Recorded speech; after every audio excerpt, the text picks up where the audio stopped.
Hey everybody, everybody come through. Come through. I'm waiting for those notifications to go out. Huh. I decided to move my time because everybody's messaging me and I'm like, uh yeah, we'll move the time. We'll figure it out. This is going to be an interesting stream, I'll say that. We are starting early. We weren't supposed to start till way later, but we're going to go ahead and start early because we just have so much to review. And talk about, but I'm waiting for more people to get in here because I did change the time. Shout out to everybody in the chat. Let me let the people know that we live. I'm sure people didn't get notified. Welcome everybody. Okay, thank you for being here. Welcome. This is going to be an interesting stream. So there was some news, I guess, that happened. We live now. That happened, I guess, in the middle of the night, and there's some confusion too, right? I don't think that, to be clear, I'm not a lawyer. My understanding is that these RICO charges, as far as what Diddy is dealing with, they still stand, but some of the predicates have been removed, which some folks believe this further weakens that this would weaken the RICO case based on the predicates that have been removed. Now, one of those predicates that have been removed, which is one that I have been side-eyeing, was the arson when it came to Kid Cudi. So what do you guys think? I guess I'd like to understand where everybody stands. We can go straight to the documents because I do have them.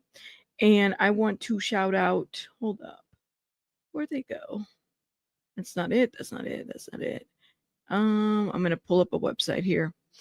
Shout out to Diddy Docket, who I think highlighted probably the most important part that we all, maybe a lot of people are fixated on.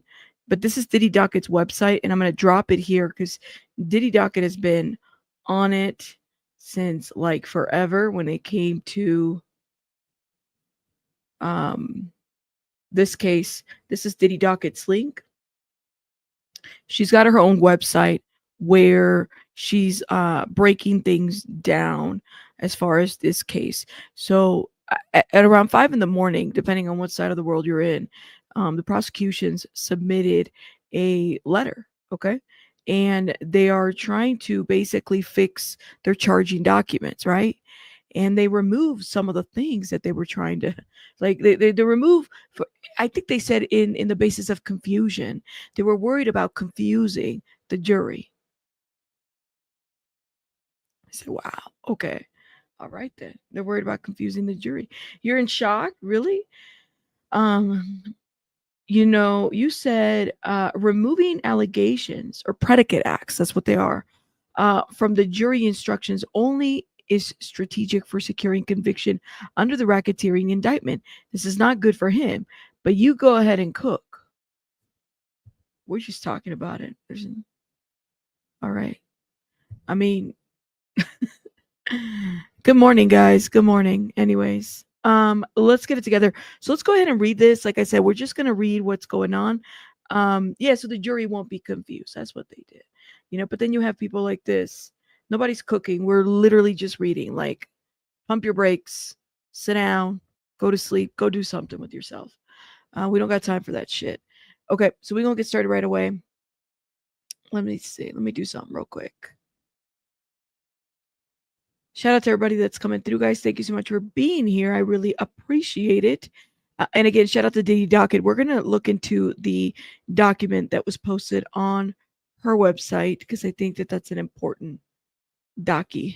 Okay. Yeah, take a nap. Okay.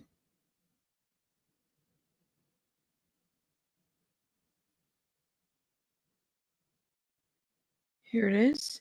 So this is a letter that was submitted again by the government to the judge. And then literally, specifically, the first paragraph is where we're going to pay attention to. Okay, the government, respectfully writes regarding its request to edits to the court's proposed jury instructions.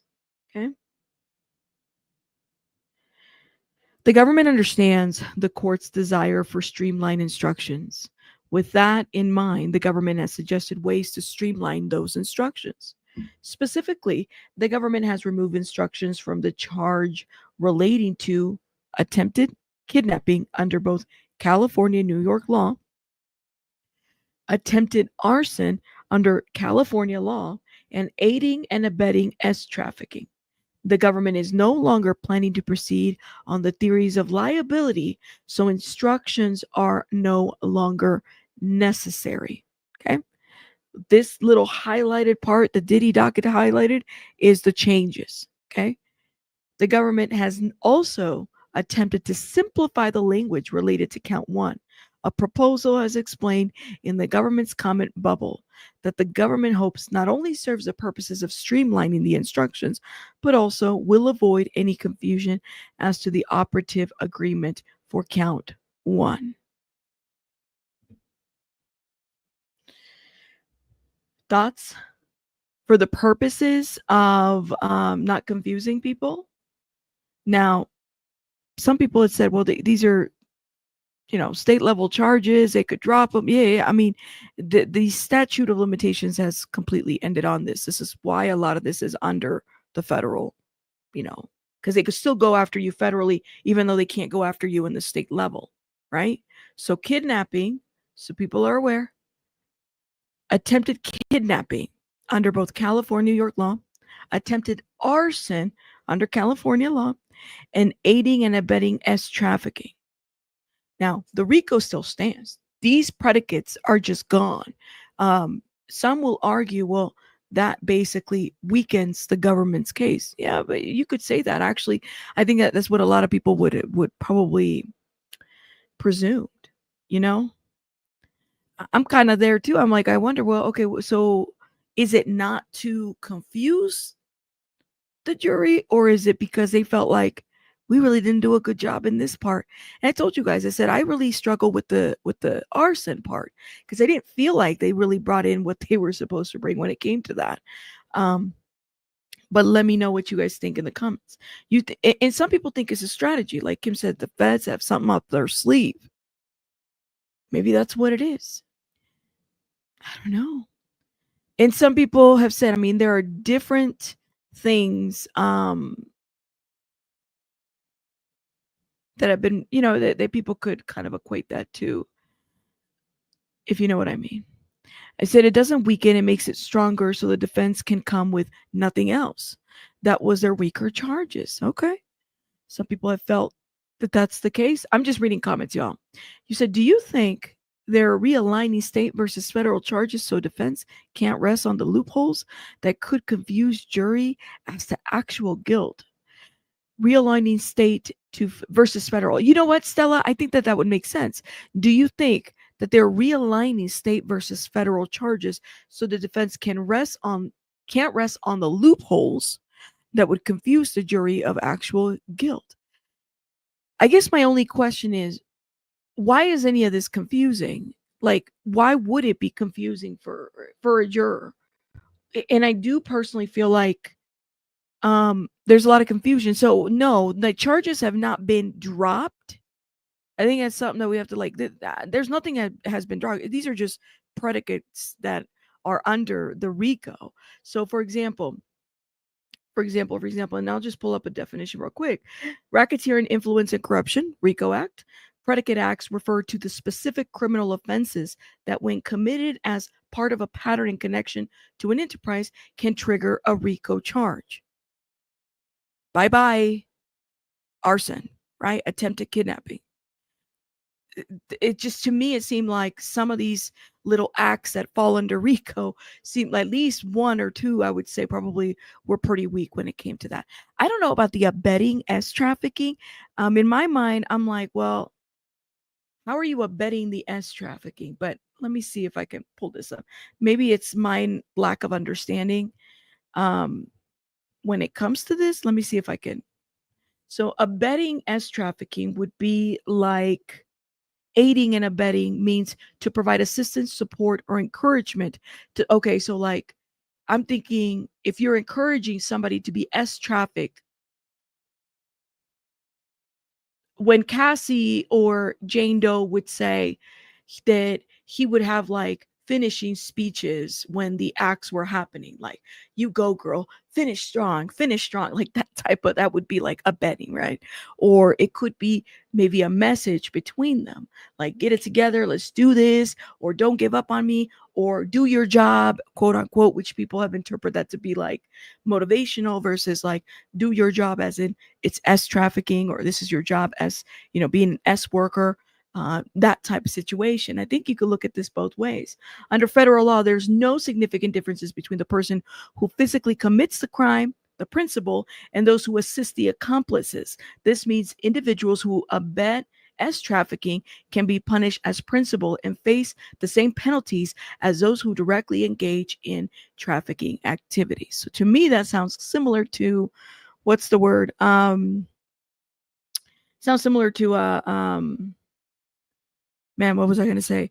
It, like, when basically encouraging the act to happen. What about KK, who also, in my opinion, probably, could also fall under abetting S trafficking, but that's something that looks like they're going to be dropping for the purposes of this process to streamline it, if that makes sense. For sure, for sure. But I don't think, like I said, I don't think it's a drop charge. That's why I put a question mark on my title. Is people are coming in and say that they dropped the charges. No, these are just predicate acts.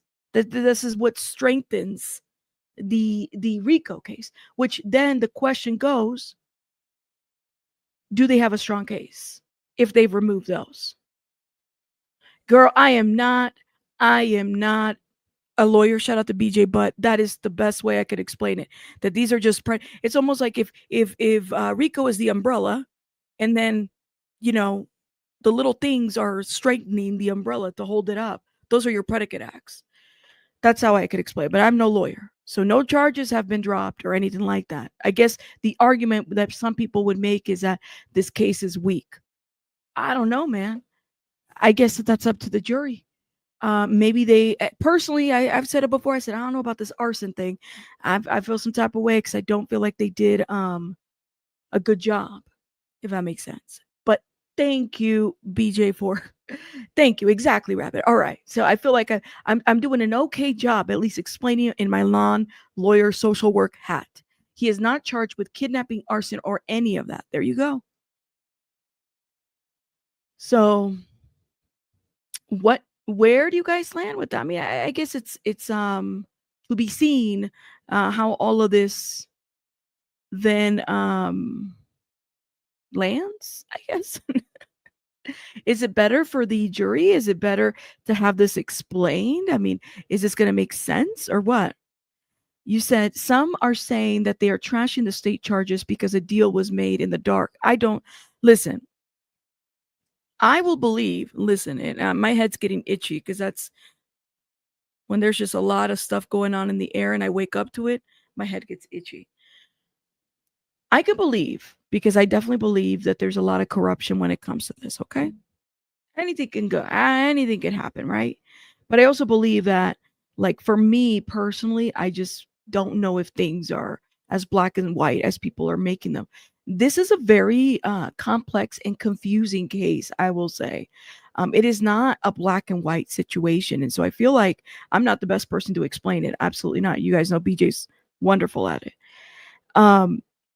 But I feel like I don't think that that's necessarily the case, that they're doing deals in the dark. Has that happened before? Probably.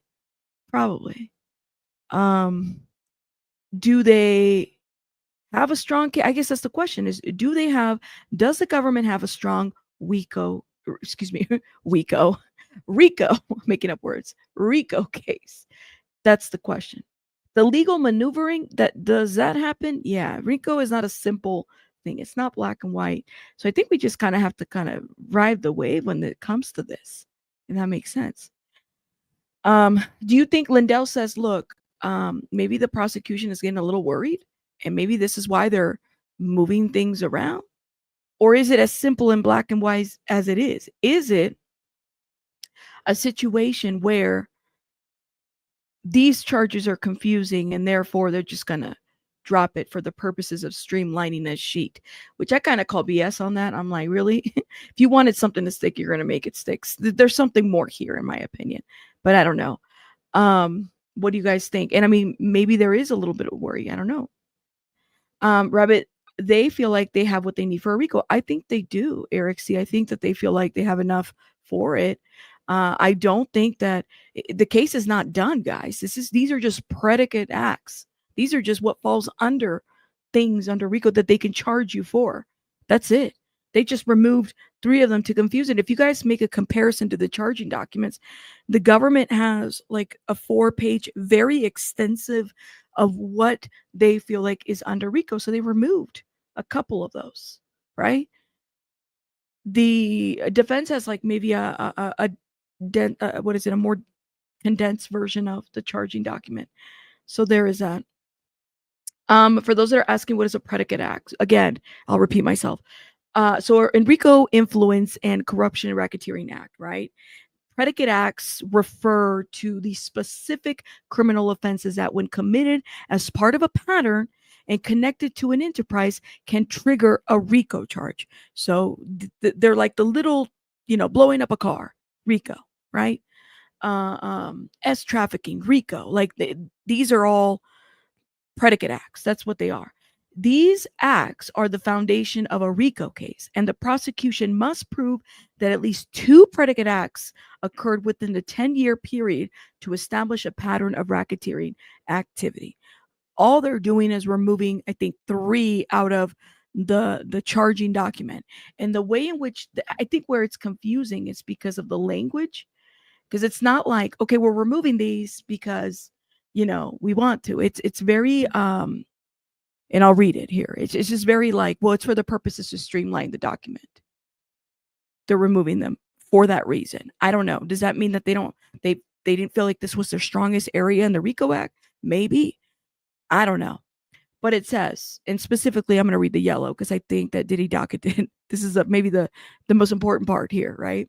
Government has removed instructions from the charge related to attempted kidnapping under both California and New York law, attempted arson under California law, and aiding and abetting trafficking. The government is no longer planning to proceed on these theories of liability, so instructions are no longer needed. They're removing those. Attempted kidnapping, arson, and abetting trafficking. Okay? We can go further into the document and let me know what you guys think so far. I'm just going to get a drink. It's a lot of reading we're going to do today before we get started. You said, I'm not a lawyer, but I would assume that the prosecution laid their smoking gun in their initial case. If the prosecution had some smoking gun and presence in their closing, it could be Brady. Oh, okay.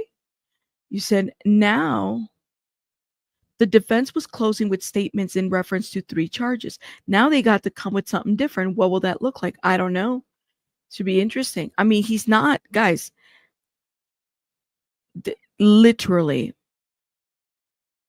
No, Lindell, when I get frustrated, my scalp gets itchy. Thank you, though. Thank you for the recommendation. That is a thing that happens to me when I'm like, oh my God, like what is going on? Thank you.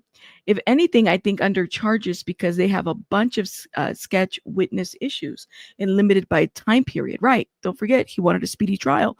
So yes, if anything, there's this. I think under charges because they had a bunch of sketch witnesses and limited by the time period. Depending on how you feel about the witnesses, and some of the things that have been said, I guess that lands on you guys. Where do you guys land with, I guess, specifically, let's focus on 3. Arson was Kid Cudi, right? Attempted kidnapping was Capricorn Clark. Okay. Abetting trafficking was under Cassie and Jane Doe. I'm surprised that they move abetting trafficking because I was like, well, if you're saying that this man was doing this, I think that there's messages or even a testimony from the witnesses that said that, he was encouraging me to contact these, prostitutes and do this kind of arrangement. Capricorn Clark, outside of Capricorn Clark's statement that she was kidnapped, okay, after the piece of jewelry went missing, I was thinking in my mind, well, what could have strengthened maybe her testifying? Well, maybe the guy, and I'm thinking of different things, right? If it wasn't going to be a security person that locked Capricorn into a building and put her on a lie detector test, there were so many things that could have been done here. The person that was given the lie detector test, whoever was it, D-Rock that put her in the building, or Uncle Polly, or whoever it was, right? What about the person that loaned Diddy the jewelry that went missing? Was it Jacob the jeweler, or was it another person? Something to that. Something that would have helped strengthen her case, because I feel like when it came to the Kid Cudi situation, they tried to do that. They tried to lay the foundation when it came, okay, here's Kid Cudi on the stand testifying about what was going on. In addition to that, you had Capricorn Clark, Cassie, and then Mia. And all of these testimonies was supposed to somehow help this whole blowing up of the car. But honestly, it left more holes in it. It was just so confusing, because it's like, well, wait a minute, you brought somebody from the LFAD and the LAPD or something like that to testify. But yes, the fingerprints are gone. I get it. They were destroyed by, some will say, by the powers that be, or by a procedural situation. Whichever way you land, I still think LAPD is dirty, in my opinion. But all of that happened. All of that went down. But they couldn't bring the person that lifted the prints. They brought somebody who didn't necessarily directly deal with the prints, but they couldn't bring the person who lifted the prints, who collected that evidence, or even who collected the information that it belonged to a female. I don't think we expected for us to find out who it was that did the bombing, but it sounded like even Kid Cudi didn't know that there was follow up with that situation. So to me, that was a very it's a lot of holes. It was very half-assed in that area, in my opinion. But you kind of have to wonder, like, is the kidnapping, and not to discredit what Capricorn Clark says that she's been through.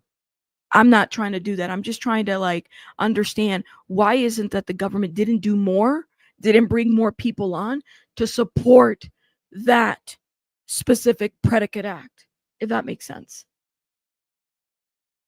That's the question that I have. That is the question that I have.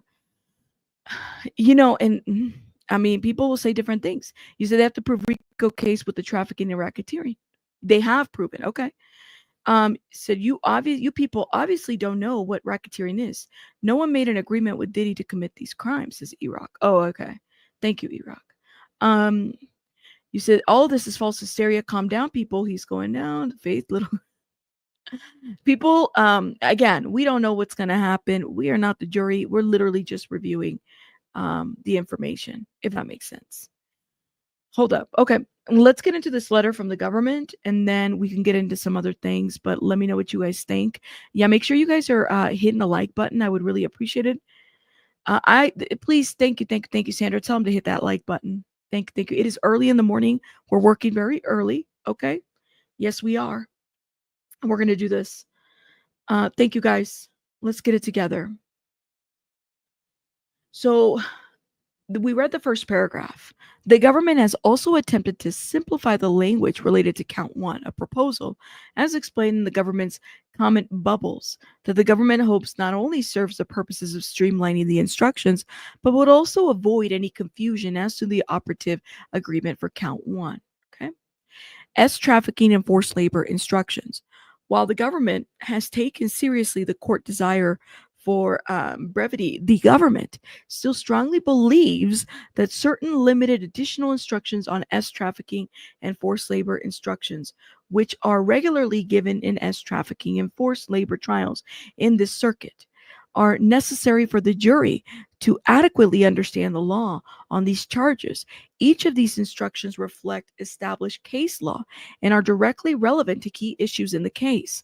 Moreover, without such instructions, the government has serious concerns that the jury may misunderstand the applicable law for both charges, which are extremely complex legal concepts about which jurors they may have preconceived mistaken notions. Okay, so you know what this reminds me of? If you watch the the very first trial of Karen Reed. I think this was one of the issues, if I remember correctly. Let me know in the chat because I didn't follow too closely. But I remember there being an issue with the charging document in the first trial, which then led to a mistrial. And then they went back, and of course Karen Reed has been acquitted, right? But the very first trial of Karen Reed, which was what, last summer, that, my friends, there was something about the charging documents and that also being an issue, if that makes sense. Let me know what you, right. That's what I thought. So this is interesting that they want to make sure that they don't confuse the people, if that makes sense. Okay. The defense repeatedly cites, okay, we're not going to read the footnote. Give me 1 second. The government has listed precedent for each of these instructions in the comments to the forced labor and as trafficking sections of the request to charge. To avoid repeating the law, okay, and precedents here, the government limits the below largely to providing the government's reason why, based on a particular fact and issue in this trial, these additional instructions are necessary. Okay. As trafficking and forced labor, right? Due to the particular facts of this case, the government believes that it is imperative that the court inform the jury that prior consensual activity is not a determinative of whether a victim was trafficked. As to this, court is well aware the facts of this case involve instances of trafficking of Jane and Miss Ventura that follow instances of consensual activity, a topic that is likely to be discussed extensively by both parties during closing arguments. This is something that we said. We've been saying this because the other side of this is that people are saying, well, here's a message where she's arranging it. Okay. Here's a message where Jane Doe and Cassie are arranging these things. Correct. Hold up, y'all. Let me cough. Correct. Nobody's disputing that. However, consent can be revoked pretty much at any time. And I think one thing that Cassie laid out very kind of black and white is that there were times where she did not want to. And, she was talking to her peers, some of which, family members and stuff like, things like that, that it came up that, that there were times that she didn't really want to do this. She didn't want to do this. Right. So when people say, well, this is going to be a part, right? Like, well, she consented to all of them. No, the consensual activities, a topic that is likely to be discussed extensively by both parties during closing arguments. I expect the jury, because I know I did it when we initially started talking about this case, right? I expect the jury to talk about, well, consent being a thing, right? How many times did Cassie say she didn't want to do this? And what do we have in these text messages?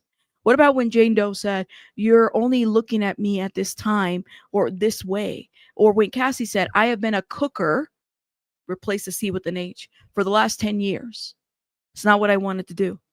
There's messages that follow this. So this is important, I think, right? Cassie's situation is so sketchy because it's like, well, sketchy in the sense of it's difficult because she was, not only was she an employee, okay? She was an employee, but she was also like with the boss, if that makes sense. That puts her in a very difficult predicament overall. Jane Doe, you have this love contract. Now, it's not like they showed us a paper of a contract that says love. You are to do FO so many times a month. And this is, TriStar is going to pay your rent on my behalf or something like that. It wasn't like that. Contracts aren't always written. Sometimes they're verbal. A handshake could be considered a contract. You write something on a piece of napkin and at a bar, that's a contract. That a lot of things could be considered contractual. So there's that. Just kind of keeping that in mind. Okay. Let's keep going. And let me shout out. Okay. Dead Carcass, thank you so much for the $5. Your name is funny. Thanks for being a solid source on the topic this morning. Thank you so much for the $5, my love. I appreciate it. I'm like, you're funny. Your name took me out a bit. Shout out to you.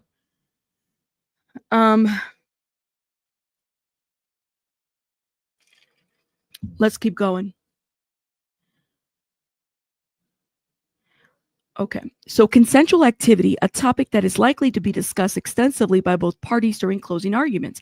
And it is a Second Circuit law that earlier periods of consensual activity do not preclude a finding of trafficking as to later activity involving a victim. Okay, so they're quoting a case.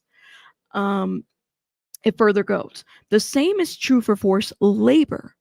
The government's forced labor theory focuses on 4 victims: Cassie, Jane, with regards to their participation in the freak-offs or hotel nights, and Mia and Capricorn Clark, with regards to their employment for the defendant. Here's my question for the government that I have. How come Don Richard is not? I feel like we're not, like, she would be an employee too, right? And she talked about, I have to go back to the transcript, but she talked about forced labor too. The government's forced labor theory focuses on 4 victims, Cassie and Jane, with regards to their participations in FOs. Okay, so Don Richard wasn't doing FOs or hotel nights, and Mia and Capricorn Clark with regards to the employment for the defendant. Yeah, Don Richard would be employee of, whatever they had going on. Similarly to S trafficking, Cassie and Jane's prior consensual activities do not preclude a finding that later non-consensual sexual acts are forced labor. Okay? Okay, so then they make a quote, a victim's initial willingness to perform certain labors does not preclude the possibility that the victim's continued labor may become force. All right. 1 second. Does the fact that Mia and Capricorn willingly took jobs with the defendant preclude a finding that both at some point were forced to work? To avoid any confusion on these points and to ensure that the jury applies the correct law to the facts of this case, the government respectfully requests that the court include such an instruction. Request instruction 2, payment not determinative. I want to make sure I'm saying this word correctly, y'all. You guys know that English is not my first language, and I'll be saying words. Let me see. I want to make sure I say it correctly. Correcto mundo. Determinative. That's how you say that. Like, I know I'm saying it off. Determinative. Okay. Payment not determinative. The government respectfully requests that the court's instruct the jury that S trafficking, labor, and payment to the victim for the conduct are not mutually exclusive. For S trafficking, this instruction is crucial because of the fact pattern underlying Jane's trafficking by the defendant. As Jane testified around April 2023, the defendant and Jane entered into a multi-year love contract under which the defendant agreed to pay Jane's rent in the amount of $10,000 each month. While the contract was in effect and in part as a result of terms of that contract, the government alleges that Jane was trafficked because jurors may be under the mistaken impression that someone cannot be coerced if they receive compensation in return. Okay. The government requests that jury be instructed as to the law that payment alone does not preclude a finding of guilt as to the trafficking. Okay. Here's my question. Does the government feel like they didn't do a good job in showing this in their opening statement? I mean, they have their closing. Affirming conviction despite, this is a quote from a case, despite victim's statement that the defendant paid them and that they earn more money with the defendants, that they would have their next best employment option. Because the forced labor victim also receives money or gifts from the defendant, it is important to instruct the jury that payment does not preclude a finding of forced labor in order to prevent confusion. As noted above, the defendant paid Jane $10,000 per month in rent, similarly paid for Cassie's rent and other expenses. In addition, as employees, Mia and Capricorn were paid salaries by the defendant's company. The jury may not intuitively understand that this payment does not preclude a guilty finding on forced labor. Okay. So I think that they're just worried that there's going to be confusion with this part right here. Oh my God. Y'all are funny. Y'all are funny. Hold up. Let me take a drink. This is a good question. Stella says, can you willfully stay in an abusive relationship but still not consent to the abuse? It's a thinker. Yeah. I don't think people that are in abusive relationships say, well, I'm staying here because I willfully knowing that I'm going to get abuse. I think that I don't think people consent to be abused at all, right? Like, I think it's a great question. Thank you for that. Shout out to everybody. Just roll your eyes, R's all the time. Okay, thank you, Brendan. All right. Let's keep going. Let's keep going. Do you think, I mean, people have said they felt like maybe there will be more charges dropped. I don't know. We will see. But again, these are just predicate acts under the RICO. RICO is still there. So for those that are coming in confused, no, the RICO is there. Some of the predicate acts have been dropped. Does that weaken RICO? I guess that's up to the jury to decide what is going to happen. Okay? Let's keep going. Because the forced labor victims also receive money or gifts from the defendant, it is important to instruct the jury that payment does not preclude a finding of forced labor in order to prevent confusion. As noted above, the defendant paid $10,000. Okay, I think I just read this part. They paid $10,000 a month. Okay. So this is what I've read this. The jury may not intuitively understand that this payment does not preclude a guilty finding as forced labor. Okay, so then request for instruction 3. Cumulative, I can't say this word. Come on, it's so early. Blah, blah, blah. Cumulative, know how to say this. Cumulative, oh my God. Cumulative conduct. The government's proposed additional charges instructing the defendant that they may consider a defendant cumulative conduct is particularly necessary in this case for the jury to understand that it can't consider assessing whether Ms. Ventura was coerced. Throughout the trial, the government has introduced evidence not only of threats and harms directed at Ms. Ventura over a multi-year period by the defendant, but also the defendant's threats and the abuse of others, of which Ms. Ventura was aware. Under the law, the jury may consider all of this conduct in assessing whether a victim was coerced. Okay, and they cite a case. Let me see. When evaluating if a defendant exerts coercive force over a complainant, injuries are thus directed to evaluate the totality of a defendant's conduct towards a trafficking victim, including any threats of specific instances of past violence that may have created a culture of fear, such that a victim's conduct was rendered involuntarily. Collecting case. However, without such an instruction, jurors may mistakenly believe that they have confided to considering a narrow category of evidence in deciding whether the elements of trafficking are met. The cumulative conduct is forced labor instructions is also important for Mia and Capricorn. Both work for the defendant over a long period of time, and during their employment, the defendant was violent and threatened them. Okay, the cumulative effect of the violence and threats can all be considered by the jury in assessing whether either was forced to engage in labor or services for the defendant. Without an instruction of this nature, jurors may feel that they are constrained to consider only whether a particular act of violence or threat results in forced labor. Okay, so request instruction number 4, physical restraint. Okay, I'm pretty sure. Let's see how they're going to go about this one.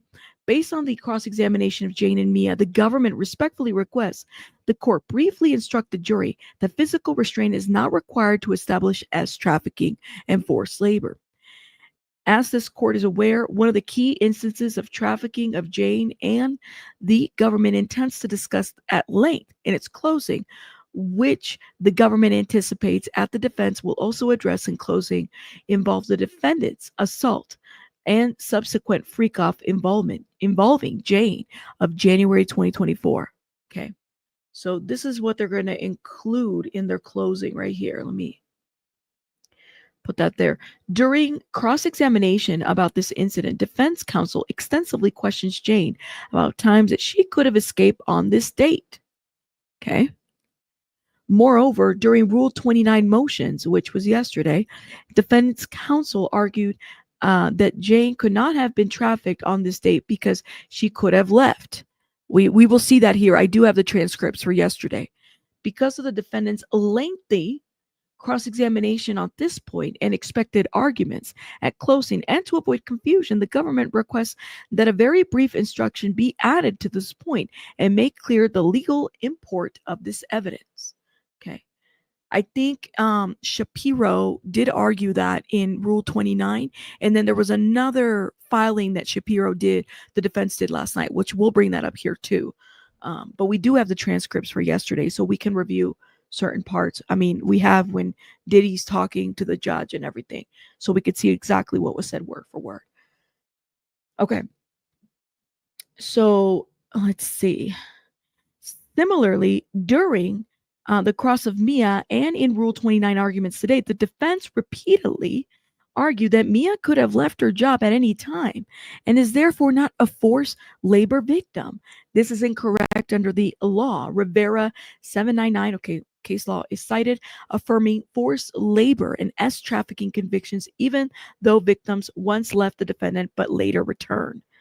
The instructions is needed to correct any misimpressions in the juror's mind that Mia had an affirmative duty to leave.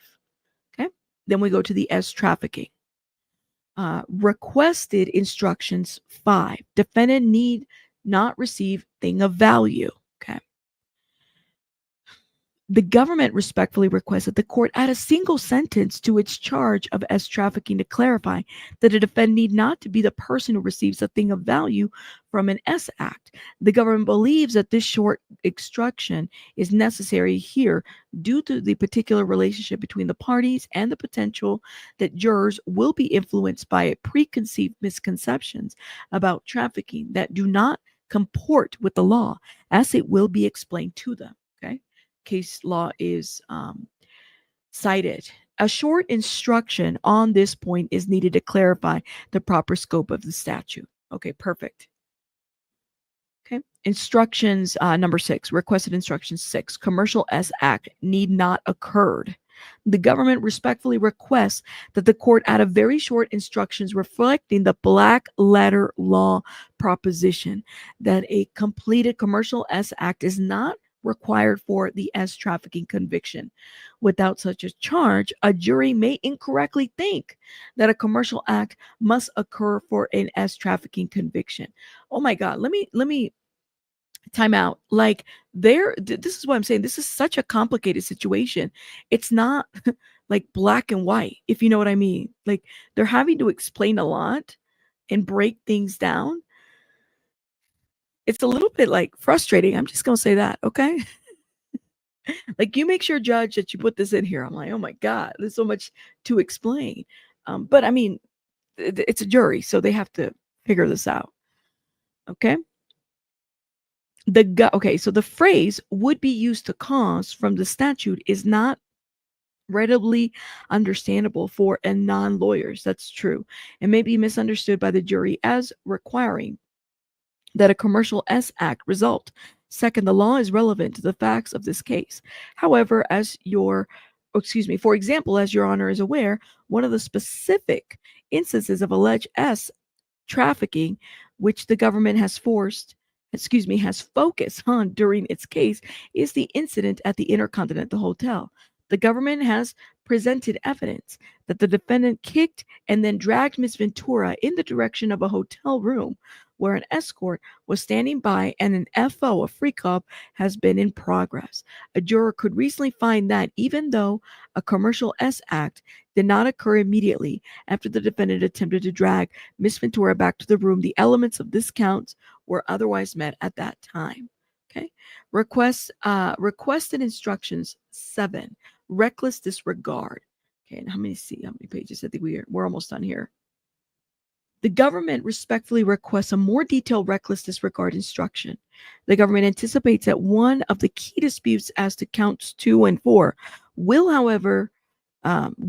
be whether the defendant had the requisite knowledge that Jane and Miss Ventura felt forced into engaging in these commercial acts.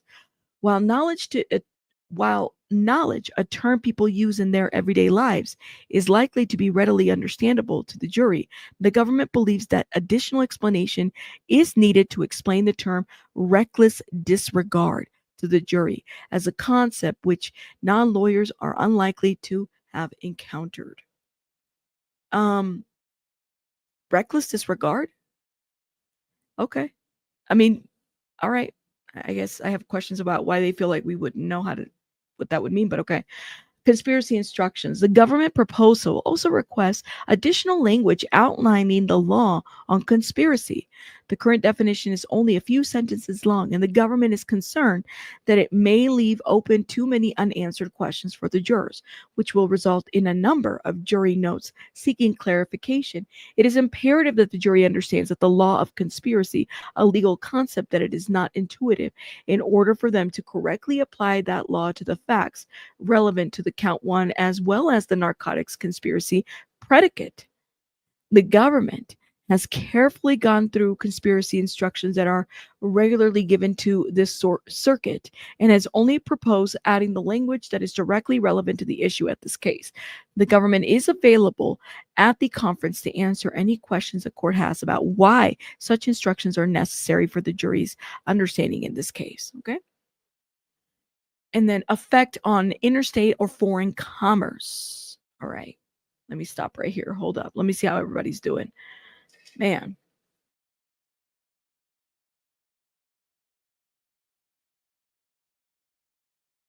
Shout out to everybody in the chat. Thank you. We are just reading some of the documents. What do you guys think so far? What do you guys think so far? I mean, so they're just adding, I guess, more narrative to kind of help the jury with the language, maybe understanding.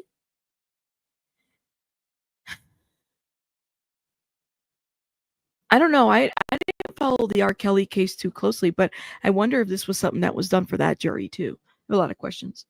So the government respectfully requests that the court add a short instructions to this discussion of the interstate commerce element of racketeering conspiracy, that narcotics activity has an effect on interstate commerce as a matter of law. Indeed, the Second Circuit has found that narcotics activity satisfies the interstate commerce requirement for the racketeering enterprise. Okay, so furthermore, they're citing a bunch of case law. We're going to go down a little bit. So they're just basically add more instructions to this. Further, at least two circuits have applied the Taylor.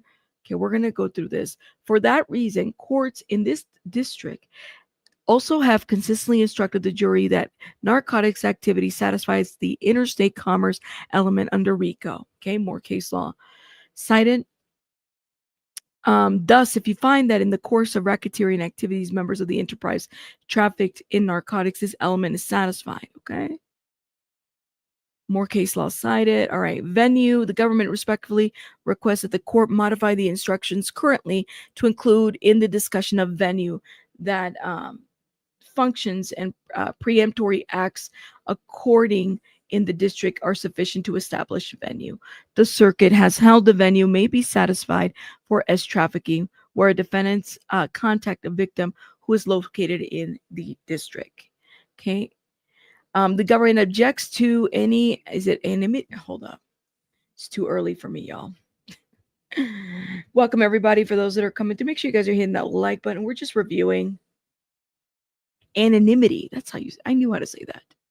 Y'all, some of these words slip me. Anonymity. The government objects to the anonymity instructions for the S trafficking and Mann Act offenses. The government has been unable to find a single first S trafficking and Mann Act case where anonymity instructions was given, and are concerned that the language S draft will introduce errors into the charge.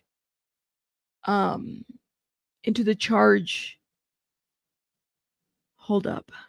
Sorry.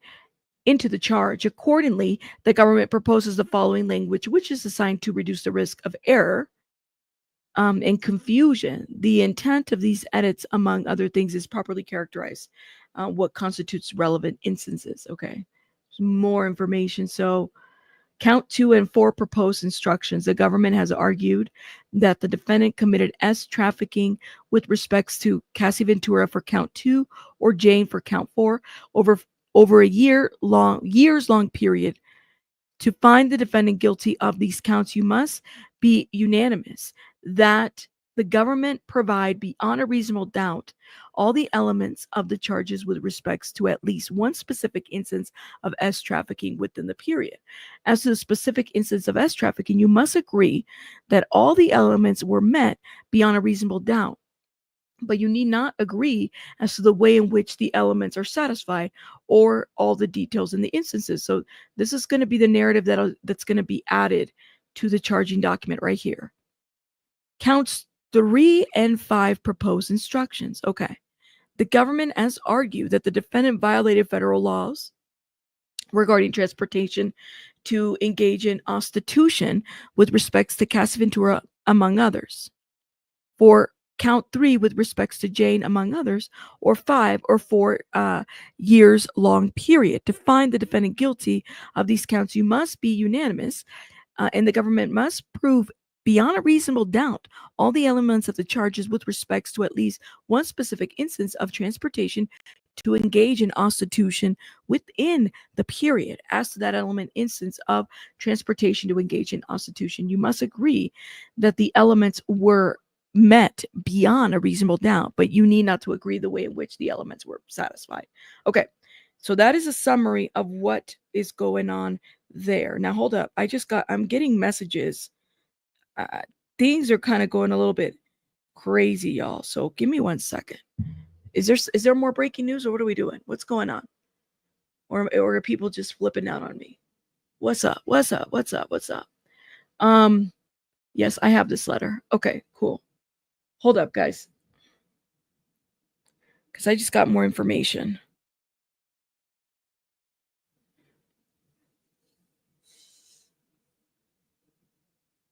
Harvey Levin. Hold up. Let me see what Harvey Levin is telling people. Give me 1 second. Because this is why people are so confused. Give me 1 sec, y'all. So let me tell you what TMZ is showing. This was uploaded 9 minutes ago. Okay, let me see. Unless something else happened. Hold up. In the Diddy case, the prosecutors have dropped key elements of the racketeering charge, and it's shocking.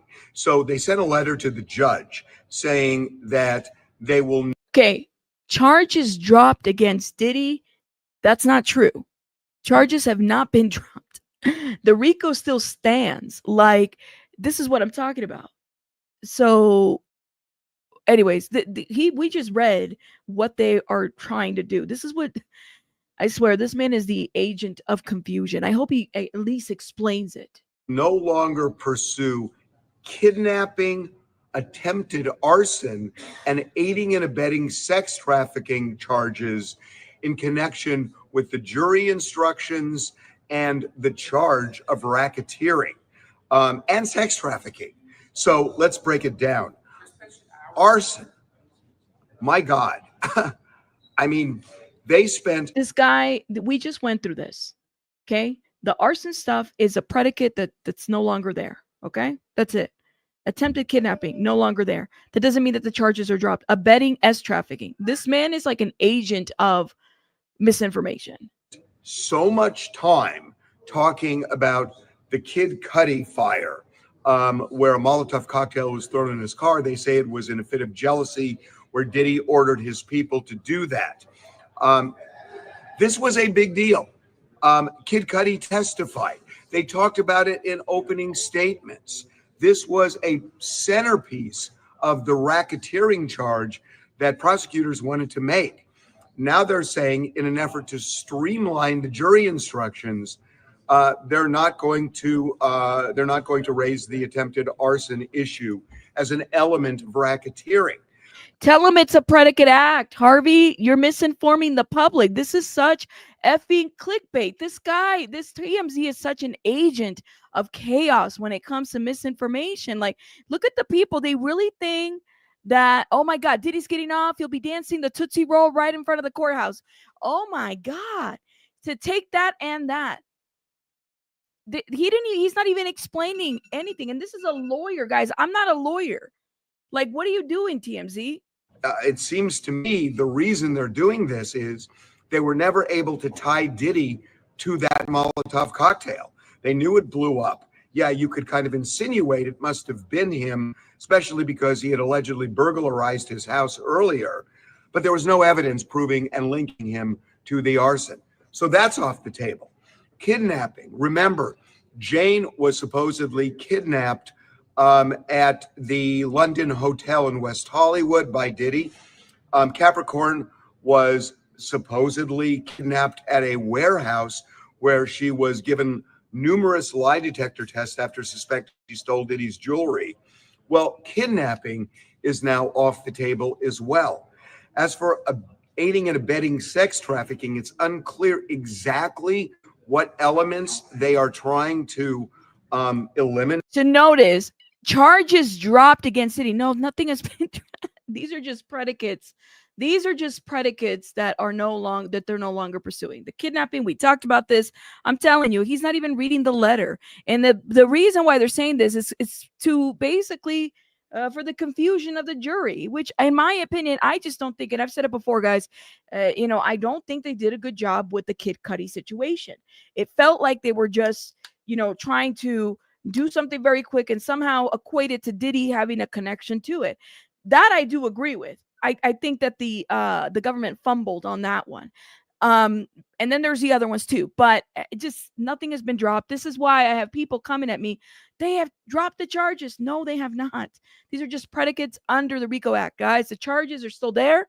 Now, the question is that you guys have to ask yourselves, and the jury, once they go in to deliberate, does this weaken the RICO case? Which is the question that I have on my poll. If you check it, does this weaken their RICO case? That's the question. How is the jury going to see this, if that makes sense? Here, there will still be sex trafficking charges against Diddy, but at least a portion of aiding and abetting. Harvey, you should have started with that. He just said it. The case is still there. Here we go. Right here. Eliminate here.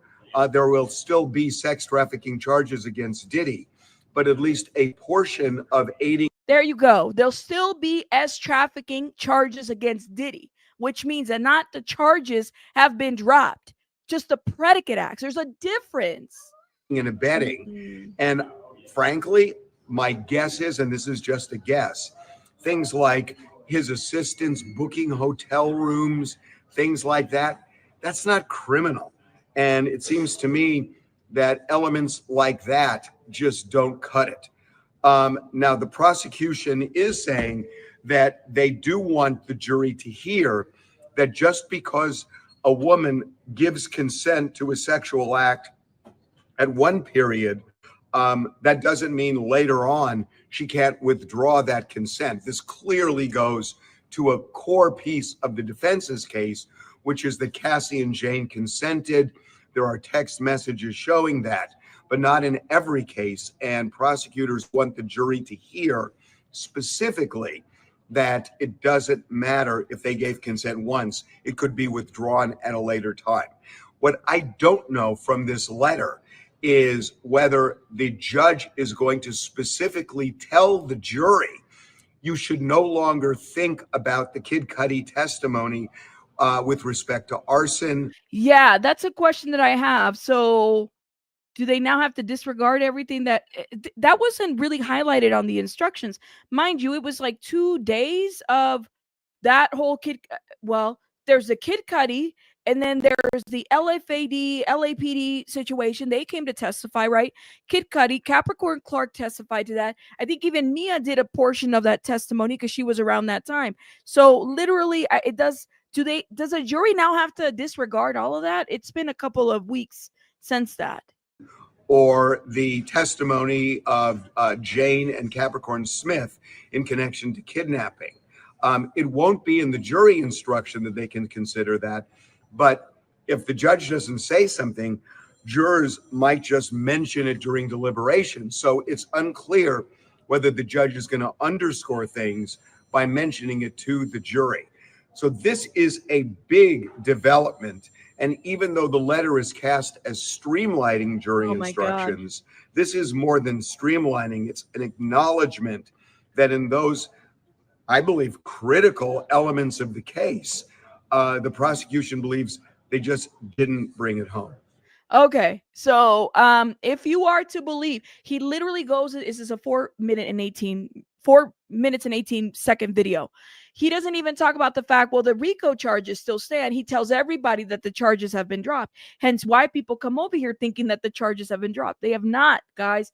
There's only predicates that have been, or elements that have been removed. That's it.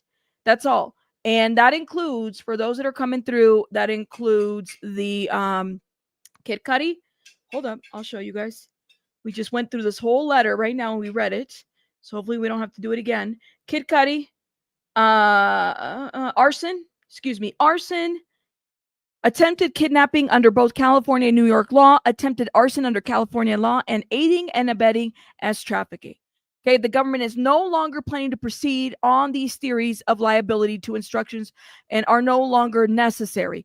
That's off the table. So what if they're no longer necessary? I'm assuming that the jury has to disregard any of those at this point, and they won't be asked to, how does this play overall in their deliberations? I guess that's the question that I'll have. I'm very curious to know, how do you allocate that mentally, given that this is information provided to them several weeks ago? What do you make of that now that you're removing off the table that the LAPD guy, the LFA, all these people, and then Kid Cudi? I mean, let me know what you guys think in the comments. I don't know. Coco's mom, thank you so much for the $10. I really appreciate it. Rabbit, coffee on me. I thank you so much. And Alejandro Aranda people, thank you so much for the $1.99. I appreciate it. Thank you. Okay. So of course, TMZ has to come in and confuse everybody because he's an agent of confusion. That's what TMZ does. That, I bet people were like, that's it. That's all. The case is done. The case is done, right? All right, hold up. Now I got to show you guys another situation here. Can I show my Adobe? Here it is. Here it is.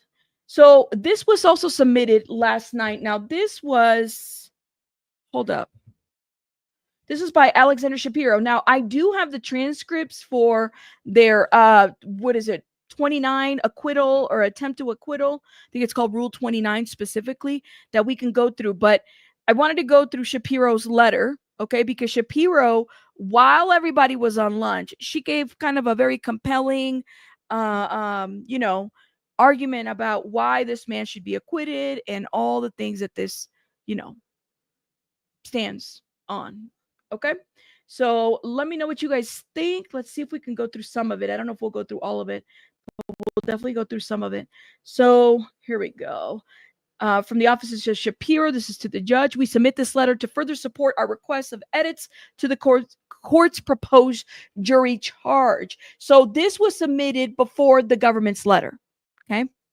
To elaborate on some of these issues, reference in comment bubbles in our request edits and objections to the government's red line edits. So they outline the California Penal Code, Racketeering Act 3. The defense requests a modification to the proposed charges regarding Racketeering Act. 3, bribery in violation of California Penal Law Section 137A. The requested modification clarifies that a bribe within the meaning of the statute means something offered with the corrupt intent to unlawful influence the content of the testimony or information of the person to whom the bribe is given, where the person will be giving testimony or a report to law enforcement. It further clarifies that an attempt to prevent a person from appearing or reporting altogether is not sufficient. Okay, I'm going to kind of move over because this is all case law. As trafficking instructions generally, the defense strenuously objects to the government's proposed additions to the trafficking instructions. The court's proposed charges regarding counts 2 and 4 track the language of the statute and available pattern instructions. The court's current proposed charges would properly and adequately inform the jury of the law. Okay. The government seeks to undo the court's efforts by proposing voluminous one-sided argumentative additions to the charges that are fundamentally unbalanced and only point towards how guilt is proved. The government proposes additions are improper. The government's proposed additions are improper, legally unsupported, and would construed error if charges and would constitute error if charges to the jury. The court should reject the government's request to inject inaccuracy and imbalance into the charges and argumentatively inject the government's theory of the case into the charge. Okay.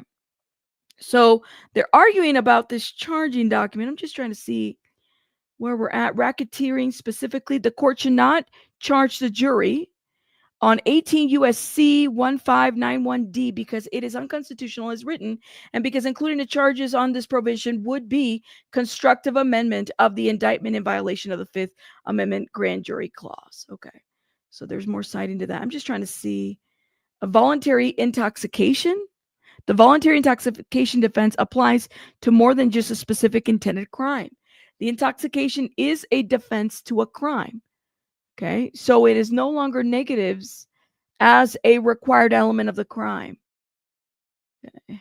So RICO, so they're just asking for modifications of this. They're citing case law, guys. Immunize witness instructions. Okay, drug predicate instructions. Man, they like this jury is going to have so many instructions. So, for example, Mr. Combs requests an instruction that draws this bright line for jury in a case where failure to do so could easily lead it astray. The jury must be on notice that ample evidence of the personal use of narcotics in this case, both Mr. Combs and others around him, does not prove the charged predicate act. Okay. So it just gives you an idea. So that when they drop this, then the government decides to make its modifications on the charging document. Do you guys, I mean, let me know what you guys stand. Do you guys feel like the government is getting kind of nervous in terms of maybe the things that they did show or didn't show? I guess I want to know where, did they fumble? I think they did. And it's okay to say that. You said the government fumbled with Kid Cudi when the evidence was destroyed. I've been saying that. I mean, it's not that I don't believe that it didn't happen. I just don't know if it's correlated to Diddy per se. I think that we do have to kind of be mindful of like what we're throwing out there to see what sticks. And I don't know. And some people, and I said it earlier, some people have said, you know, they did that to lay the foundation. Well, they didn't do a good job in laying any foundations when it comes to this. Okay, now hold up. Let me see. I think we have... let's do a little video here, and that way I can get the transcripts from yesterday ready so we can review them. But let me introduce, hold up, and I'm going to turn on, because my sound machine is off and I need it on. It helps me focus. Here it is. This is, here we go. You guys know who this is at this point. Russell Lee, Inner City Press, here at the Southern District of New York Courthouse. Today, Wednesday, June 25th, 2025. Now we're heading in for what would be day 30 of the U.S. versus Sean Combs trial. The only thing is it's not going to have any witnesses. It's going to be the charge conference at noon, and we will be covering it. Then there'll be the closing arguments, Thursday and Friday, it appears, and the jury's supposed to get the case on Monday. This is all according to U.S. Attorney Maureen Comey yesterday. But we covered it yesterday. Yesterday started slow with a meandering cross-examination, but then it picked up. There was Combs sort of ingratiated himself, or tried to Judge Subramanian, telling him he's doing an excellent job. Whether this quote could be used if he has to appeal, I don't think so. It was just, I guess he was just polite, but it was very energetic.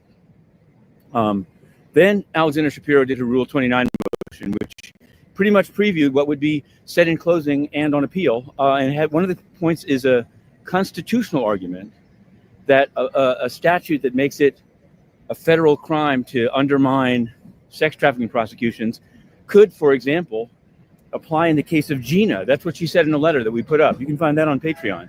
There was also a civil case, one of the many civil cases against Combs, a John Doe who claimed sexual assault at a Ciroc vodka. And that's a civil case, by the way. Let me know what you guys think. Why didn't the government bring in Gina? Like, maybe because she did the Tasha K interview. I mean, clearly that didn't exclude her from receiving a subpoena. But why? My question to you guys in the chat is, why do you think the government did not bring Gina in? I don't know about you guys, but if I get a subpoena, I don't want to get court-martialed, and be brought in and then considered a hostile witness. Why didn't the government pursue Gina? Let me know what you guys think in the comments. Event. He's been told to give his name in 7 days or have the case dismissed. We've also put that up. So Combs, we are all over it. But here in New York City, the big news, Zoran Mamdani. Now, he's bested, and Andrew Cuomo not only conceded the primary, but appeared to imply that he's not going to run as an independent in the general election. You'll have to check it out. You got to see it. It's one of those things you have to see the comment. But the energy level wasn't there for an independent run, which will leave Sliwa, Adams, Mamdani, and a man named Walden. I'm sure Adams is actually pretty happy with the result. I'm going to wait here while this, hang on. First time I paused midstream, but with all the noise pollution, what can you do? Now, Mamdani, what I want to say is that Inner City Press, you can check this feed. You can check it either on the vlogs or on X or on Blue Sky. We have been covering Mamdani pretty much since day one. I remember going to cover a press event of his on Broadway, on the Broadway side of City Hall, and there were like four of us. Then there was one in the entrance to the subway by the municipal building, where they were, speaking of noise pollution, there was a guy drilling there, and we just went on because he said he couldn't wait for the drilling to stop because he had to get up to Albany. Well, now the National Democratic Party is taking a close look at that result because he knocked down the titan of Andrew Cuomo. Eric Adams, having covered him here at the Southern District of New York. Okay, hold up. I think people that, anyway, he's I'm pretty sure happy with the result. We'll get back to that. United Nations, speaking of corruption, shout out to Inner City Press. Make sure you guys are supporting Inner City Press. So we have the transcripts for yesterday, and I want to review what Alexander Shapiro argued during the lunch where everybody was at lunch. Apparently, that's when things were going a little crazy around that time. Now, let me shout out Dead Carcass. Thank you so much for the $10. I believe it's because it would not be a good look. Oh, for Gina, it would not be a good look for the prosecution if they force a victim to testify when they were uncomfy doing so. That would just be my theory, and that's my question too. I mean, it didn't look like Cassie or Jane Doe were very comfortable testifying, so maybe they felt like, well, if we're forcing this woman to testify, could that look bad on us potentially, right? Like, definitely. Dead Carcass, again, thank you so much for the $10. I just have a lot of theories about this overall. Hey, Christy. Okay, let's get into these transcripts. So let me tell you what happened. Let's talk about what happened yesterday when a lot of us were at lunch, right? I was streaming. The jury was on lunch. We'll say that. Alexander Shapiro does her arguments for this acquittal, right? And we have those sheets. Actually, it's a very lengthy argument that she made for the acquittal, which we have everything tagged in. Okay. Diddy gets to talk afterwards and basically say, yeah, Your Honor, I'm not going to testify. We have all that. So let's go ahead and see what Alexander Shapiro's argument is, which I heard she did a fantastic job in terms of, if a lawyer is going to defend you, you probably, you're going to need some defense, right? So as that goes, I heard that she did a pretty good job on that. So we got to talk about it. Let me see if I can bring these documents up. Here we go. And shout out to the people that support the channel with these documents. You guys are amazing. Thank you. Because it does fill in the bubble and the dots for us. Absolutely. Okay. Let's see. We are going to go to page 174. Okay. Oh, I went too far. Okay. Do you guys want to go straight to Alexander Shapiro's arguments, or do you want to hear Diddy talk to the judge? Which one is it? Let me know. I think she starts right over here.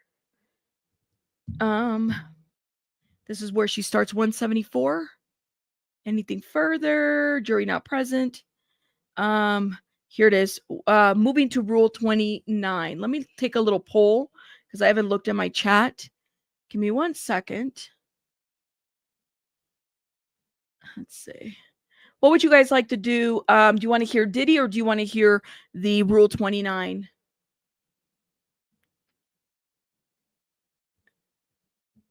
Which one first, since we have time? Did he talk to the judge? Did he talk to judge? Rule 29.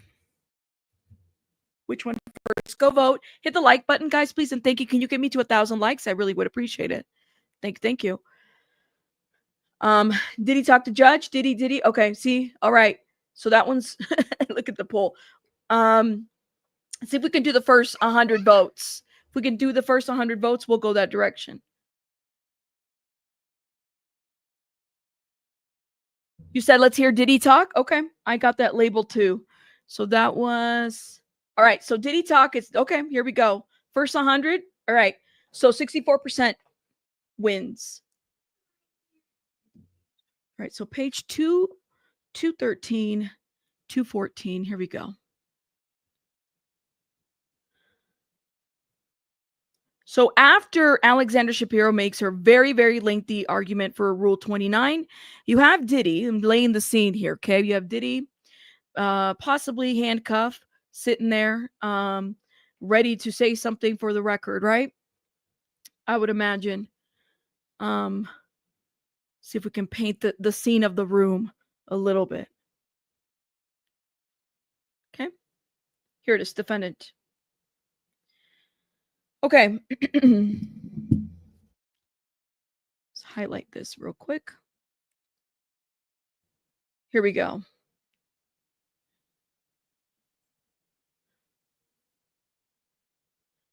See if I can zoom in. Okay. I don't know how to do it. All right. The court speaks. Okay. The court will now allocution Mr. Combs. Is that how you say that? Now, hold up, y'all. That'd be drawing blanks. I think that's how you see that.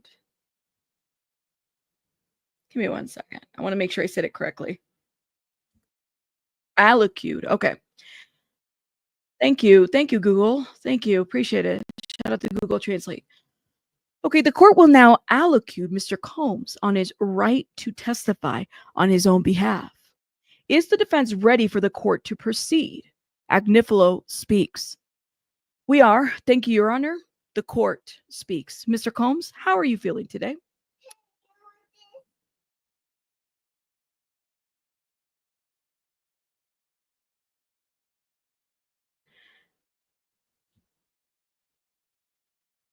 Mr. Combs, how are you feeling today, says the court. The defendant, I'm doing great. How are you, Your Honor? Court says, good. The defendant speaks. I want to tell you, thank you.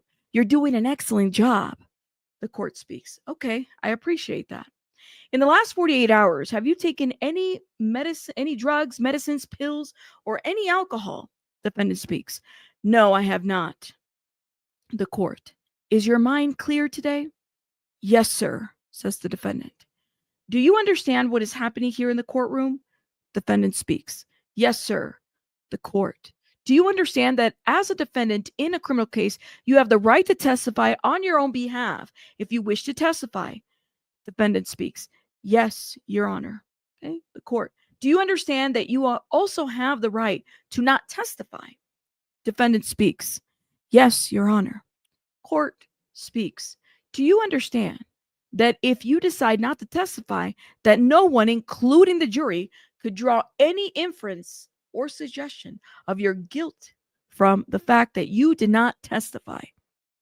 Defendant speaks. I understand, Your Honor. Okay. Court speaks. Do you understand that whether you testify or not is a decision for you to make with the assistance of your lawyers, but ultimately that it is your decision to make and not your lawyer's decision to make? Do you understand that? Defendant speaks. Yes, Your Honor. Court. Now, without telling me what you may have discussed with your lawyer, have you discussed with your lawyers whether you should or should not testify in this case? Defendant speaks. Yes, thoroughly.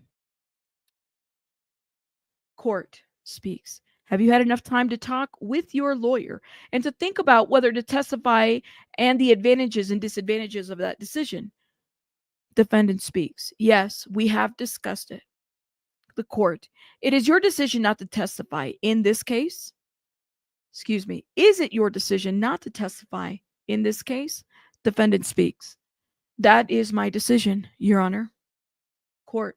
Is that your decision? Now, it could be the defendant speaks while the court is still speaking. That is solely my decision, the defendant says. Court says, solely your decision? Okay. Is there any further questions? The defendant speaks. I mean, it's my decision, but with my lawyers. The court speaks. All right. Just to clarify, do you understand that it is your decision to make? Defendant speaks. Yes, my decision to make. I'm making the decision. The court speaks. And you've made the decision freely and voluntarily on your own behalf. Defendant speaks. Yes, Your Honor. Court speaks. All right. Ms. Comey, any further questions that you would like that you would request that I ask? Comey says, no, thank you, Your Honor. Court, Mr. Agnifilo? Agnifilo says, nothing further. Thank you, Judge. All right, Mr. Combs. All right, thank you, Mr. Combs. Defendant says, thank you. Okay, with that, I think we can take a break and come back for the anticipate. What I will anticipate, can't read. What I will anticipate be some exhibits coming in. Okay, so that is Diddy. Diddy's the very briefly thanking the court for doing a good job. That was Diddy and the judge. He says, I think you're doing great. How are you, Your Honor? Good. Okay. And I think what I heard in the courtroom is that he kind of chuckled when he was told that he was doing great. Which, I mean, let me know what you guys think. Some people have said, well, maybe he's trying to, carry a conversation with the judge. I don't know about that. I mean, I think that Diddy's just being Diddy. Conversation. He's watching all of this happening right before his eyes, and I think that, he's trying to do what he has to do. And if he was anybody facing those charges, I think it's kind of hard to say how would you or what would you do in such situations. But let me know what you guys think in the comments. Okay, so let me go to 174. Here it is. Let me know what you guys think. Let me see if I can look at the comments real quick before we get started, because this is a heavy read. Let's see. Did he ask, Your Honor, what? No, he said, what's under your robe? I have a matching one. Listen, he said he didn't want to testify. Now, here's the question that I have for the chat. Was that a good move? I don't think he should have testified as well. Rabbit, activate the judge mode. I know, right? Do y'all notice that my voice will change every time that I'm into these, characters and whatnot?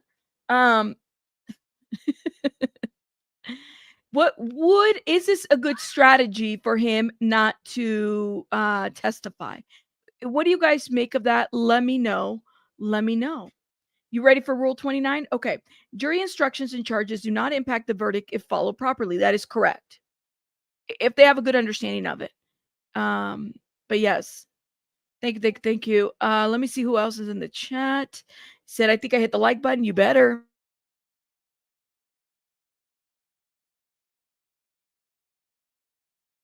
Give me 1 sec, guys. I'm going to get a little refill of water, and then we could start on Rule 29. Give me 1 sec.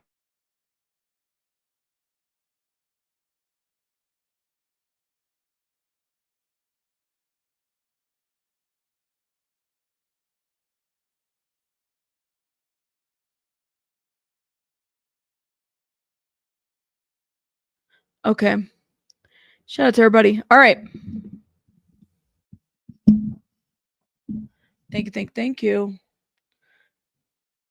You said throw his mouth breathing self back in. Hang, Nicole. Tell me how you really feel. Jeez. Whew, okay. Let's keep going. Do we have a lot of trolls? Are we got a lot of Diddy bots or what? We've been dealing with Diddy bots. I'm just ignoring guys because we just don't have the time. Let me know what you guys think. Has anyone seen Gina? I don't know. It's a lot of questions that we have about Gina. I have a lot of questions actually. You said he's kissing the judge's butt, trying to butter him up when he gets sentenced.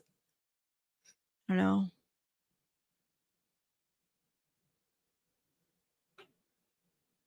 Listen, we shall see. Okay. Yes. All right. Let's get it together, guys, because we have a deep read over here. So let me set the situation up, right? Mind you, the agent had been cross-examined, Cercio, okay, had been cross-examined by the defense yesterday for like many hours, right? They went through the lunch hour, right? I mean, we had late lunch yesterday. I think for the purposes of kind of trying to finish up, right? So all of that was going down. The jury finally gets let go for lunch, and then here we are. Jury's not present, and they go to Rule 29 arguments. Okay, so we're gonna read those right now. Yeah, shout out to the amazing mods in the chat. Thank you. So we're gonna start right over here. Okay, Shapiro begins with Rule 29. Your Honor, the defense moves for a judgment of acquittal on all counts pursuant to Rule 29. Give me one sec.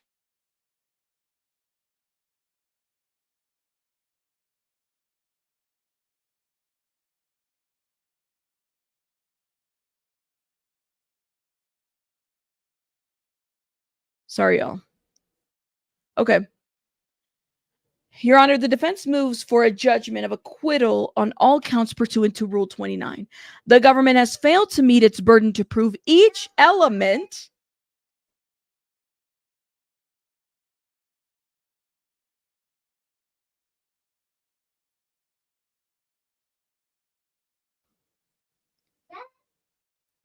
The government has failed to meet its burden to prove each element of counts 1 through 5, and no reasonable jury could find him guilty of any of the counts beyond a reasonable doubt. And although we recognize that the court must view the evidence in the light most favorable to the government and to draw all reasonable inferences in the government's favor, I just want to emphasize that it is not enough that the inferences in the government's favorable are permissible. As the Second Circuit explained in many cases, including United States versus Pauling,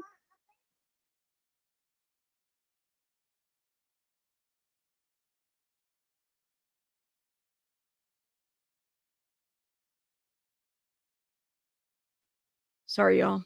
Babysitter's on the way. An inference is not a suspicion or a guess. It is a reasoned, logical decision to conclude that a disputed facts exists on the basis of another fact that is known to exist. It is not speculation. Indeed, even reasonable speculation is insufficient.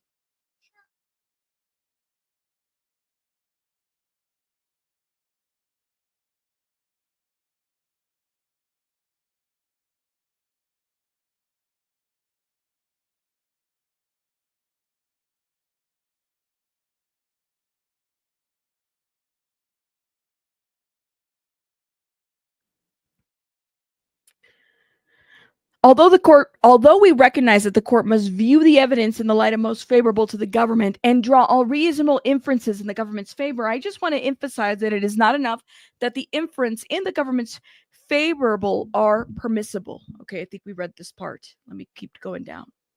And I just want to highlight one other principle that the Second Circuit has repeatedly articulated, which is that in cases where the evidence at best gives equal or nearly equal circumstantial support to a theory of guilt or innocence, and a theory of innocence, a reasonable jury must necessarily, as a matter of law, entertain a reasonable doubt.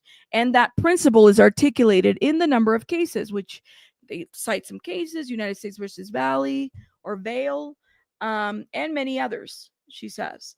And while preserving that general Rule 29 motion, I do want to highlight some specific deficiencies as to each count. So starting with count 1, Mr. Combs is entitled to a judgment of acquittal on count 1 because the government has failed to prove the elements of racketeering conspiracy charges in the indictment. To engage in a racketeering conspiracy, the government must prove, this is important, the government must prove that the defendant agreed with others to further an endeavor which is complete and would satisfy all the elements of a substantive RICO offense. And that's from the United States versus Kane.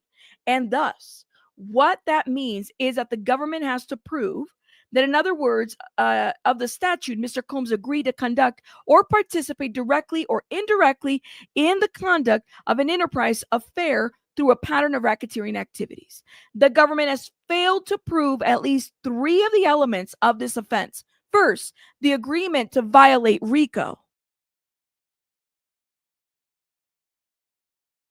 Second, that the defendant knowingly and willfully joined any such agreement. And third, that he agreed that he or another member of the alleged conspiracy would commit.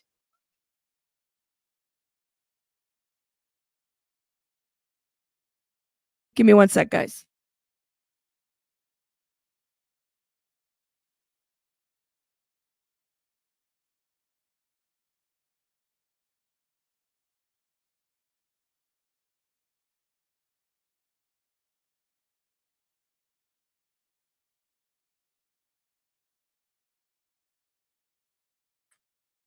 Okay.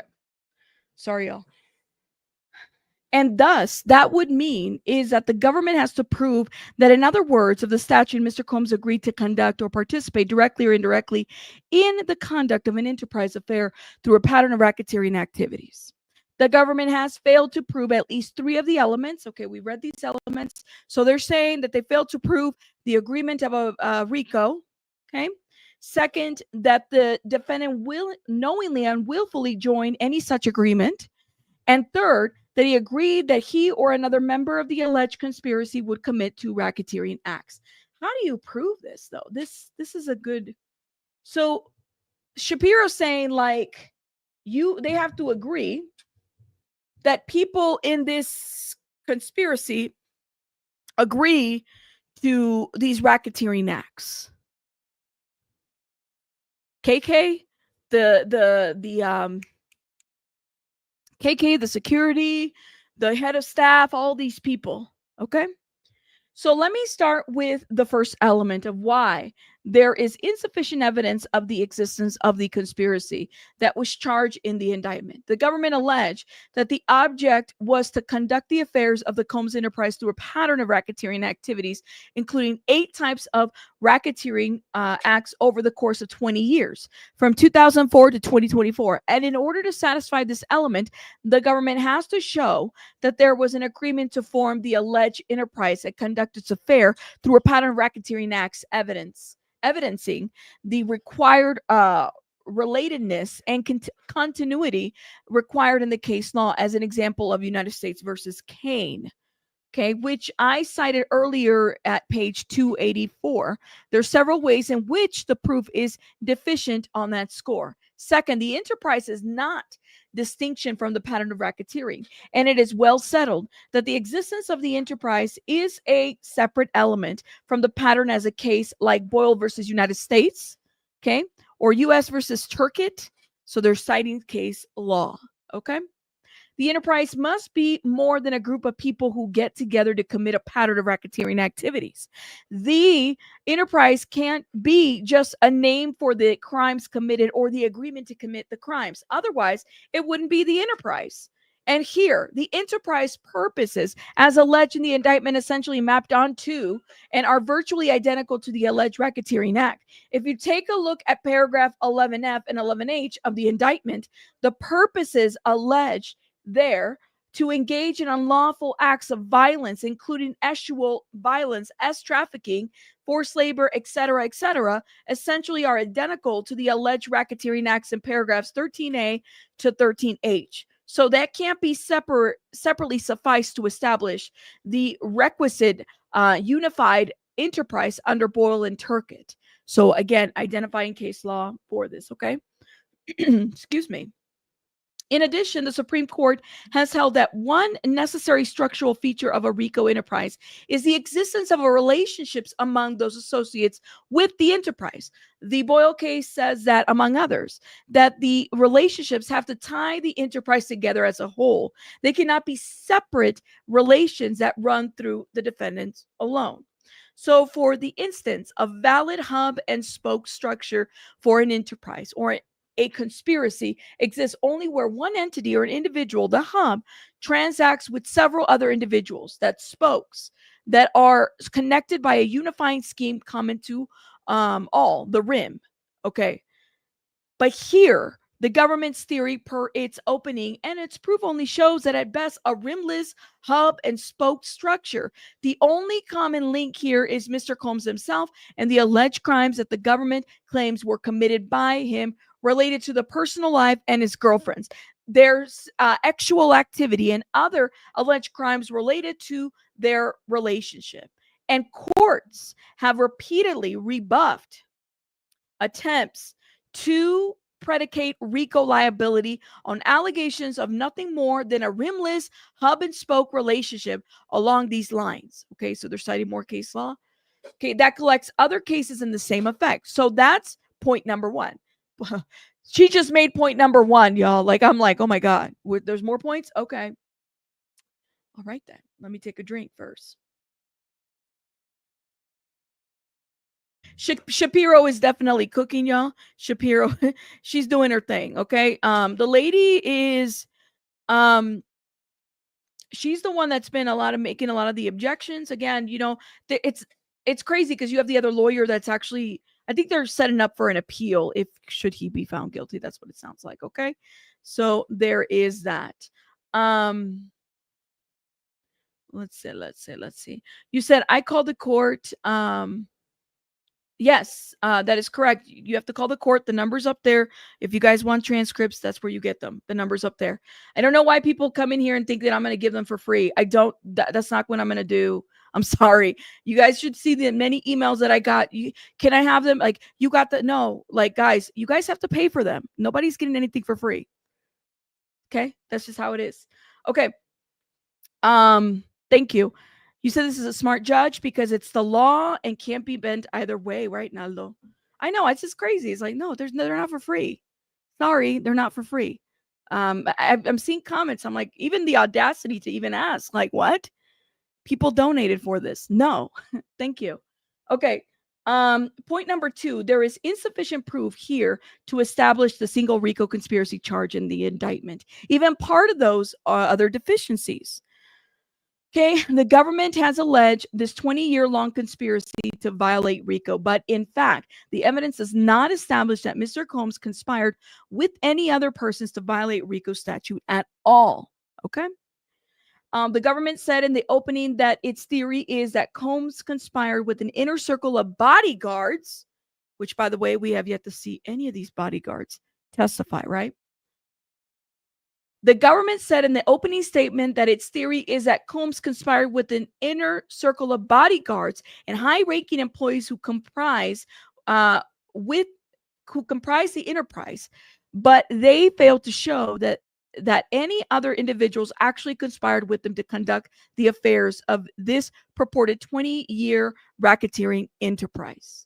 Okay, indeed, there is at best a thin proof that any of the other employees knowingly participated in crimes with or for Mr. Combs, other than things like picking up or helping Mr. Combs procure personal use quantities of rugs for himself. Most of the testimony about the employees show that they ran errands related to his personal life, made several travel arrangements for him and his girlfriend and the like, but there is no evidence that they are and that they were aware of or believe that they had trafficking his girlfriend, that he had trafficked his girlfriend or coerced them into or violating the Mann Act. Did the employees know that? That's the question of the hour. And let me know what you guys think in the chat. Do you guys think that I don't know Christina Coram, but would Christina Coram participate in such an act knowing that it was against the law or that she was violating the law? That is the question that I have. Now, mind you, Dana Tran did a what's the word? Dana Tran did a whole little like sit down with Rolling Stone and talk and defended Christina Coram, if that makes sense. So there is that. Defending her and saying, you know, the lady wouldn't even commit, she doesn't even have a speeding ticket. She wouldn't commit a crime.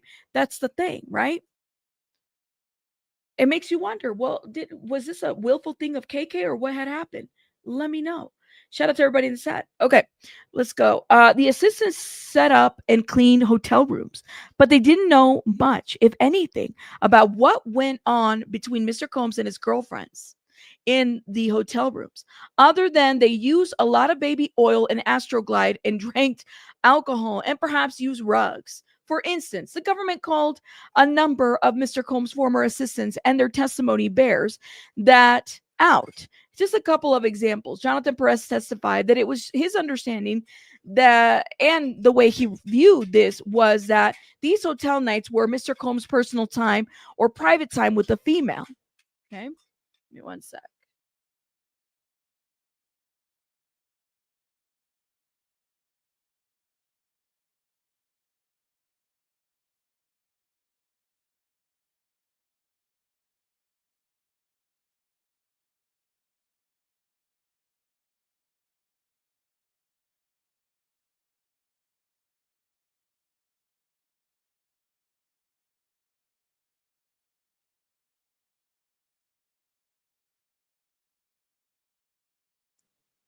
Okay. Let's see. So, for instance, the government called a number of assistants. We talked about Jonathan Perez. Okay. Brendan Paul testified that Mr. Combs and a significant other were going to a hotel for a night. And that was sort of his understanding of what was happening in these hotel rooms. And when one of the witnesses, who was a former assistant, David James, did at one point testify that he once saw a naked man in the hotel room, but he said, I didn't really think it was my business. I mean, I thought they were doing some personal things, and that's what was part of the day, part of my job. What's more, the evidence shows that Mr. Combs actually took steps to conceal the nature of the sexual activity that he was engaging in with his girlfriend from his employees. And in particular, the fact, for instance, that the sexual activity with Cassandra Ventura and Jane sometimes involved third parties. For example, the escorts and the entertainers were booked by Mr. Combs or Cassie and Jane. He did not involve staff in booking them or their travel. Cassie and Jane both testified that they thought that what they were doing with these men was a secret that Combs shared with only them, and indeed that it brought them closer to Combs. And there are also many text messages and other documents that confirm that Combs himself sought to conceal the involvement of the escorts from his employees. For instance, we saw a couple just earlier, so they're talking about defense exhibits, had an entry, and I think I can't read my handwriting, she says. I can't read my handwriting, but I think it's April 24, 2023, where Mr. Combs is talking to Jane, and he says, I can't let KK know about the arrangement for the hotel night. Another example is Government Exhibit 1407, line 17, when Mr. Combs says to Jane on November 8th, 2021, I can't have Paul at my house. Paul is, assistant. And then, the worker, the S worker.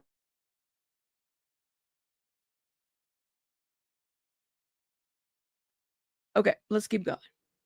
And then in the same exhibit 1407 at line 784, Jane says to Cabral Williams on September 19, 2023, LMK, when you head out, because the team might be there soon. Don't want to let them to intercept you. And there's another example from earlier today, Defense Exhibit 3328, May 16, 2023, where Jane is talking to Cabral Williams and is talking about how she has to wait to make sure the assistants are cleared out. So those are just a few examples. In addition, even though, for instance, KK and some of the security guards in the earlier period learn of Mr. Combs' violence with respect to Cassie, which is not a racketeering activity anyways, they did not help Mr. Combs perpetrate any further violence. Instead, there were numerous examples in the evidence where they actually tried to help Cassie in various ways and tried to deter Mr. Combs from engaging in further violence. For example, after the Intercontinental incident, Cassie spoke to D-Rock and went to his house because D-Rock and his wife were just always there for me. So I ended up going there to feel safe. Cassie also testified that she was very close to Mr. Combs' security guards and felt safe with D-Rock and April. And similarly, with respects to KK, there are examples in the evidence where KK is actually trying to help Cassie Ventura and protect her from Mr. Combs' anger. One example of that is in the government summary chart GX1411 line 76 to 89, which is a series of texts between KK and Cassie. With respects to the security guards, I also wanted to add that there's no evidence that they knew of any S crimes or believe that Cassie or Jane were coerced into any sexual activity with Mr. Combs. Although, as I mentioned earlier, some of them did witness the DV against Cassie, and there is certainly no evidence that any of them, because there is no evidence of this at all, that any of them believe that this violence was being used to coerce Miss Ventura to engage in S, that she didn't want to engage in with Mr. Combs or other. All right. Oh my goodness. The lady is cooking. She's cooking, y'all. She's making an argument. She's doing what she has to do. Let me know what you guys think in the comments. Shout out to everybody in the chat. Make sure you guys can we get to 1,000 likes, please? And thank you. I would appreciate it. Okay. Let me see what you guys are saying. Maybe KK told him to stop doing that. So he really, well, it sounds like there were times where KK, like, there was that message where KK was intervening on like some things, if you know what I mean. Where she's like, don't go out there in an Uber, like by yourself, when you're drunk or that type of situation. Here you go. Here you go. Here you go. Sorry, I gotta open this. Oh, give me this. Thank you. Here.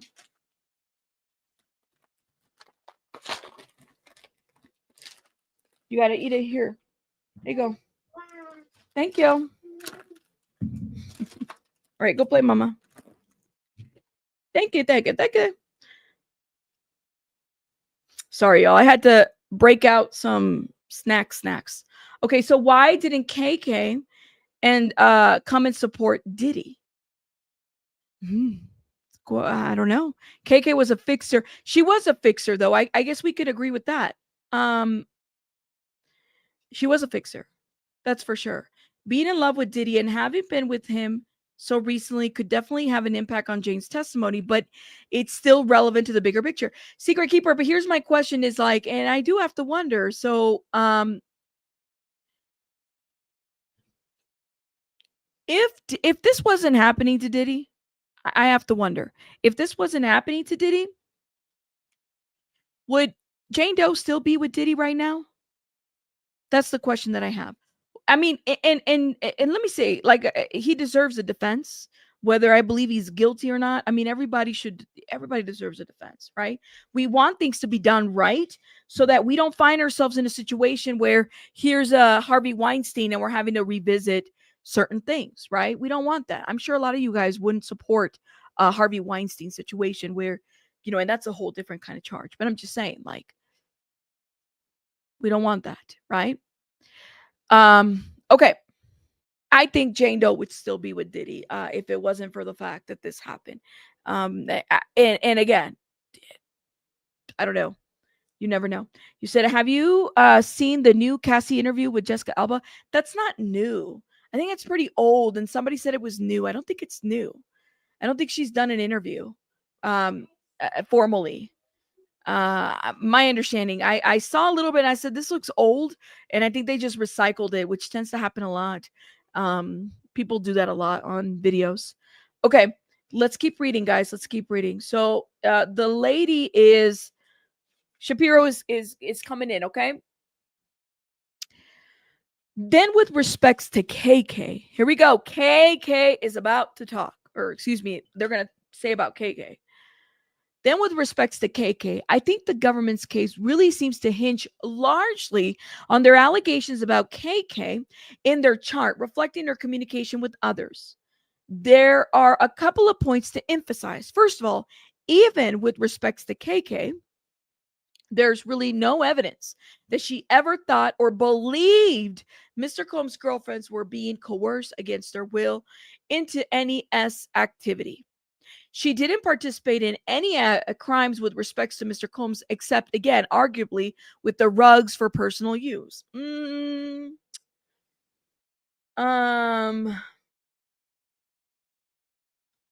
is that one saying? Lack of knowledge of the law doesn't necessarily mean that you're exempt from any consequences of it.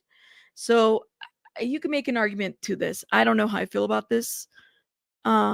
Because Cassie did message KK a couple times, if I remember correctly, where after what happened at Intercontinental and then him breaking into the apartment and she having to intervene. And then there was a time where Jane wanted to get away and Jane had to tell KK, he's threatening to release my videos. So KK knew that there was S videos. Now, what was she supposed to do? I guess that's the question. Well, if he's telling you he's going to release revenge prawn, what do you do in that kind of case? This is not your traditional 9-to-5 kind of job, clearly. I mean, what did Brendan Paul say? HR was a joke. Nobody goes to HR, right? So keep that in mind. Thank you. Yeah, ignorance of the law is no excuse for not being held accountable to it, if that makes sense. I didn't know I couldn't speed at this, street, but I decided to. The fact that I didn't know doesn't save me from a ticket, if that makes sense. I can still be held accountable. Okay, let's keep going. And in addition to what I pointed out earlier with regards to Cassie and her efforts to actually deter Mr. Combs from engaging in any violence and other damage control that she engaged in, there's also evidence that Mr. Combs was lying to her, even though she was supposed to be his co-conspirator. For instance, in Government Exhibit 1411, lines 368 and 370, in text between KK and Mr. Combs, she says, if you cannot be honest with me, this is shortly after the Ventura lawsuit. This doesn't work. We just went through you choosing to keep things to yourself and hide them. And we know this puts us where we are now. Then he says, you can take my phone. And then she says, this has nothing to do with taking your phone. If you're starting to lie about anything to me, I'm saying that will break me. And I will just feel like we are about to live this ish all over again. So that's not the way co-conspirators act with one another. What do you guys think? It's not the way co-conspirators act with one another. In your opinion, is KK a co-conspirator? That's the question. That is the question of the hour. What do you guys make of that? You say, Moni says, KK had no idea. KK had no idea. Okay. But let me know. Maybe we should do a poll on this. Give me 1 second.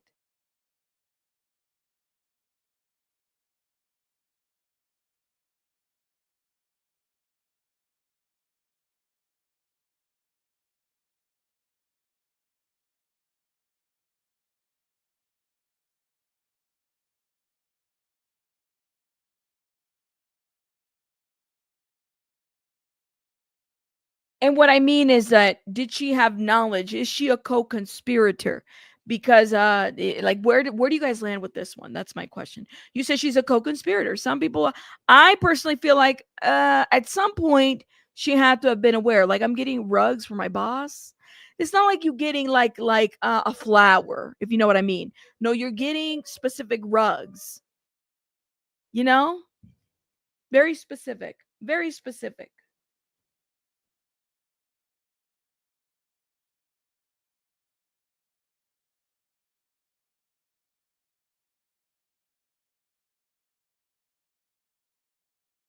All right. Do we have many bots? I'm not even paying attention. So yeah, I just saw somebody say the bots in this chat. Oh my God, the Diddy bots. All right, okay. So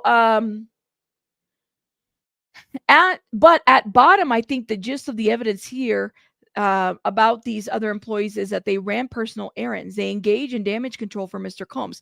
That, my friends, I do agree. They engage in damage control for Mr. Combs. There was a lot of damage control for him, and there is no evidence on the other hand that any of them were agreeing to form a RICO enterprise that would engage in a pattern of racketeering acts with Mr. Combs. Okay. They didn't know. There's no that they're saying that there's no evidence of that. Then on this point, the final point I want to make on this is that at worst, even if one were to take the view that the evidence could support one or more small one-off conspiracy at this time, such as, for example, the respects to the rugs for personal use, that does not prove the single charge conspiracy to violate RICO or the necessary continuity as charged in the indictment. So, one other thing to point out in that regard is that although the conspiracy is alleged to have begun in 2004, again, KK is supposed to be the main co-conspirator, and she doesn't really even appear in the evidence in any sufficient, significant way until March of 2006, which is 12 years into this purported 20-year co-conspiracy.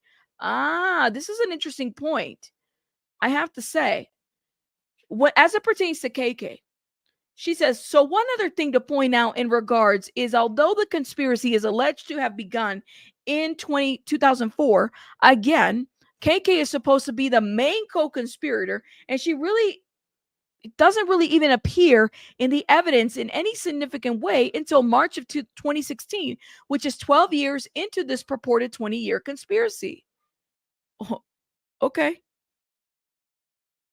And I recognize that they don't have to prove specific dates, but I don't think that the government can charge a 20-year conspiracy, introduce evidence of purported racketeering activities over the first 12 years, and then say, oh, well, we're done here because all we really have to prove is that there was a conspiracy between 2016 to 2014 or 2024, and that would clearly be a prejudicial variance and would knock out at least half of the racketeering acts.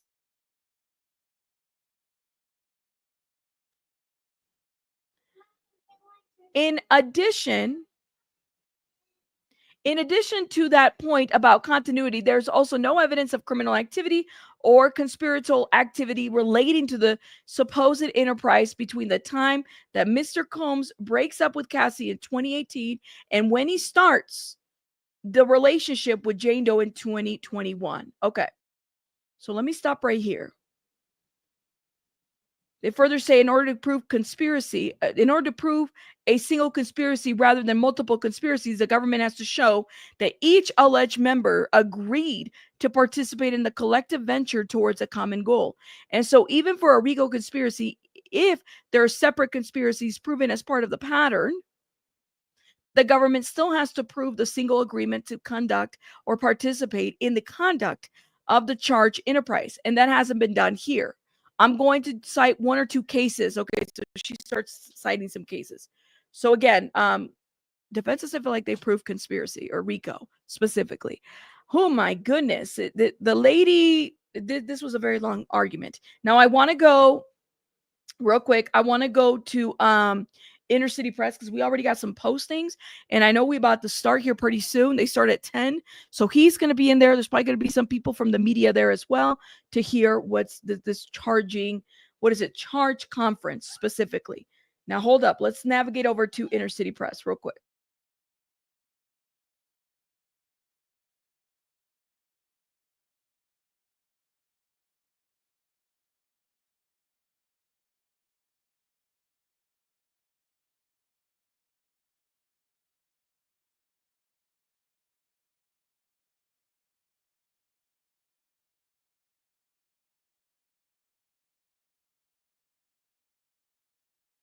Here we go.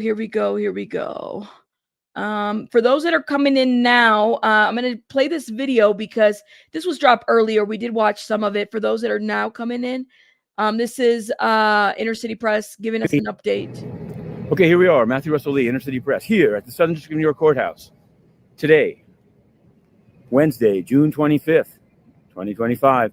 Now we're heading in for what would be day 30 of the U.S. versus Sean Combs trial. The only thing is it's not going to have any witnesses. It's going to be the charge conference at noon, and we will be covering it.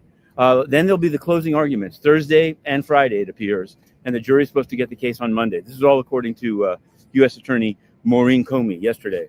But we covered it yesterday. Yesterday started slow with a meandering cross-examination, but then it picked up. There was Combs sort of ingratiated himself, or tried to Judge Subramanian, telling him he's doing an excellent job.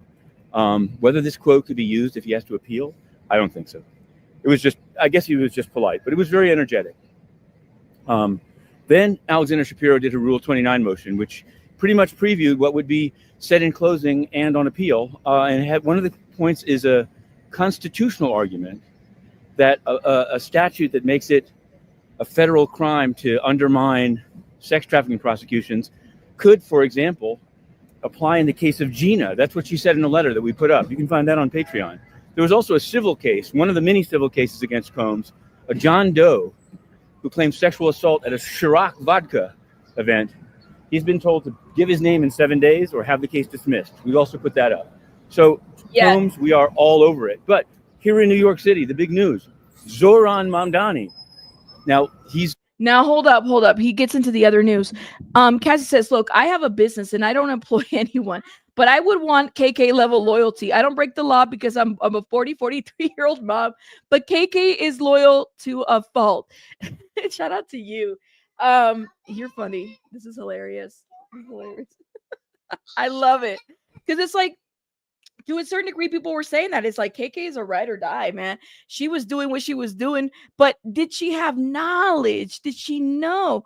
And if she knew, like, I think the one thing that I go back and forth on KK is, you said KK. The thing that I go back and forth on KK, and I'll be very, very honest, okay? When she knew what happened to Cassie, right? Her way of intervening was to separate two. It wasn't to call the police. Like, she wasn't going to intervene that way. Does that make sense? So yeah, she's loyal and great. You guys want somebody loyal, but loyal to what? Loyal to who? If that makes sense. If she would make a great employee, it sounds like she was. But loyal to a fault? If I love my boss, and I have a great relationship with my boss, and I'm loyal and I'm up and down, but then my boss says, hey, can you transport a kilo of this, across the border? I'm not going down for my boss. And the simple fact that you put me in a predicament that I would have to transport, just really says, like, damn, like, you really want me to what? And I'm not supposed to say anything? I might just walk away and quit the job and be like, I'm really uncomfortable. But then think about all the other assistants that were there, like George Kaplan, right? Or the other guy who they were there and they were like, oh, we saw things. Yes, it was like that. Or we didn't see things. I don't know, man. I don't know if I can be that loyal. I would quit and I would report, What if I was the assistant too? And my boss is hitting up his wife or his girlfriend? Am I supposed to be quiet about it or report it? What do I do?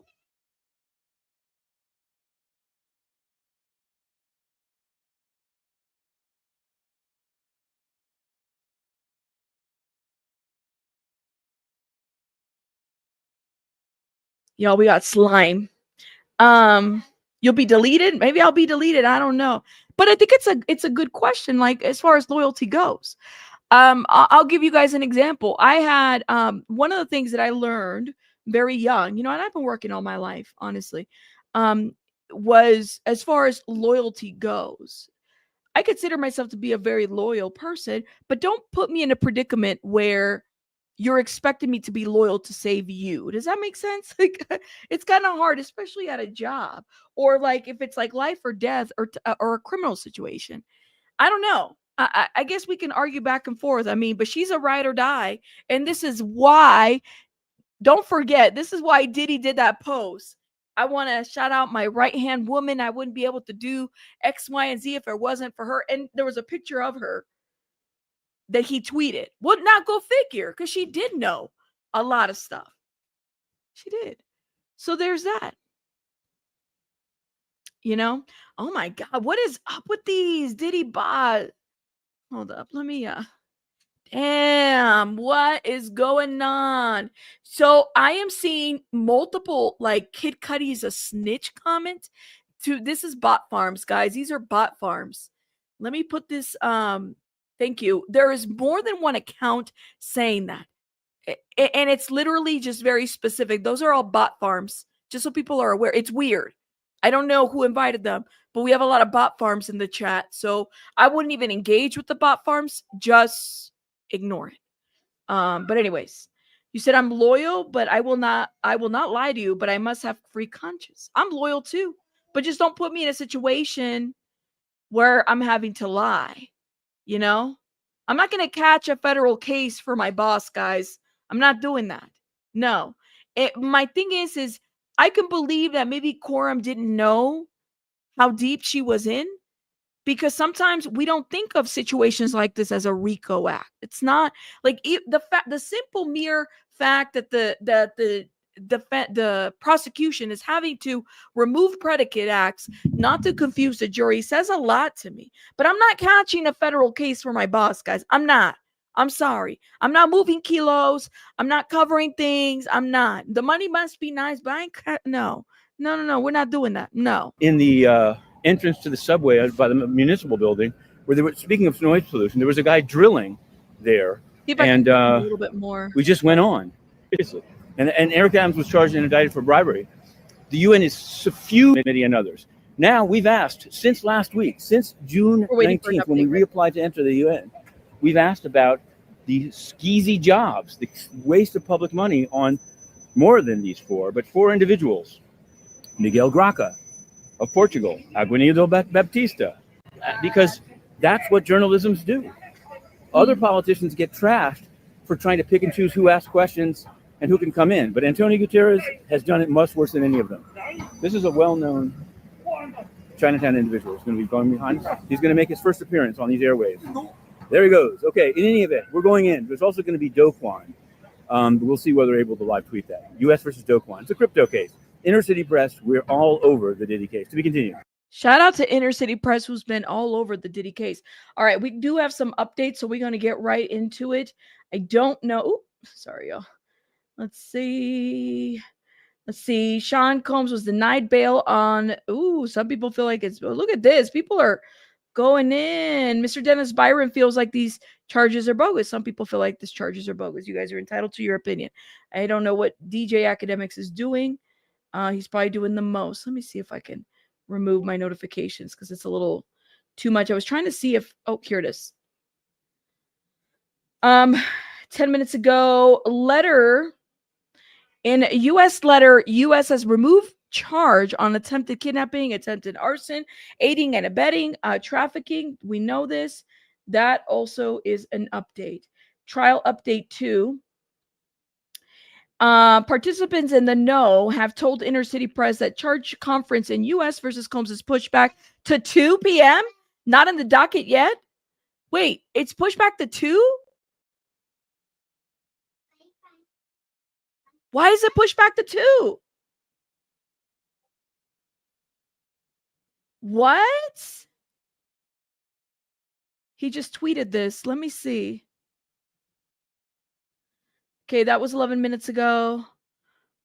It's pushed back to 2? See, it says right here, trial participants in the know have told Inner City Press that the charge conference in U.S. versus Combs is pushed back to 2, not in the docket yet, while the 2 letters last night raised new issues. Let me see if I can confirm this information. Did anybody hear this too? I knew something was off. Why are they pushing it back? See if we can, what information we can confirm. That was 50 minutes ago, 43.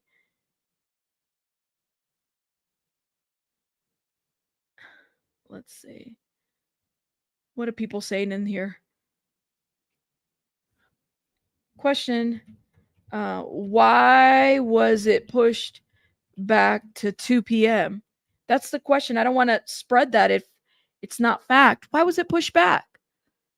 Let's see.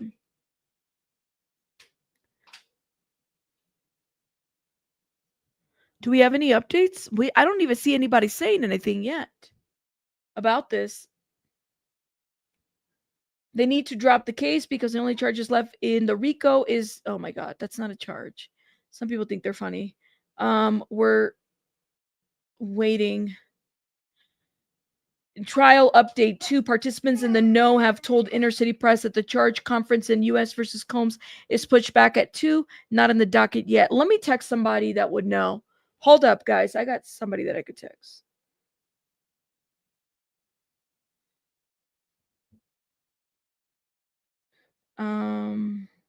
Let's see.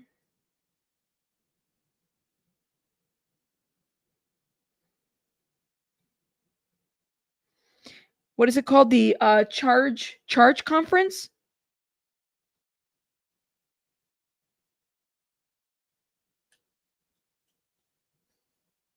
Where's Diddy docket? I don't know. Push back because the defense is redefensing. We're waiting, guys.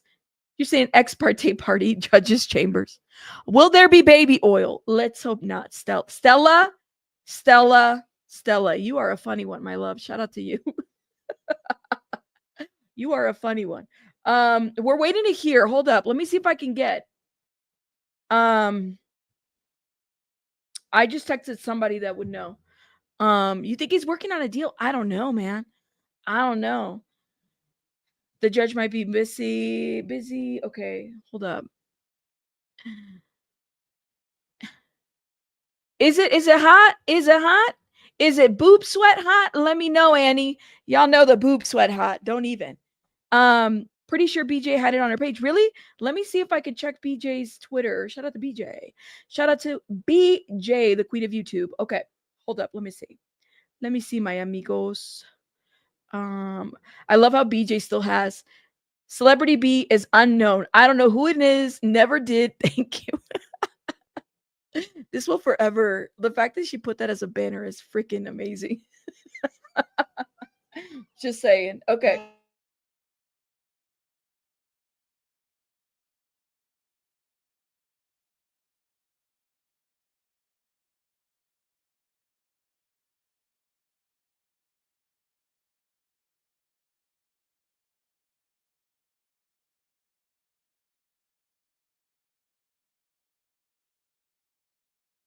Okay, let's see if we can find out more information. Sorry.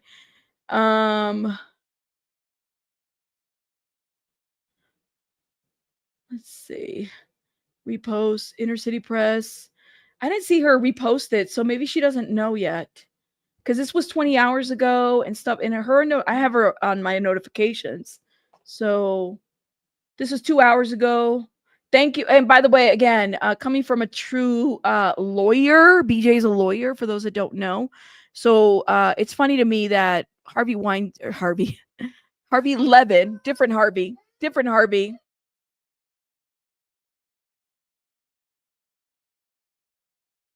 Harvey is BJ was in the chat earlier. She's probably busy right now.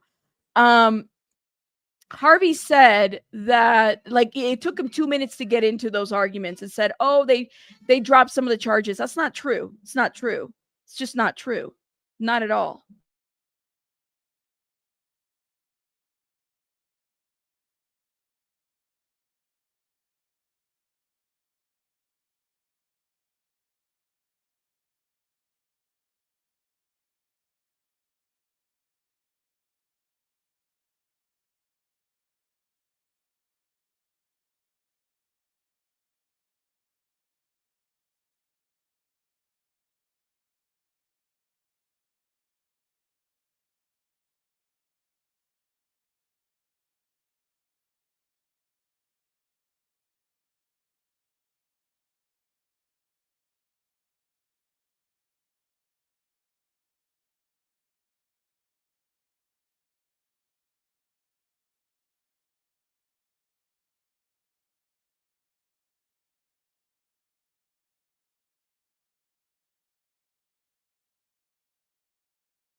Sorry, y'all.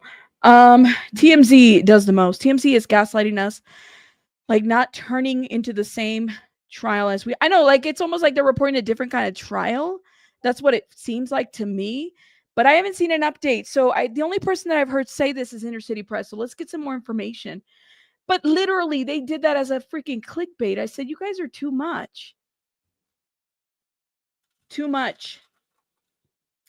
I don't know. And people do rely on TMZ for information. So it's kind of like sad because it's like, really?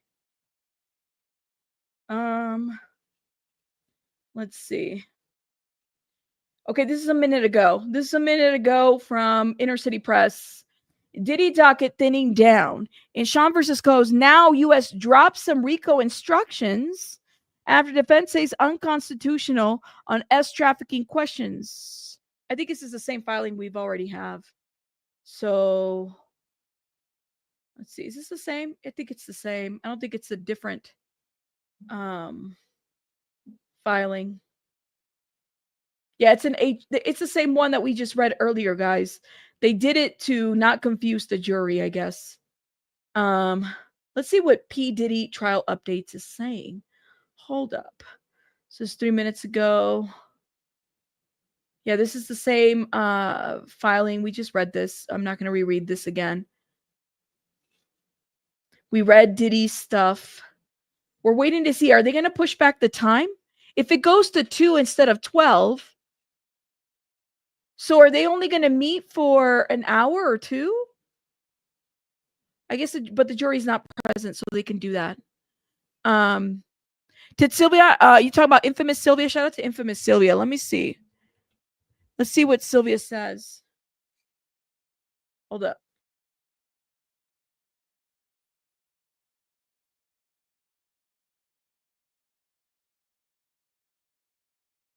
Yeah, here we go. Infamous Sylvia. I might make a decision on acquittal. I don't know. Kind of makes you said wonder. Jackie said read my first message. Hold on, Jackie. Let me read your first message. They're angry. Oh, Jackie said read her first message. Hold on. Oh, wow, you in here? I'm not gonna come down here for no reason. There is court. There's court. no trial, but there is court.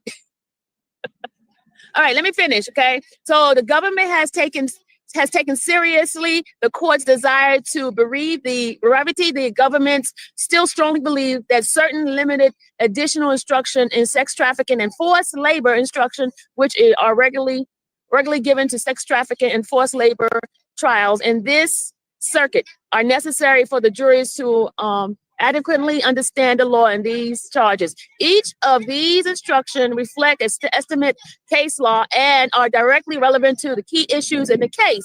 Moreover, without these such instruction, the government has serious concern that the jury may misunderstand the applicable law for both the charges, which are extremely complex. We read this, by the way. This we already went through. They're predicate acts that were dropped, not charges, okay? Just people are aware. The RICO still stands. All of that still stands. It's just the predicate under some of these acts under the RICO, like the arson, attempted kidnapping, abetting S trafficking. So people are not confused. Like I said, people get confused all the time. Legal concept, and above the jurors may have preconceived, mistaken notion. So okay, this is infamous Sylvia. You guys check her out. Let me see if I can drop the link for her, because she went out here. She actually broke the news on the YouTubes over this. Shout out to infamous Sylvia doing the work.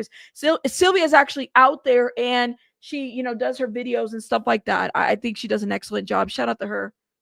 Oh, did you hear those 3 charges that are being removed from Diddy? Y'all heard right? 1, it is attempted kidnapping. That one is being removed. The next one is arson. That is being removed. And the last one is bribery. No, aiding and abetting. Sorry. Aiding and abetting is being removed. Okay. What do you mean fake news? You fake your butt on out of here. I'm reading the document. Ain't no damn fake news document. Go read. Hold up. She's reading the same document that we were reading. Inner City Press actually responded to my tweet. Give me 1 second.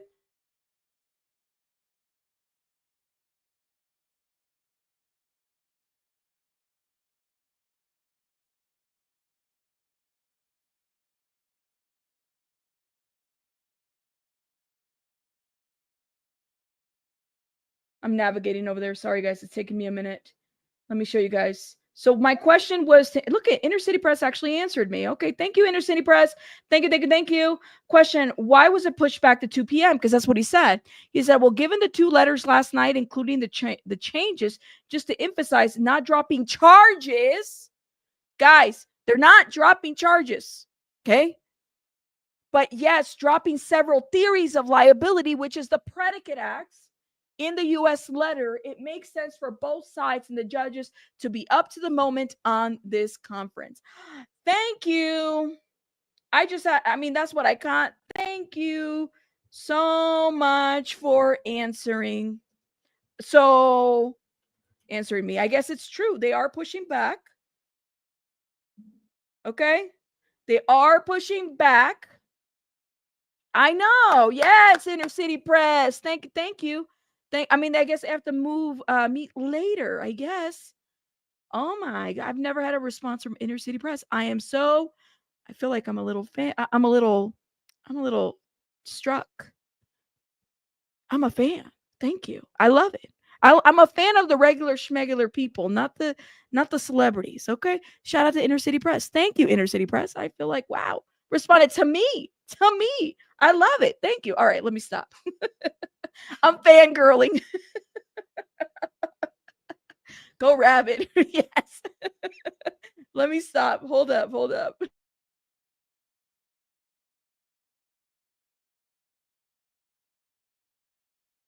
Lord have mercy. Okay, I don't have an update yet, but let's go to Sylvia real quick and let's see what else we find, okay? Ain't no fake news. The government says they're removing it. They're not going forward with that part. And some of you guys mad. He's going home, y'all. He's going home. Yep, 3 charges from the document. I don't know about the RICO part. Well, we'll see what happens inside. The documents are fake. Okay, fashion junkie. She said the documents are fake. Well, you tell the Pacer News that the documents are fake.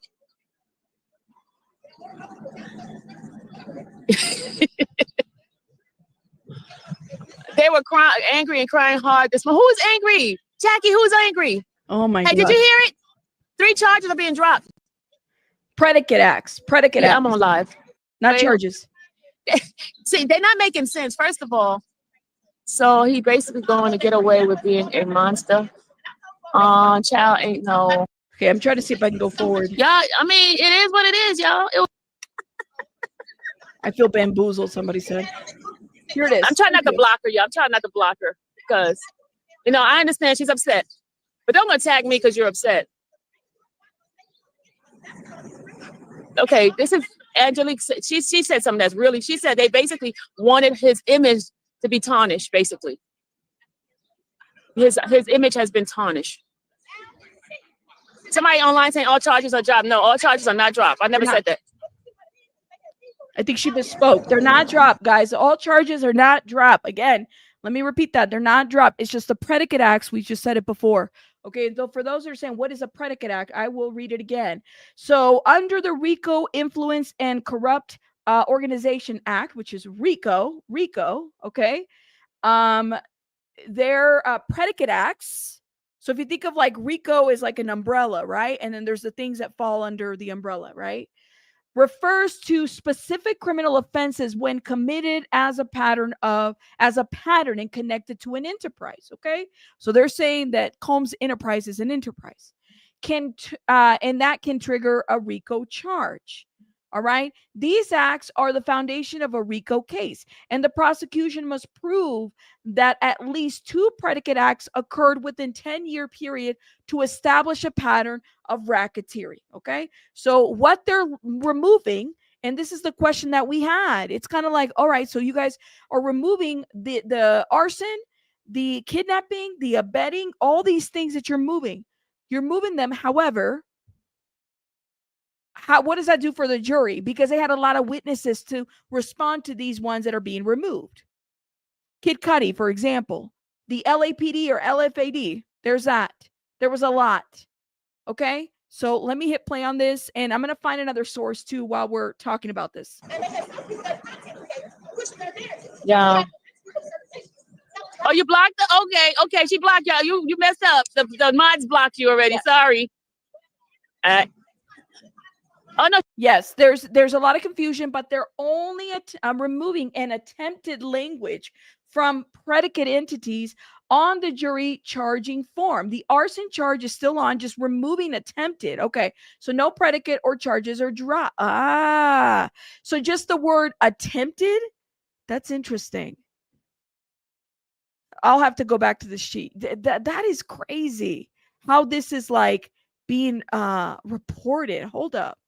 Let me see. Diddy. Because people are talking, well, the charges are dropped. No, they're not. They're not being dropped. They're not being dropped. Well, I don't know how people, maybe there's just a confusion to this. Maybe people feel like, oh, the confusion is real. I have a lot of questions about this. Hold up, guys. Somebody said, Tisa said, secret Fed deal. What? What do you mean? Secret Fed deal? There's a Guys, come in here, sit down and shut the door. I know you are still reeling from the federal government dropping the most emotionally charged offenses against Diddy. And I put my ear to the ground and I'm seeing what is being said. But here's the thing we have to talk about. Just keep your mind open. Because at this point, we have to talk about everything, not just the things that we know, not just the things we want to believe, but what actually may be happening. And we need to talk about Diddy and how what the feds did might be his road to pardon. Okay, here's the truth. Everyone's whispering, but no one's saying outright. okay. Did Diddy cut a secret deal with the feds? I know, but hear me out. What? What? Okay. Just because the government hear me out. Let me organize the thoughts. Let's get into this. Because the government just dropped all the state charges, kidnapping, attempted arson, aiding sex trafficking, gone, and all that's left are federal charges. And if you've been paying attention, you already know you can't be pardoned for state convictions, but you can be pardoned for federal ones. And our president has signaled that if he sees evidence that Sean Diddy Combs was being treated unfairly, he would consider a pardon. Those were his words, not mine. Google it. And I didn't want to believe the whispers at first, but y'all, they're getting louder. What if the feds want this case to be federal only? And what if Diddy gave them something or someone behind closed doors? And if so, what does this mean for justice, for the victims, and for the truth? Don't worry, y'all. I got the receipts. I got the legal play-by-play. And I'm going to walk you through everything the headlines won't tell you. Y'all, let's go.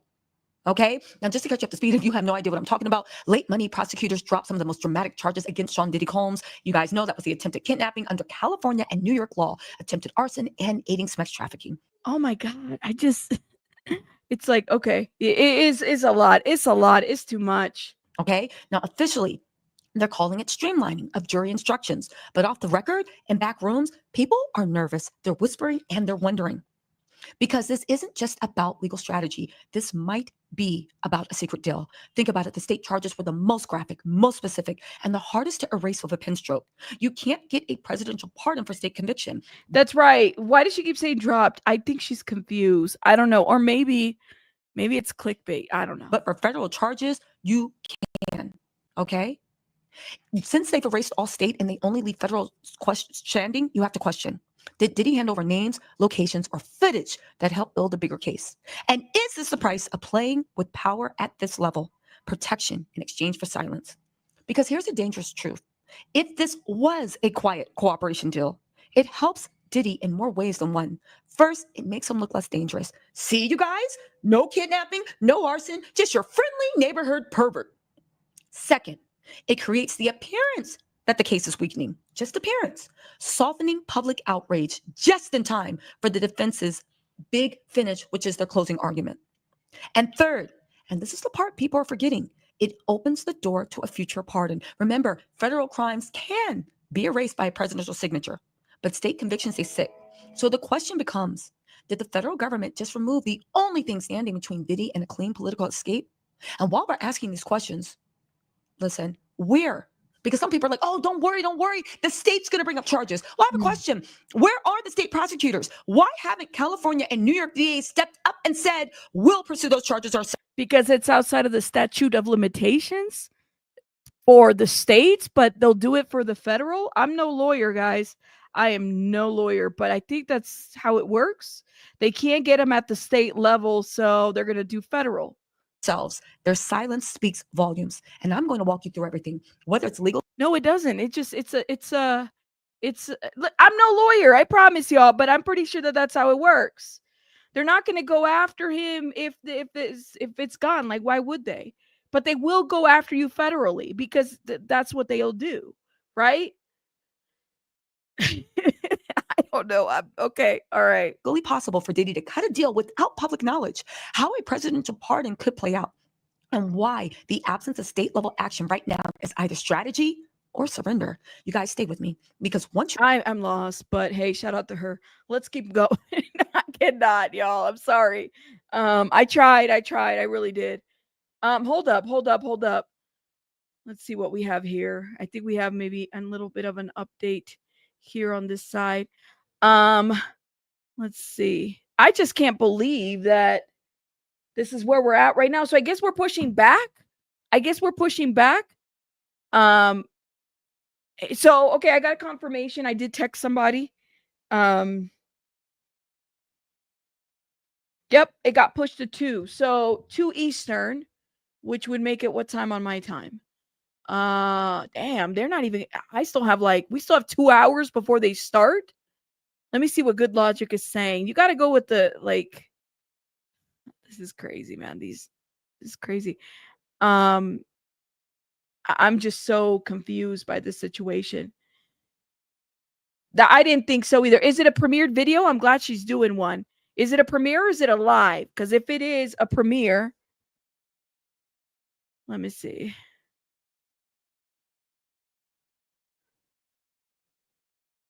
Oh, it's premiering. Okay, perfect. She's doing a premiere video. That's awesome. So she probably pushed back her live because there's nothing going on. We're still waiting. See, like everybody's saying, drop. Guys, they're not. We have the documents. We reviewed them and we can review them again if people want. Shout out to Diddy Docket, who has the documents up on the website. See if I can pull it. It's crazy, man. Crazy.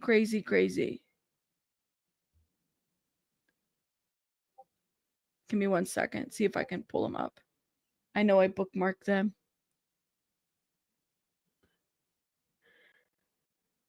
Oh, man. So they're not going to start until later. So 9 hours ago, this is what they have. Oh, don't show me ads. Here it is. Give you guys an example. Yes. Shout out to BJ. An attorney gave a legal explanation similar to what you explained earlier this morning. Nance, did they? A lawyer did?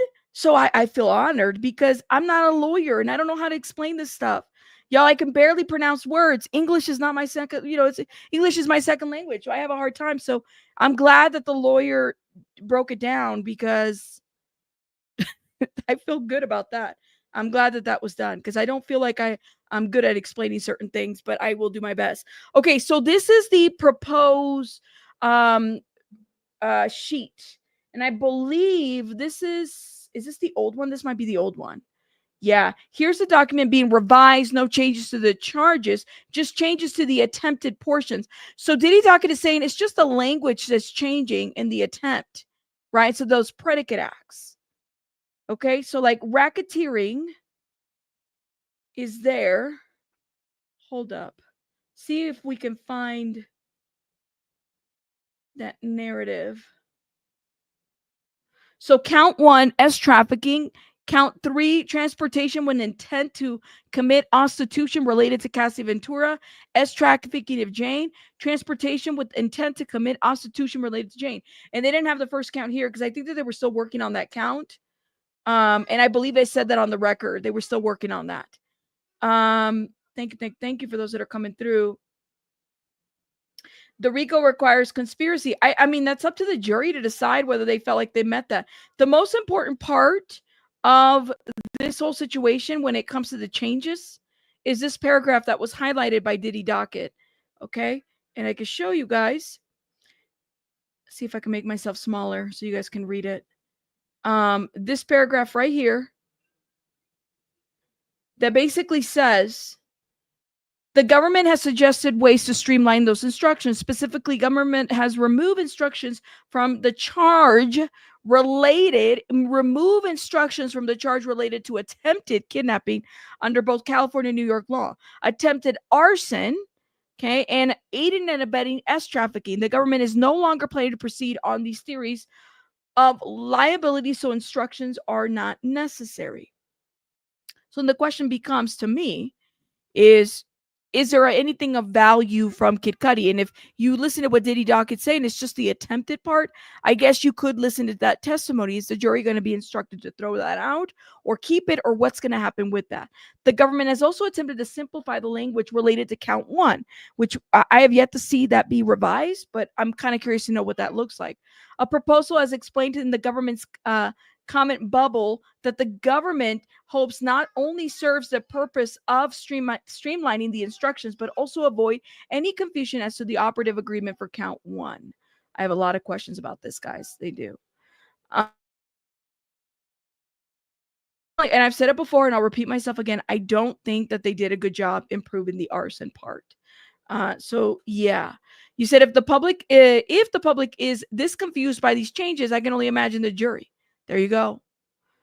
Thank you. Yes, state charges were predicate for federal charges. Federal charges remove predicate state charges. Thank you, Stella. Thank you. So a lot of us are ignorant of the legal system and how procedures work. So it's understanding that there's so much speculation, but still, I would imagine, or I would like to think, I would like things to be clearer for us average folks. Thank you, Moni. I appreciate it. I'm glad to hear that.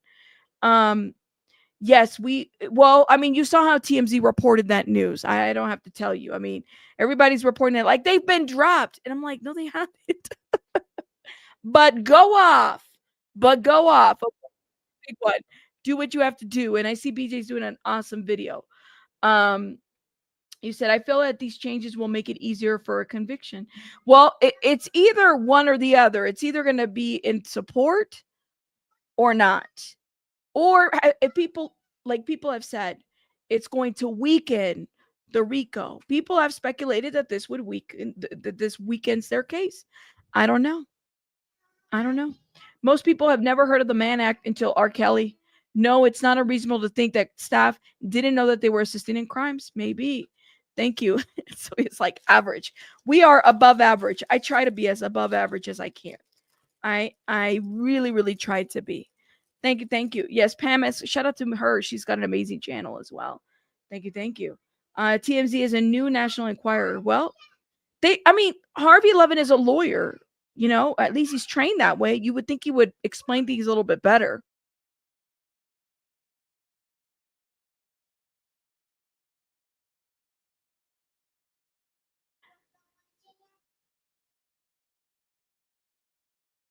You would think that him being a lawyer, he would explain that better. Like the guy went to law school, you know? So yeah, there's that.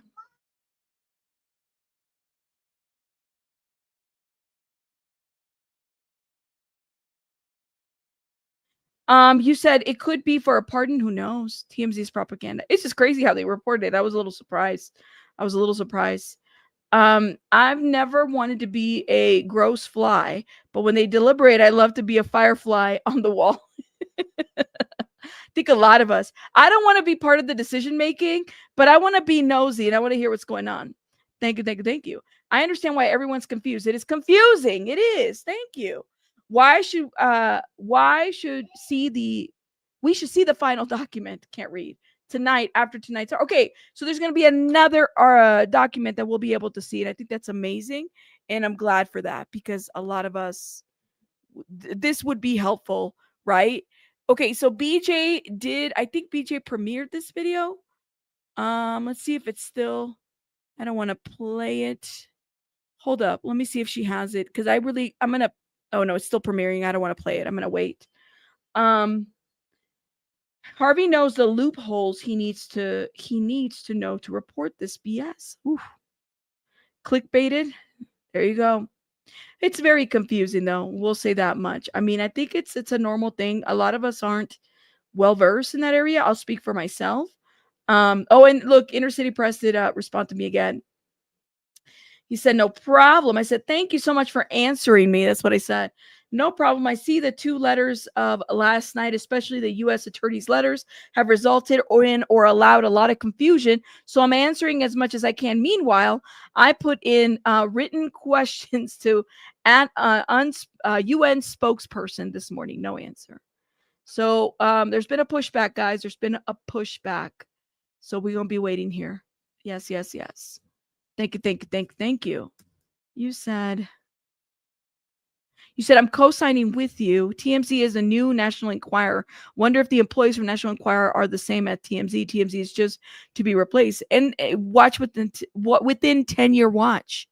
It does seem like TMZ has been, I don't know. The guy likes it. I mean, but they get the news right away, you know? Yeah, tragedy media zone. That's what we have called that. A predicate act is used in RICO if it involves a local district where the crime were taking place. Miami or in New York City, if they remove such predicates, the traffic over state lines still remains. Thank you. No, who said that? Is this misinformation? Why are you putting this in my chat? Who said that he was? We don't know that. We got to be careful when we put that out there. Who, are you talking about the lawyer and why? Why would he be? Where? Who said it? Whoa, what? Really? Oh my God. First of all, thank you. I owe you an apology. I'm like thinking this is misinformation. Speaking of TMZ, TMZ was the one that came out. He was arrested? What did he do? Mowing down Joe's process server? What? More drama in the Fat Joe civil case. His accuser, a Tyrone Blackburn, was arrested for allegedly mowing down a process server with this car? Oh my God. Dang. I know you're, oh my God.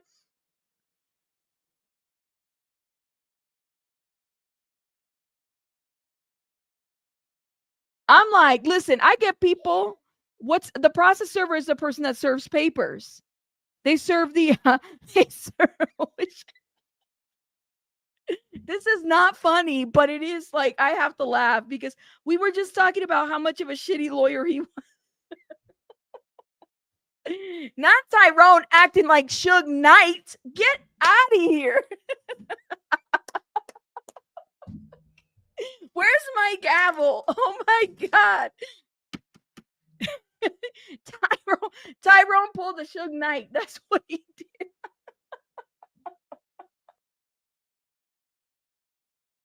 Oh, I just found out, y'all. I'm having a reaction. I apologize.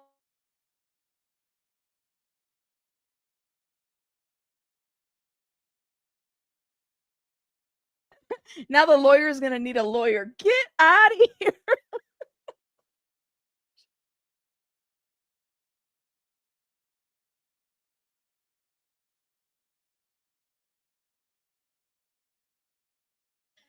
Oh, I was wondering why you're not discussing limitations has ran. Yeah, for the state. Therefore, 5 years of any charges should be dismissed. No, that's you're first of all, that's not on a federal level. That's not a state level. So we did talk about that earlier. You must have just come in. Sorry, y'all. I'm still thinking about okay, let me move on. Y'all. I was not ready for that. See, why? Thank you. But we have had people come in here give us all kinds of crazy information. And so I have to be very careful about what I put up. So I really thought that you were lying to me when you said this. I didn't know. Why did you guys tell me? Nobody told me when we've been talking about Tyrone Blackburn since Tiny and T.I. I blame the chat. I fault you guys, especially my day ones, okay? That you guys know and you guys found out and I didn't even know. What is this?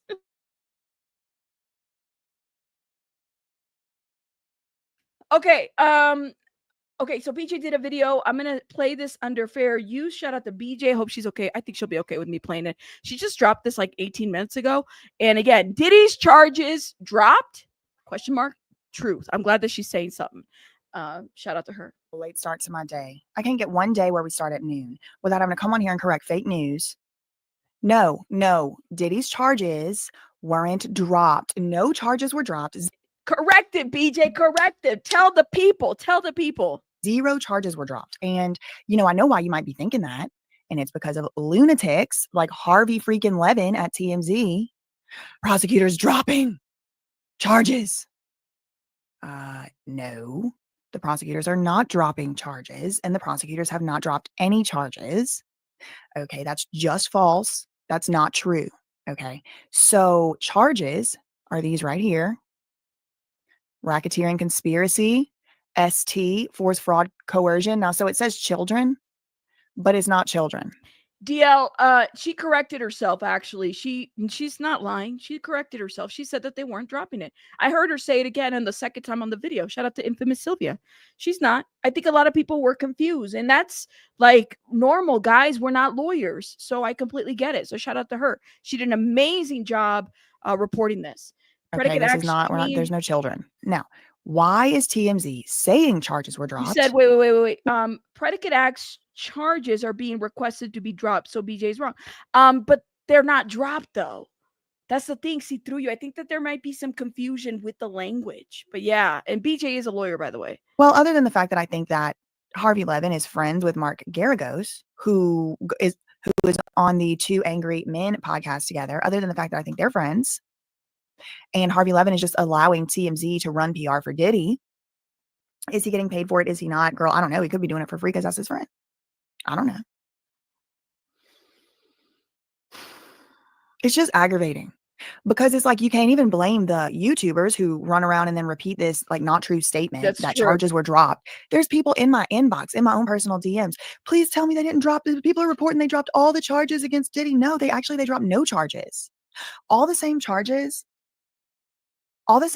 still remain. He's still being charged with trafficking. He's still being charged with interstate commerce of a person for the purposes of prostitution, if you know what I mean. And he's also still being charged with racketeering, which is the RICO Act. Those are his charges. Those were pretty much always his charges. Those are still his charges today. The feds didn't drop those charges. He's still charged with RICO, forced labor, prostitution, those same charges. He is still charged with them. Okay? There you go. No charges were dropped. But TMZ's over here saying charges were dropped, so everybody else is repeating it, even though it's not true. What happened? And that's the part. So Harvey Levin, when he did that video, he did a 4-minute video talking about it, and it was 14 minutes and 18 seconds, right?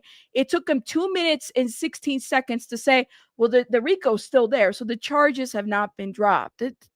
There's a lot of confusion. I'm not a lawyer. I tried my best to explain it earlier in the morning so that people are aware. That's misinformation. So that still stands. Now, the predicates, does it weaken the case if they remove certain language from the predicates or certain things from the predicate acts? That's something that you guys have to maybe, it's not for us to decide. Maybe it's for the jury to decide, right? There's that. Like I said, I stand on what I said 10 toes down on the fact that personally, I don't feel like they did a very good job with the Kid Cudi thing. I've said it multiple times. But I thought coming from a true lawyer, BJ, I think people, could definitely hear a different side of this. Happened, and even TMZ agrees and admits, is the judge didn't want to be sitting there for 8.5 damn hours reading jury instructions that were complicated and difficult to understand. Because I understand the frustration. So why is she trying to be so sarcastic when people can simply cross-reference before repeating what they actually heard? Because people get a lot of information from TMZ, and then, it's repeated, and then we get in trouble. We, the YouTubers, get in trouble for that. So I definitely feel like there's room to kind of be upset. Harvey Levin needs to do better. He is an actual lawyer too. But the way in which he delivered the information was clickbait. But does he get held accountable? No. Does he get his channel removed? No. That's not the same standards that we all have, right? So yeah, it does piss me off, and I completely understand where she's coming from with that, because we get in trouble for all kinds of things. If somebody repeats the wrong information, then they get in trouble too. Oh, you said this when you meant to say this, or you didn't put a question mark here. Guys, like, we have every right as a YouTuber to be upset, because if we're getting information from TMZ, and if it's a brand new YouTuber or somebody that hasn't been around long enough, yeah, they can definitely see this as being a fact and not really understanding, oh, there was changes to the language. It's not really that they dropped the charges. That's different. That's different. So yeah, I completely echo the frustration, because I go through it all the time as a YouTuber. I do. Unalive Road, thank you so much for being a member. I feel like you were already a member, but shout out to you. Thank you. Stand. So he asked both sides to streamline, meaning to cut the fat on some of their jury instructions. All right. So the way that TMZ and Harvey Levin over here are kind of misleadingly, in my opinion, putting it, is that there were charges against Diddy for arson, kidnap, attempted kidnap, aiding and abetting certain ST behaviors. Okay. That was never the case. That was never the case. Diddy could not have been charged with arson because the statute of limitations had expired. The alleged arson happened all the way back in 2012? The statute of limitations had expired. He was never charged with arson. In fact, and indeed, that is why we heard from California law enforcement officials saying that they hated to see that Intercontinental Hotel footage, hated to see it, but nothing they could really do about it because the statute of limitations had run. It had expired. Arson, the statute of limitations has expired. Okay. All this other stuff with attempted kidnap. So when there was a person who came in and said, well, why aren't you talking about how they can go after, like when, I'm sorry, I'm going to say her name, Tisa Tell she said it on her video. Well, the state prosecutors aren't doing anything. They can't do anything because the statute of limitations has dropped. They can't do anything. Tisa said it on her video. She said, well, why isn't what are they doing? Are they just hanging out there? No, my friend. They can't do nothing. She didn't correct herself there. So this is like this is like a normal thing. I think we all get kind of confused with this. This is normal. The government's probably aware of what we're all aware of. They didn't prove arson as a RICO predicate. In order for the government, the feds, the prosecutors in this case, to prove RICO, that is the racketeering charge, they have to show certain types of behaviors were going on. Why? Let's take a step back. Let's zoom out. What is the RICO Act? What is it? Why do we care about it? Why is everyone so concerned about a RICO lately? What is that? The RICO Act is a federal statute, a federal criminal law that was enacted in 1970. It was passed in 1970. Look, y'all can look at a little AI overview right here. It was established to dismantle criminal enterprises by targeting their leadership and their ability to infiltrate legitimate businesses. Okay, so this is an organized crime statute. That see through you. I love that you said this, because I do agree with you on this. There's the language is just off. Completely understand with this. Completely agree with you. Thank you for saying this. And that's why you see people like Big U from I don't even remember what it was, the Rolling 60s. The Rolling 60s and the Big U and all that, it's RICO because it's like considered to be, and he's innocent until proven guilty, but it's considered to be, like organized crime, organized criminal activity. When you come to the city, you got to check in and all of that. So the primary goal of the act of RICO was to disrupt the structure and operations of organized crime groups, particularly those involved in racketeering activities. Wait, what's that? What is a racketeering activity? Great question. Let's ask the same source. Racketeering activity, as defined by federal law, involves engaging in a pattern of criminal behavior for financial gain, often with an organized criminal enterprise, not requiring one, right? But often with, not, it has to be, not you have to have co-defendants, but it is often the case. See where I'm going with this? Typically,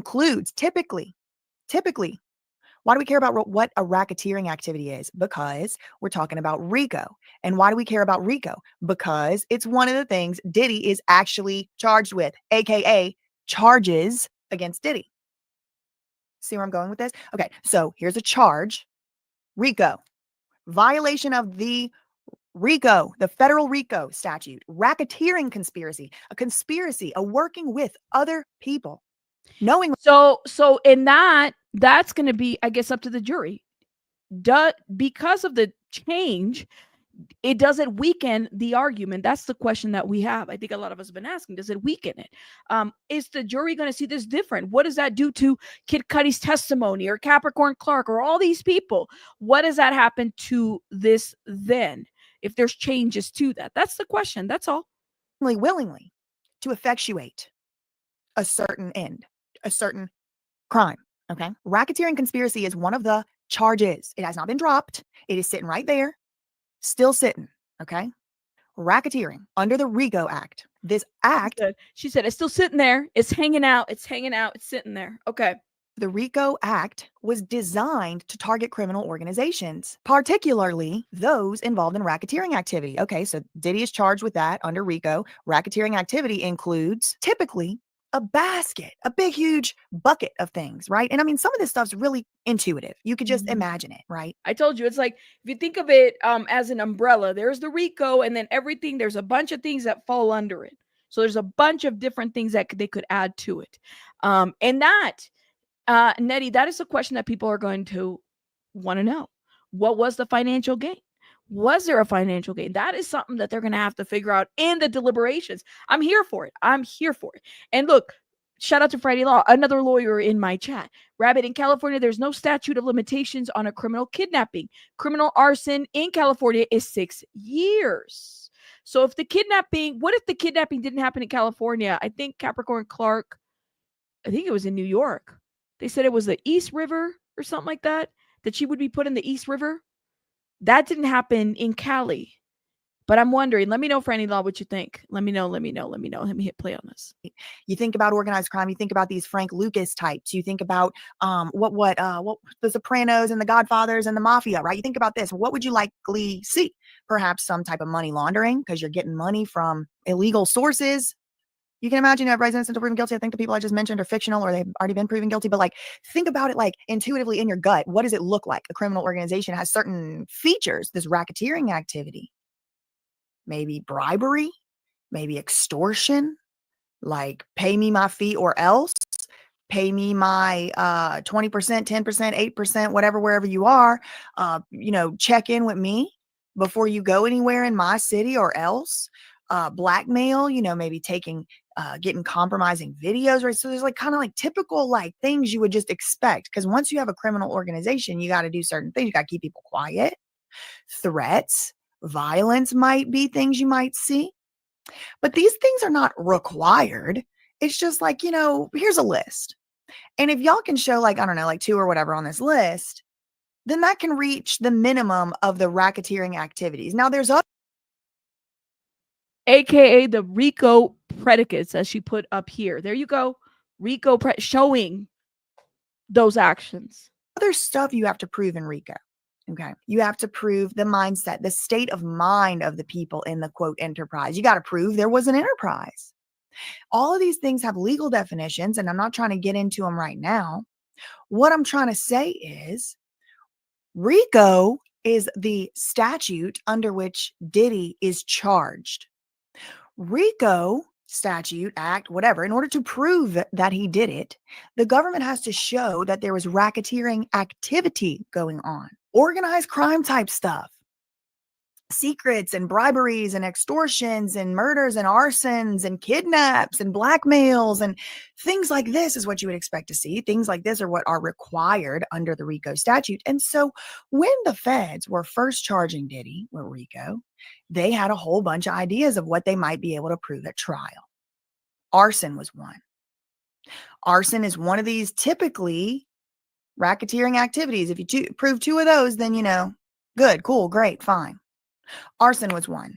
They were just throwing it at the wall. Diddy was never charged with arson. Never. The government never said we're charging him with arson. No. They said he did a criminal enterprise. They did. We're going to show that he did a lot of the RICO racketeering act. He was in charge with arson activities. So yesterday, the judge said to everybody, y'all going to have me sitting up here, I'm paraphrasing, y'all going to have me sitting up here all day reading jury instructions. Do you think you could maybe cut it back a little bit? That would be helpful. So the government, knowing, the feds, knowing that they really only have to show a pattern of racketeering activity, meaning a couple incidents of violence, or a couple incidents of blackmail, extortion, threats, bribery. It kind of is overkill at some point to be like, we got 10 examples of everything on the list. That's kind of overkill. And let's be honest, the feds didn't really prove arson, did they? They proved, it was shady. Diddy maybe said some threats, but Diddy was possibly out of the country at the time. Did Diddy throw the thing into the car to make it go boom? Hard to say. There was that female DNA. And then on top of that, the boom boom didn't even boom boom, so it really only just was like a little bit of a fire. Wasn't a boom. So then it's kind of like, The boom boom didn't boom boom. That's what she said. I think it's a legal term. The boom boom didn't boom boom. Shout out to BJ. do I think Diddy orchestrated that attack? Yes, I do. But do I think that the government met their burden to show Diddy did that arson? No, I don't think they did. They didn't. But that doesn't mean that Diddy wasn't still engaged in a pattern of racketeering activity. There's that. And it doesn't mean that he still wasn't shown a lot of times over and over to the point of possibly overkill that he did engage in my opinion, from what I heard from, from what I read online. I wasn't in the courtroom, but from what I've been following, the government would be doing overkill to have the judge sit up here and explain every element of arson. Diddy didn't really do that arson, for sure. He might have. I don't know. I wasn't there. But I don't think it was like beyond a reasonable doubt he arsoned. Okay. And the fact that, in fact, he was never charged with arson ever is kind of actually ends up being an issue because he was never charged with it at the time. It was never determined. So it wasn't really able to be proven here either. However, were there other racketeering activities that were easily, obviously, and with evidence proven? I think so. I think whatever Diddy did with Cassie's mom and her having to refinance her home and all of that with the $20,000, I don't know exactly if it's bribery, if it's extortion, if it's whatever, but I think that's like very clear. Yeah. And you guys have argued with me and said, no, it's not. I think that was pretty black and white in my opinion when it came to the homeline equity in that situation. Rabbit, and who was the DNA from in the arson? Did we find out? Well, I mean, we did a poll, but who did you guys say the DNA was from? Y'all cracked me up on that DNA. Hold up. Let's do a poll. Let's do a poll. All right. The DNA on the Kid Cudi car belonged to, you said Janice Combs? Janice Combs. What did I put? Jane Combs. Miss Janice. You guys got to leave that lady alone. KK, Capricorn, Cap, or Cassie. It could have been Cassie too. There's another one. I don't know if it was. I'm gonna put Kid Cudi's ex, okay, because that was another person who people have said it might have been. Okay, go vote and hit the like button. Are we at 1,000 likes, please? And thank you. Let me know. Do you think that this is a setup for pardon? I don't know. Is it Rod Joyce? I don't know. You said it's because some people did say that it was. Don't forget the X. I did see through you. I put it in there. Don't be mad, guys. I got it in there. See, look at this. Go vote and hit the like button. But let me not find out that Janice Combs is like the highest voted person. You guys are horrible for even thinking that. Guys got to leave Miss Combs alone because you guys think that it's like this lady is like she's just trying to go to court and people just do too much to this lady. 5 dimes? Oh, but wait, they didn't even have beef then though. You said KK was the executor or I can't even read, y'all. It was Cassie. You said. Oh my God, Coochie 420. Y'all are funny, but it had a designer scarf, so we were talking about that. Anyways, let me hit play on this. I'm gonna release your tapes if your mom doesn't give me 20,000, and it's because you cheated on me, because you might be leaving me. That seems like a racketeering activity to me. So in order to have a pattern, you need one more. Can you think of even one more? Incidents of violence. Threats of violence, lies to the authorities, attempts to cover things up from the authorities. Obstruction is another one of these racketeering activities. Kidnap is one of them. Did the government prove kidnap beyond a reasonable doubt? Maybe. But do they need to have to sit there and argue back and forth about kidnap? Because think about it from a strategic perspective. The jurors are back there. They're trying to throw the book at this guy. Kidnap, arson. He didn't do that arson. He didn't kidnap nobody or whatever. The government, the feds, y'all know, I will not be going out of my way to defend them. All right. But that being said, they're simply doing what the judge asked them to do, which is to streamline the jury instructions. This has nothing to do with charges and nothing to do with dropping them. No charges were dropped. No charges were dropped. I'm sorry if I sound like I'm yelling at you. It ain't you. I'm not mad at y'all. Okay. It's just, I feel like it's just so irresponsible. And like Harvey Levin is not a YouTube like vlogger. Okay. Like, you know what I mean? Like Harvey Levin is a lawyer and he has been in this industry for a long time. He was doing the People's Court as his first job we knew about. Like, again, please don't like gaslight me. The charges have not been dropped. I've just read the document. Again, let's not do that because that's just so rude. You're coming in here. You're wrong. The charges have been dropped. It doesn't say that, guys. It doesn't say that. Like, don't come in here gaslighting me or trying to confuse people because it's like, for what? So if they've been dropped, then what the hell is he still doing there? Everything's been dropped? What is he doing there? Then why is he still there? Let me know. Don't say that they've been dropped and then you say, you're wrong, boo. I'm not your boo. Don't say that they've been dropped. Like, what? Don't gaslight. That's the thing. It's weird because we just went through it. I spent a whole 2 hours before you got here and then gave misinformation in my chat. Don't do that. I literally, that's my, if you want them dropped, that's up to you. But don't come in here misinforming the people thinking that you know something that you don't. Okay, let me hit play on this. Because, I mean, so what? If you listen to the person that's literally misinforming everybody in the chat, okay, so then what? Is it verbiage or is it, or did he get dropped? Is he done? Is he acquitted? Is that what you're saying? All the charges have been dropped? That's not even what's being reported. The man is still sitting in MDC.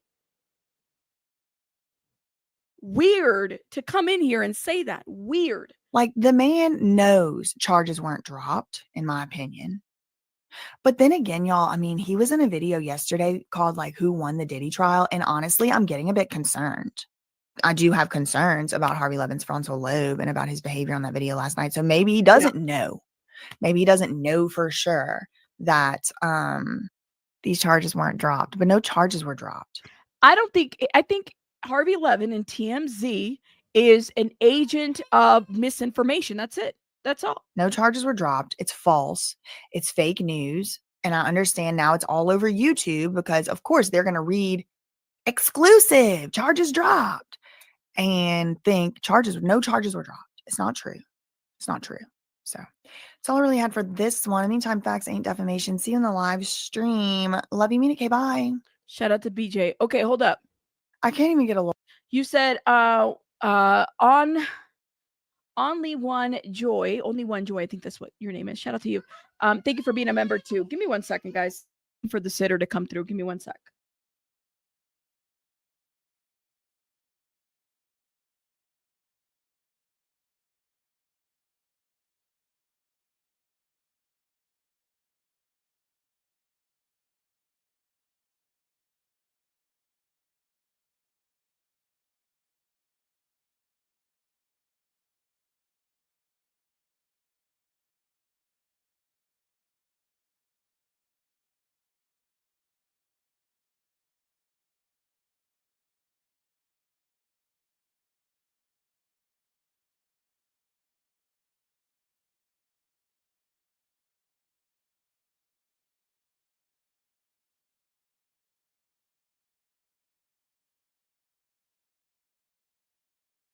Sorry.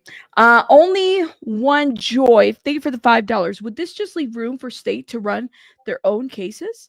I don't know. As far as like with this situation that's happening, it's a great question. Would this just leave room for state to run their own cases?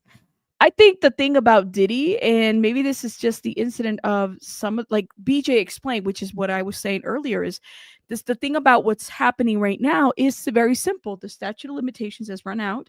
So there's that. There's nothing more to it. The state is not coming through to charge because of that. Let's see. Hold up. And thank you, only one Joy. But that's what I'm thinking. You said TMC is basura. Harvey makes money. Yeah, like he knows.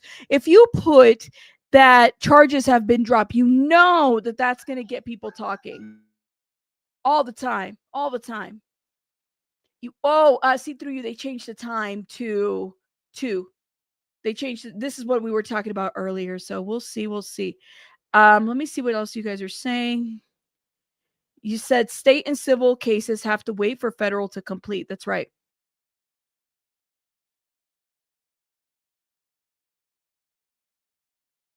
You said, Rabbit, somebody called you a sweetie earlier, and Mods got him shortly after. Why? Rabbit, exactly. An agent of chaos, misinformation. He's misinformation. If I do a video and it says Diddy is walking free, I'm telling you, I'm going to have thousands upon thousands of people in my chat. Okay. And let's not forget, how come TMZ hasn't talked about juror number 7, where they got that information? Do you know how they removed that article? Why? They haven't talked about it at all. At all.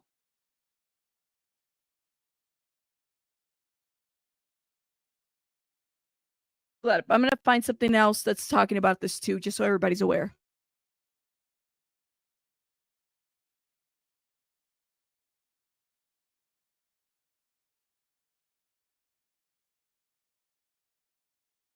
It's literally the way that he said the things that he said that just kind of messed everybody up.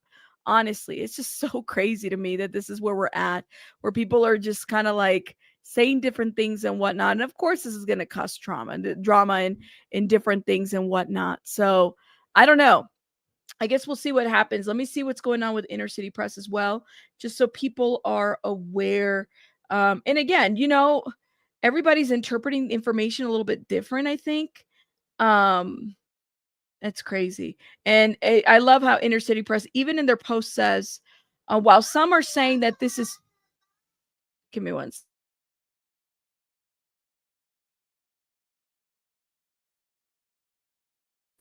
Thank you. While some are saying that this is just U.S. streamlining request by the judge, yesterday Combs Shapiro called the aiding and abetting of trafficking statute unconstitutional. And then the U.S. dropped the theory of liability, case can proceed. So we read a little bit of like Rule 29 in that acquittal part. So I do wonder if maybe, I guess the thing that I speculate is whether submitting what they submitted, do they feel like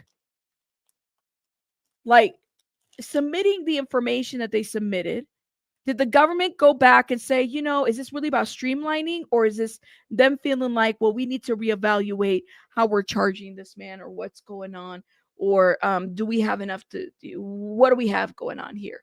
I'm kind of wondering about that. Maybe that would be my speculation on that, if that makes sense. You said people need to learn to comprehend. Yes, they do. Shapiro's, the lady did, I don't, regardless of where you stand, she did a good job, guys. She went in and did a fantastic job in breaking all of that down. I think that was great. Like if she's defending her client, guys, whichever side you land, she is defending her client, and she broke it down. And then there was a late night submission as well. So there's that. A lot of this is not, they're doing what they have to do, and they're not letting this go. Okay. Now, from the U.S. letter, the charges related to attempted kidnapping under both California and NY law, attempted arson under CA law, and aiding and abetting trafficking. The government is no longer planning to proceed with these theories of liability. With these theories of liability is very different from we're dropping the charges. That's different. It's not the same. Different language. So, sweetheart, boo-boo, the one that was in my comments talking about, you got it wrong, sweetheart. Don't sweetheart me. Don't ever do that again. Don't gaslight me. We read the documents. Maybe you need to read them too. Okay. Diddy docket thinning down in Sean Combs' trial. Now U.S. drops some RICO instructions after defense says unconstitutional on trafficking, question, kidnapping, and Inner City Press story. So shout out to Inner City Press, who he has the story. Literally, wow, Diddy is free? No, he's not free. Like, people are selectively reading, guys. He is not acquitted. He's not free. Not at all. That's going to be up to the judge. See through you, honestly. That's going to be the judge. So this is what that caused. This is what TMZ caused, honestly. And anybody else that got a report, I was a little surprised. I was like, oh my God, really? This is where we're at? And I mean, we saw that TMZ video. He literally said, okay, look at update. Federal drop charges in risky legal. Let me see what this says. Feds drop charges in risky legal case move. We just heard what she's had to say about this. Everything you need to know. Hey, what's up, guys? How y'all doing today? Well, baby, if you were Tisa Tells, we have recovered and we want to talk about what's going on. First of all, everybody that's anti-Diddy, y'all gonna have to stop living in La La Land. Y'all know I'm the biggest anti-Diddy person. But can we talk? The fact that people are out here acting like the feds dropping the predicate offenses to the RICO Act is not a big deal. Y'all are living in La La Land, and I'm sick of y'all talking down to people condescending. Y'all, listen. That's predicate, not drop charges. Predicate, okay? See? Sit down and break down what's really going on. And I'm going to give you a real, truthful answer. Not what you hope it's going to be, not what you want it to be, God, not what it should be, but what it is. Now, let's talk about what it actually is and what it isn't. Baby, the feds literally just said checkmate, or they gave a legal illusion. And the feds are hoping that they got to have their legal cake and eat it too. But the question we need to talk about is, can they serve it? First of all, let's talk about these condescending people talking about something. They didn't drop the RICO. They just dropped the state charges. Dummy, we know that. The RICO is made up of predicate acts that you can prove. The predicate acts that are right now are whether he trafficked Jane, whether he trafficked Cassie, whether he committed attempted kidnapping, obstruction of justice, aiding and abetting, and arson. Okay? I get the fact that they didn't dismiss RICO, but they dismissed the state charges that were some of the strongest, the predicate acts, because you need at least two. And You didn't say that earlier, though. Oh my God. I'm like, am I being yelled at? the strongest ones that we spent the whole trial listening to testimony over, Capricorn, Cuddy, all these people, those are now removed. I get the fact that you still have RICO, but have we not been arguing with idiots in the comments about whether Jane was a victim, whether Cassie was a victim? Mofos, the RICO is going to be the hardest things to prove. The RICO's the hardest thing to prove, Mofos. What are y'all talking about? God, let's get into this. I'm sick of people. Everybody want to be condescending, want to be the smartest person in the room, but nobody wants to actually talk about reality.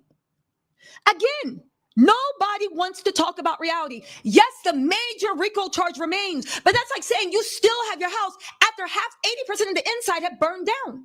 What? This is not, listen, the feds are taking a huge legal gamble, and I hope to God it pays off.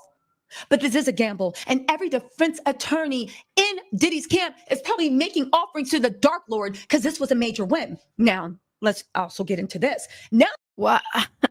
Listen, listen, you're going to support whoever you want to. I'm just listening because a lot of what she was saying was like, well, they're dropping. She didn't say all this, but now she's changing up the tune, which, okay, cool. that we've accepted reality, right?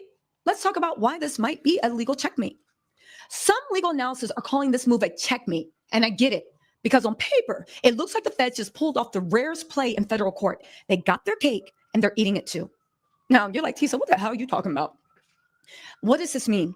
Even though the state charges were dropped, the stories behind them were still told. The jury still heard that witnesses feared arson or physical violence, allegations of bribes and encrypted, shut it down messages, and all the worst character evidence that would normally be blocked at trial. And because the feds originally included those acts as a RICO predicate crime, they're able to get it all in under the enterprise umbrella. So what's the legal translation? If those state claims had never been on the list, the defense could have shouted irrelevant, presidential, character assassination, and the defense might have won. But by including them early and only dropping them after the jury heard the evidence, the prosecution got everything in. So even though those crimes aren't being charged directly anymore, the emotional stain is still on the record. The jury already heard it and they already felt it, and that doesn't go away. So yeah, it's checkmate. Hold up. Okay, okay. You're not supposed to consider that information. I mean, that's Okay. They're not supposed to consider that, even though they heard it, even though it's a stain. They're not supposed to consider that. I mean, that is what makes the system the way that it is. Okay. Listen, I'm not a Diddy fan, but I'm also wanting to make sure that this man gets a fair trial. You know what I mean? We don't have to be Diddy fans. Like I said before, we don't got to lie on Diddy, but let's make sure he gets a fair trial. Like that. Okay. Now, some legal minds are saying this was expert level strategy, a chess move, a trap. They didn't need a conviction of the little stuff. They just needed it in the story. But let's just play realistic devil's advocate. What if the jury needs more than feelings? What if the defense lawyer gets up on their closing and says, yeah, people might have felt, yeah, this might have happened, but that's not illegal and the government's not charging it. So how could this really be bribery? How could this really be well, it's not the bribery state. How can it really be arson? How can it really be kidnapping? How can it really be aiding and abetting when the government's not even charging that? And they will have a good case to make. Because if he tried to burn somebody's car, where's the arson charge? If they believed it, they would have charged it, and then they would have rested their case. You see what I'm saying? That is dangerous, because if the prosecution, right, doesn't walk the jury to the water, the jury may not drink it. It's not enough to make them feel something. You've got to connect the emotional dots to the legal outcome, or risk losing them in silence. Again, you guys, this was surgical, and I have 100% faith and belief in the prosecution. No doubt. But you can't win a trial just by bleeding out vibes. You still got to land the conviction. And if the jurors start asking, why weren't those things charged? It opens the door for doubt. Strategic genius or oh my God. But I mean, that's right, Rabbit. As you go through the charges and you attach the testimony to decide whether it's proven or not, that's when you disregard. That's where you disregard those testimonies, because you must attach testimony to the charge. That's absolutely right. It's just like, oh, it's like 1,000 miles per hour. I just don't know how I feel about it, but okay. Because she explained it differently, and then she kind of is coming at people that are coming at her. So okay. legal sleight of hand. Either way, the feds just bet big. And now we have to wait to see if the jury bites. Again, the charges the feds actually dropped, according to the filings, the acts were grounded, the RICO acts in state one, some of the most damning that we saw 60% of the testimony hinge around. They were grounded in state law, not federal law. Attempted witness retaliation, attempted kidnapping, attempted arson, and aiding and abetting sex trafficking. These were all state-specific theories being used to support the larger federal RICO charge, okay? Why that matters and why it's not what it looks like. These weren't the only charges in the indictment. The core federal charges do still remain: RICO, federal sex trafficking, obstruction, and firearm possession. It still remains. So even though the government streamlined the predicate acts, they kept the federal infrastructure strong. They're narrowing the legal battlefield, and they're not walking away from it. Again, you can say, let me just run it over how the feds got their cake and ate it too.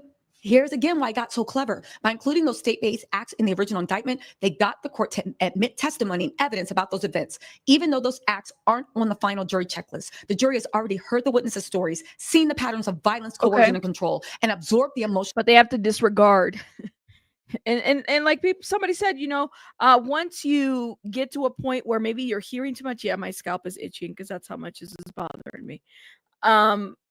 It's kind of hard to forget when things have been put out there. I agree with that statement. Absolutely. Emotional weight of those events. That evidence is now baked into the jury's understanding of Diddy's character and alleged criminal enterprise, even if it's not tied to the checkbox on the But he's not in trial for his character, but okay. Final verdict form. That's why some analysts are saying this is a checkmate.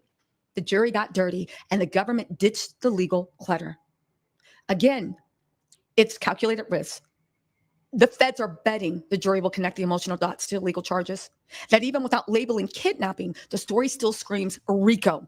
But that's the risk, because if you don't walk the jury to where they need to be, how will they know where to sit? Legal emotion doesn't always translate to legal logic, guys, and this move cuts both ways.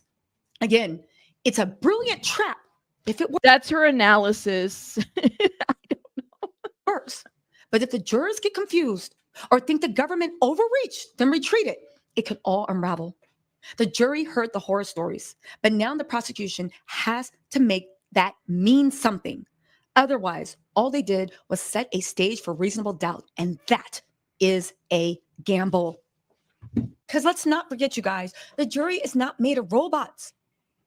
Let's not forget for a second that this is a federal trial. Forget all the expert takes, the conspiracy breakdowns, the people that want to be the smartest person in the room. Because at the end of the day, 12 people just like you and me and he and she and they and them are sitting in a jury box. Not lawyers, not prosecutors, human beings. People with emotions, confusion, personal baggage, and opinions they don't even know they have yet. The government, again, is hoping that by removing the kidnapping, the arson, the sex trafficking under New York law, that the case will feel cleaner and simpler. Okay? Now we're going to give them a clean legal map, a RICO, trafficking, obstruction. It's easy, right? But real people don't think in legal cleanup language. We're not dealing with robots who neatly sort out predicate acts and venue law. We're dealing with people who second guess themselves. People who think, wait, they said he tried to burn a car. Why didn't they charge that? And then those questions bubble up. Doubts start to form. Not always out loud, sometimes just silently in a juror's gut. And if just one juror clings to that doubt, you could be looking at a mistrial or worse, acquittal. Okay. The human mind doesn't separate emotion from structure, you guys. Most people just hear a horrific story, then get confused when the final charges don't match what they remember. That mismatch, that's where defense attorneys live. And boom, reasonable doubt. I can't stress this enough. The feds are banking on one thing, that the jury will connect emotional dots to the legal elements, even with... What do you guys think? I mean, I think she's... No, she's not. You said that that's what I wish. I was on the bench trial. The judge would have probably convicted him. Oh, wow. Nancy Grace can make me LOL. That woman is always on one. It's something else. Where's this energy when BJ has her rant? Y'all, your favorites. Well, first of all, what BJ has like legal training. So yeah, and she's I mean, everybody's allowed to rant. I'm just trying to understand where Tisa's coming from in terms of saying the statements that she's making. What is she basing her analysis on? So and yeah, she is my favorite. So I don't know what else to tell you. I don't know if that's supposed to offend me or what. I mean, that's just my opinion, but hey, yeah. Without labels. This is a huge gamble, because social media hasn't even been able to do that. Because humans don't naturally do that. They want clarity. They want a through line. They want charges to match the horror. When that doesn't happen, they may start thinking the story is exaggerated, or worse, the government. Yes, BJ was a lawyer at one point. That's why I'm like, what is this all about? The stuff, yeah, like maybe it's her legal analyst that's kind of missing here and there, but just doesn't really align well. And yeah, doesn't everybody have favorites? Like, well, who's your favorite? It's an opinion. So what's the deal? Tisa's allowed to have it, whether it's a wrong opinion or it's her opinion. In my opinion, I believe she's wrong. There's other people that feel like she's right, and shout out to them. There's nothing wrong. One thing about opinions, we all have them, right? Or worse, the government overreached and is now walking back. So the feds might have made the case legally cleaner, and all the political pundits that are so smug and they're saying, I get it. But in doing so, they put all their trust in how well 12 strangers can emotionally and mentally bridge the gap of domestic violence, coerce, fraud, and control. And that's not law. That's psychology. And psychology is messy. It's unreliable, and it's impossible to predict. This isn't a legal gamble, it's a human one. Because if the jurors don't make the mental leap from story to statute, the whole thing could collapse under its own emotional weight. The government may have played it smart, and I am praying they have. I feel they have. But wow, the question now is, will the jury play along? Anyway, you guys, let me know what you think in the comments. I'll talk to y'all later. Bye. And that's really what it comes down to is the jury going to, where's the jury going to land with this? Where is the jury going to land with this? You said judge denies your lotion. They don't deny your motion. They deny your lotion. All right, we're waiting for them to get started. Let's go. Let's go. Let's go. We still got a whole freaking hour, I think, to go through. And let me see.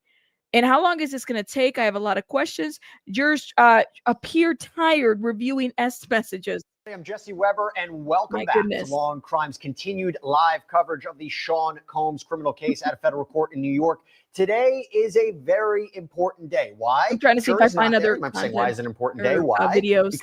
Because that at least keep us up to date. But I'm glad. Shout out to BJ for breaking that down. I'm going to see if I can pull 2 p.m. We thought it was going to be 12. They pushed it back to 2 p.m.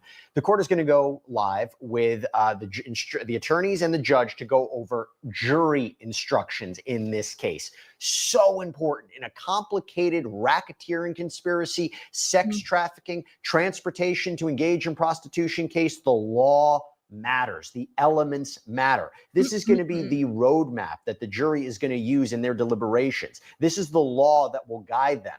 And it's a complicated case. So how both sides tweak the language, what they cut out, what they're telling the jury they're telling the jury they need to find in order to find Sean Combs guilty is so important. Now, closing arguments will happen tomorrow. We think it's actually going to extend into Friday. This jury might not even be handed the case until Monday. And by the way, it might take them some time to actually go through the jury instructions. That's what it sounds like. You want to talk about one word that defines this morning so far in this case? Confusion. There is confusion. Why?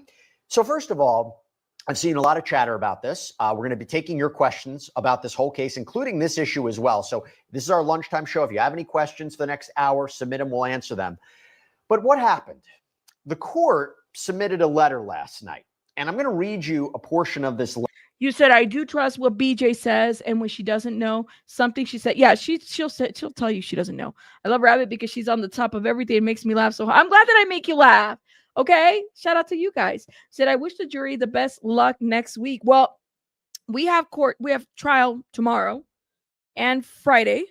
Today's Wednesday, so we have tomorrow, Friday, and I guess closing statements start tomorrow. I think that it's going to be a good couple of hours for those closing statements. So it's going to be a long day tomorrow, and it's going to be a long day on Friday. And it's being said that we probably won't even get to hear any deliberation until what, Monday. I think that's what we've heard so far. Literally, it's a lot that I think we could say about what is happening overall. I don't know. It's crazy to me because as soon as they, talked about the predicate acts or stuff like that, immediately, since like 5 a.m, I was getting nonstop messages about, oh my God, he's walking, he's free. No, he's not. Where? Why isn't he walking? That's the question. People have just this maybe thought of like, well, he's gonna walk, he's free from this. No, there's nothing has been said of that. And here we are. I guess it just depends how you guys land with the information. So like, even for example, Witness Eye News, here it is, in the Sean Diddy Combs sex trafficking and racketeering trial. The federal prosecutors are no longer including attempted kidnapping and attempted arson. They're underlying crimes in the alleged racketeering conspiracy charge. Well, that's right. And this development comes with closing arguments set to begin later this week. ABC's Aaron Katersky joins us live outside the federal courthouse in Lower Manhattan. Aaron, can you put this development into context for us? Is this in any way a blow to the prosecution? Here we go. Well, it could be, Tanya, but not necessarily. Up until now, federal prosecutors said that attempted arson of Kid Cudi's Porsche was one of the underlying crimes underpinning the racketeering conspiracy. We'll back up for a second. In order to find Sean Combs guilty of racketeering conspiracy, the jury must find that he conspired to commit some other offenses. And until today, prosecutors said one of those was attempted arson. They showed the jury pictures of Kid Cudi's torched out Porsche. And he even testified, saying that he saw the Molotov cocktail that was responsible, the charred interior, his blackened sports car. And the implication was that Sean Combs was behind it. But there was never direct evidence tying Combs to the arson. So prosecutors never direct evidence tying Combs. There wasn't. A lot of hearsay. And if I was a juror and I was there, that would be my thing. It's like, what is this?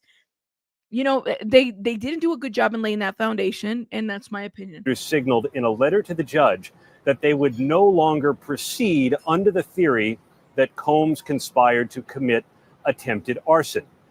One of the other underlying crimes, the so-called predicate acts, involved attempted kidnapping of Capricorn Clark, a former assistant to Sean Combs.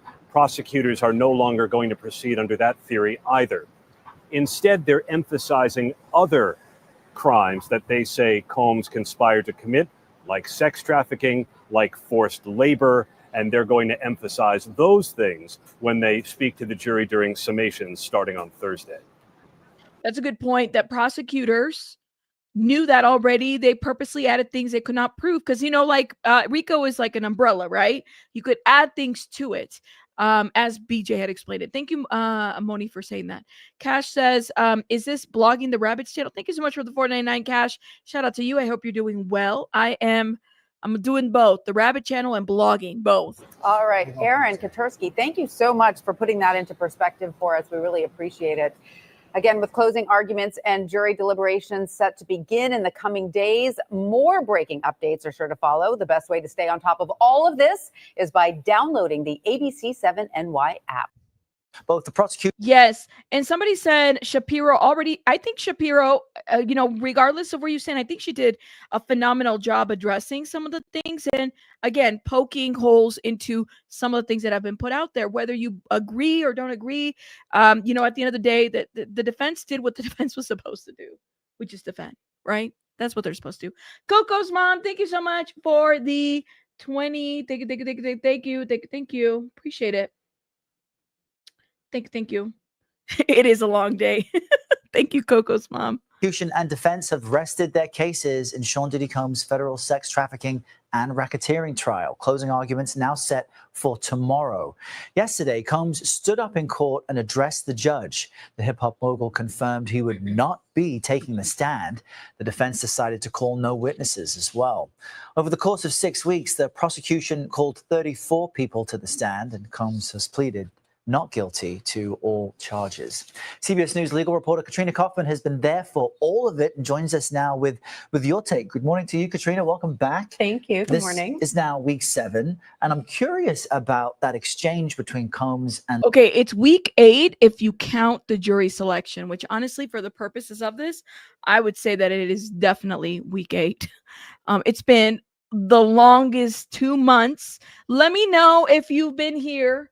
Let me ask you guys a question in this channel, in this chat. If you've been here every day, I'm going to do a poll. If you've been here, not missed one day, drop a 1 in the chat. And I'm talking about you have not missed one day. You didn't have to stay here for the whole thing, but at least not miss one day of the coverage on my channel. Let me know. Drop a 1 in the chat if you've been here every day and have not missed one day, even though you might have had to leave. Look at this. Really? And the judge. I mean, you've been in the courtroom, in the overflow, in the courthouse. What did that feel like in the room? Yeah, well, Combs has seemed in very good spirits in general, but when he got up, the judge asked him how he was feeling, and he said he was doing great. And then he told the judge that he thought the judge has been doing an excellent job. So he complimented him. And then the judge made sure he had a clear mind and asked if he wanted to testify. He said he's decided not to testify in this case. It was something that he said he discussed thoroughly with his attorneys, but made that decision on his own. And he also seemed to be in really good spirits after court, after both sides had rested their cases, Errol. He was chatting with a friend and generally just looks like he feels very confident in that courtroom. And you've been saying to me before we came up that he's been very engaged during the trial, taking notes, looking around, really interesting considering how heavy the testimony has been. The defense decided not to call up any witnesses and had a very brief moment on the stand. What do you make of that? Why is that? Well, the defense's case lasted about 20 minutes, Errol. So 20 minutes. Super brief. You guys think that was strategy that the defense case only lasted 20 minutes? By the way, I'm still trying to get over the fact that Tyrone Blackburn was arrested for pulling a Suge Knight move on a process server. A process server was trying to serve Tyrone Blackburn, and he pulled a Suge Knight. I'm still trying to get over that. I cannot believe that I didn't know that this happened until today, early in the morning. That is crazy. And this is a process server from the Fat Joe case. You can't make this it up. You didn't know that, Naldo? Yes. Thank you. Katie did it. Thank you, guys. And shout out to everybody that had put a 1 in the chat or whatever you put in the chat. Thank you, guys. Thank you. That was a Suge Knight move. He was getting served. And what did he do? He ran over the process server. He got arrested. Crazy, huh? No, he didn't kill the guy. I'm sure that it would have been murder charges if that was the case. He didn't kill the guy. But it just kind of gave that. The burden here is all on the prosecution. So really the defense doesn't have to put on any case. And in a lot of ways, they've put on their case through their cross-examinations. They have had some very powerful cross-examinations of witnesses. this last witness who was on the stand, it honestly was an epic cross-examination, went much longer than any of us thought. So in a lot of ways, that's how they've been making their case. They did read in some additional evidence. Hold up, you guys didn't know this. When did you? I just found out too. So I'll go to the news right now to it real quick. So for those that missed it, this is Tyrone Blackburn. Okay. Tyrone Blackburn got called out in the Diddy trial for basically getting fired by one of the alleged, Diddy victims. Okay, Bana. And this was her lawyer. Okay. Well, Tyrone Blackburn was going to court every day for the Diddy trial, and then he got called out on the record. And apparently he is also the lawyer for the Fat Joe lawsuit. So lawyer suing Fat Joe arrested for allegedly mowing down Joe's process server. Joe's process server was trying to serve him. And what did he do? I guess he ran him over. I don't know. So more drama in the Fat Joe civil case. His accuser, attorney Tyrone Blackburn, just got arrested for allegedly mowing down a process server with this car in New York City. A rep for the New York Police Department tells us Blackburn was taken into custody Wednesday morning and booked for assault. That's what happened. He pulled a Suge Knight. He's lucky that man didn't get like murder charges. They're trying to serve you. Okay. You can, the lawyer needs a lawyer. All right. I could say, I don't want service. I want you to take it to my lawyer. I can deny service and have that be service to my lawyer. That's fine. But like when they're just trying to serve you, they're trying to serve you. You can just say, if he says I'm not Tyrone Blackburn and they're going after you, I cannot. When I heard this just right now, and I literally lost my ish earlier. Cops say it all started on the night of May 12th when this was May 12th when Blackburn got into his vehicle as a 66-year-old messenger. He's 66 years old and was serving him a complaint in the Fat Joe case. Oh my God. Come on, Tyrone. The man is 66 years old. Did you run him over?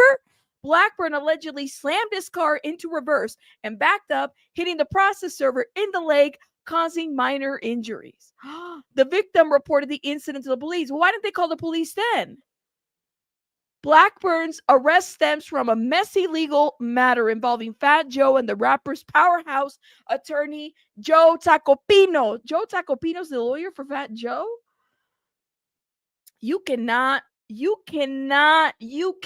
make this up. These Hollywood, I need to start a playlist of the craziest Hollywood lawyers. All of these lawyers can get it. Like literally. He only got charged with assault. I know, right? Blackburn, cálmate, por favor. What are you doing, Blackburn? What are you doing? Ay, Dios mío. Cálmate, por favor. No. Blackburn sent a demand letter on behalf of Terrence Dixon to Fat Joe requesting $3 million for allegedly co-writing music with the hip-hop star. So Tacopina says that they blew off the letter, but Blackburn followed up with another demand letter claiming Fat Joe was messing around with minors. Tacopina says they wanted to get out ahead of the situation as they filed the lawsuit alleging defamation and extortion against Blackburn and Dixon. Oh my God, Blackburn. But why are you running over process servers? The guy was I didn't even know he was 66 years old. He was serving him a complaint. Lord have mercy. Was it an accident? Did you not see the process server or what happened? This is too much. He is not, I don't care what you guys say. He's not a good lawyer. He's not. How are you like avoiding services? Literally. Yes, he was mentioned once. We did look into that actually, and that's very easy to pull. Let me see. It was on Bana's, we talked about it actually. Brianna Bangolo. So she's the one that hired the is it Bangolo? Bangolan or Bangolan. Let's see. When did she say Tyrone Blackburn? Let's see. My friends. Let's see if we can search this. Tyrone Blackburn. I'm pulling it up. Yeah, he was mentioned more than once. Sorry, I got Adobe now. As much as I had to get Adobe because I'm like creating some stuff with these documents. So that way, when this case is over, we're going to figure out how to make the documents for the people that helped out more accessible to them. I haven't gotten creative yet, but I've been purchasing some stuff to make that possible if I can't get to a video for whatever reason. But I have a feeling that, let's see. Yep, here it is. Let me show you guys what I'm talking about. This is Tyrone Blackburn. Here it is. And you fired him because of that. True? Okay, hold up. She fired the attorney. So Westmoreland was doing cross with Bana Brianna Bangolan. So after your first interview with the government, you're aware that Tyrone sent a letter on your behalf. Isn't that true? She says yes. And you're aware that he had put multiple claims in that demand letter that just wasn't true, right? Yes, ma'am. And you fired him because of that. True? Yes. And he, Mr. Blackburn, Tyrone Blackburn, he's the one who alleged on your behalf that Mr. Combs essayed you. True? I just don't. And that, by the way, was unclear. Did Diddy essay Brianna? I didn't understand that. So she fired the lawyer. Conveniently, the lawyer doesn't go to court the day that she's testifying. I did a whole video on this transcript, by the way. Make sure you guys check it out because this was there as well. So, yes. Thank you. Abraham, I saw that. We will figure it out. I just have to figure out the AI part.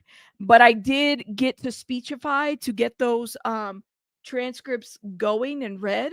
So that's going to be an easy thing for me to do and switch over at some point. Okay, hold up. Let me get over here and share with you this other screen. So yes, that is true. Apparently Tyrone Blackburn got the boot by Brianna. And now he's running over process service, allegedly, it sounds like. Yep. Thank you.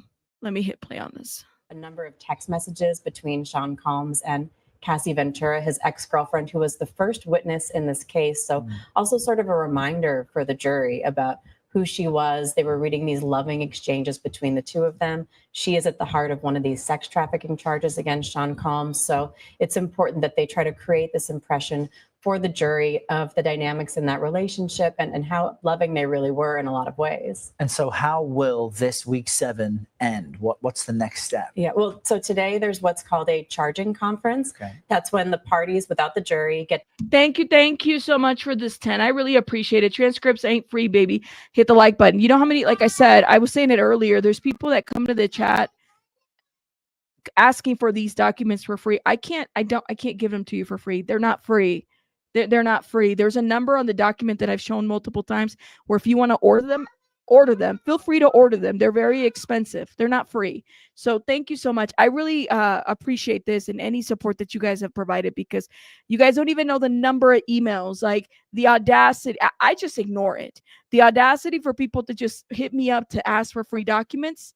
That this doesn't, I don't know where you guys, who thought that they were free. I don't know. Together with the judge, and they'll decide how the judge is going to instruct the jury on how to apply the law to the facts of this case.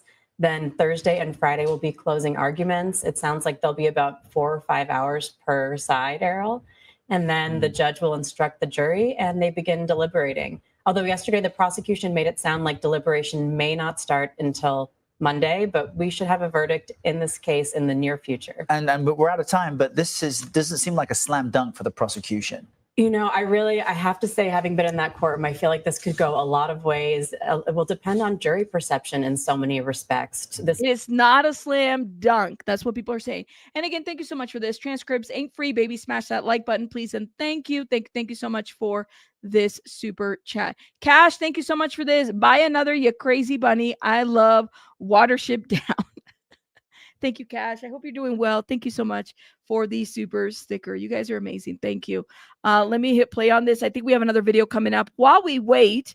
So it's going to be 2 o'clock pretty soon. Hopefully we get some information about how they're going to go down with this charge conference. We're waiting, guys. We're waiting.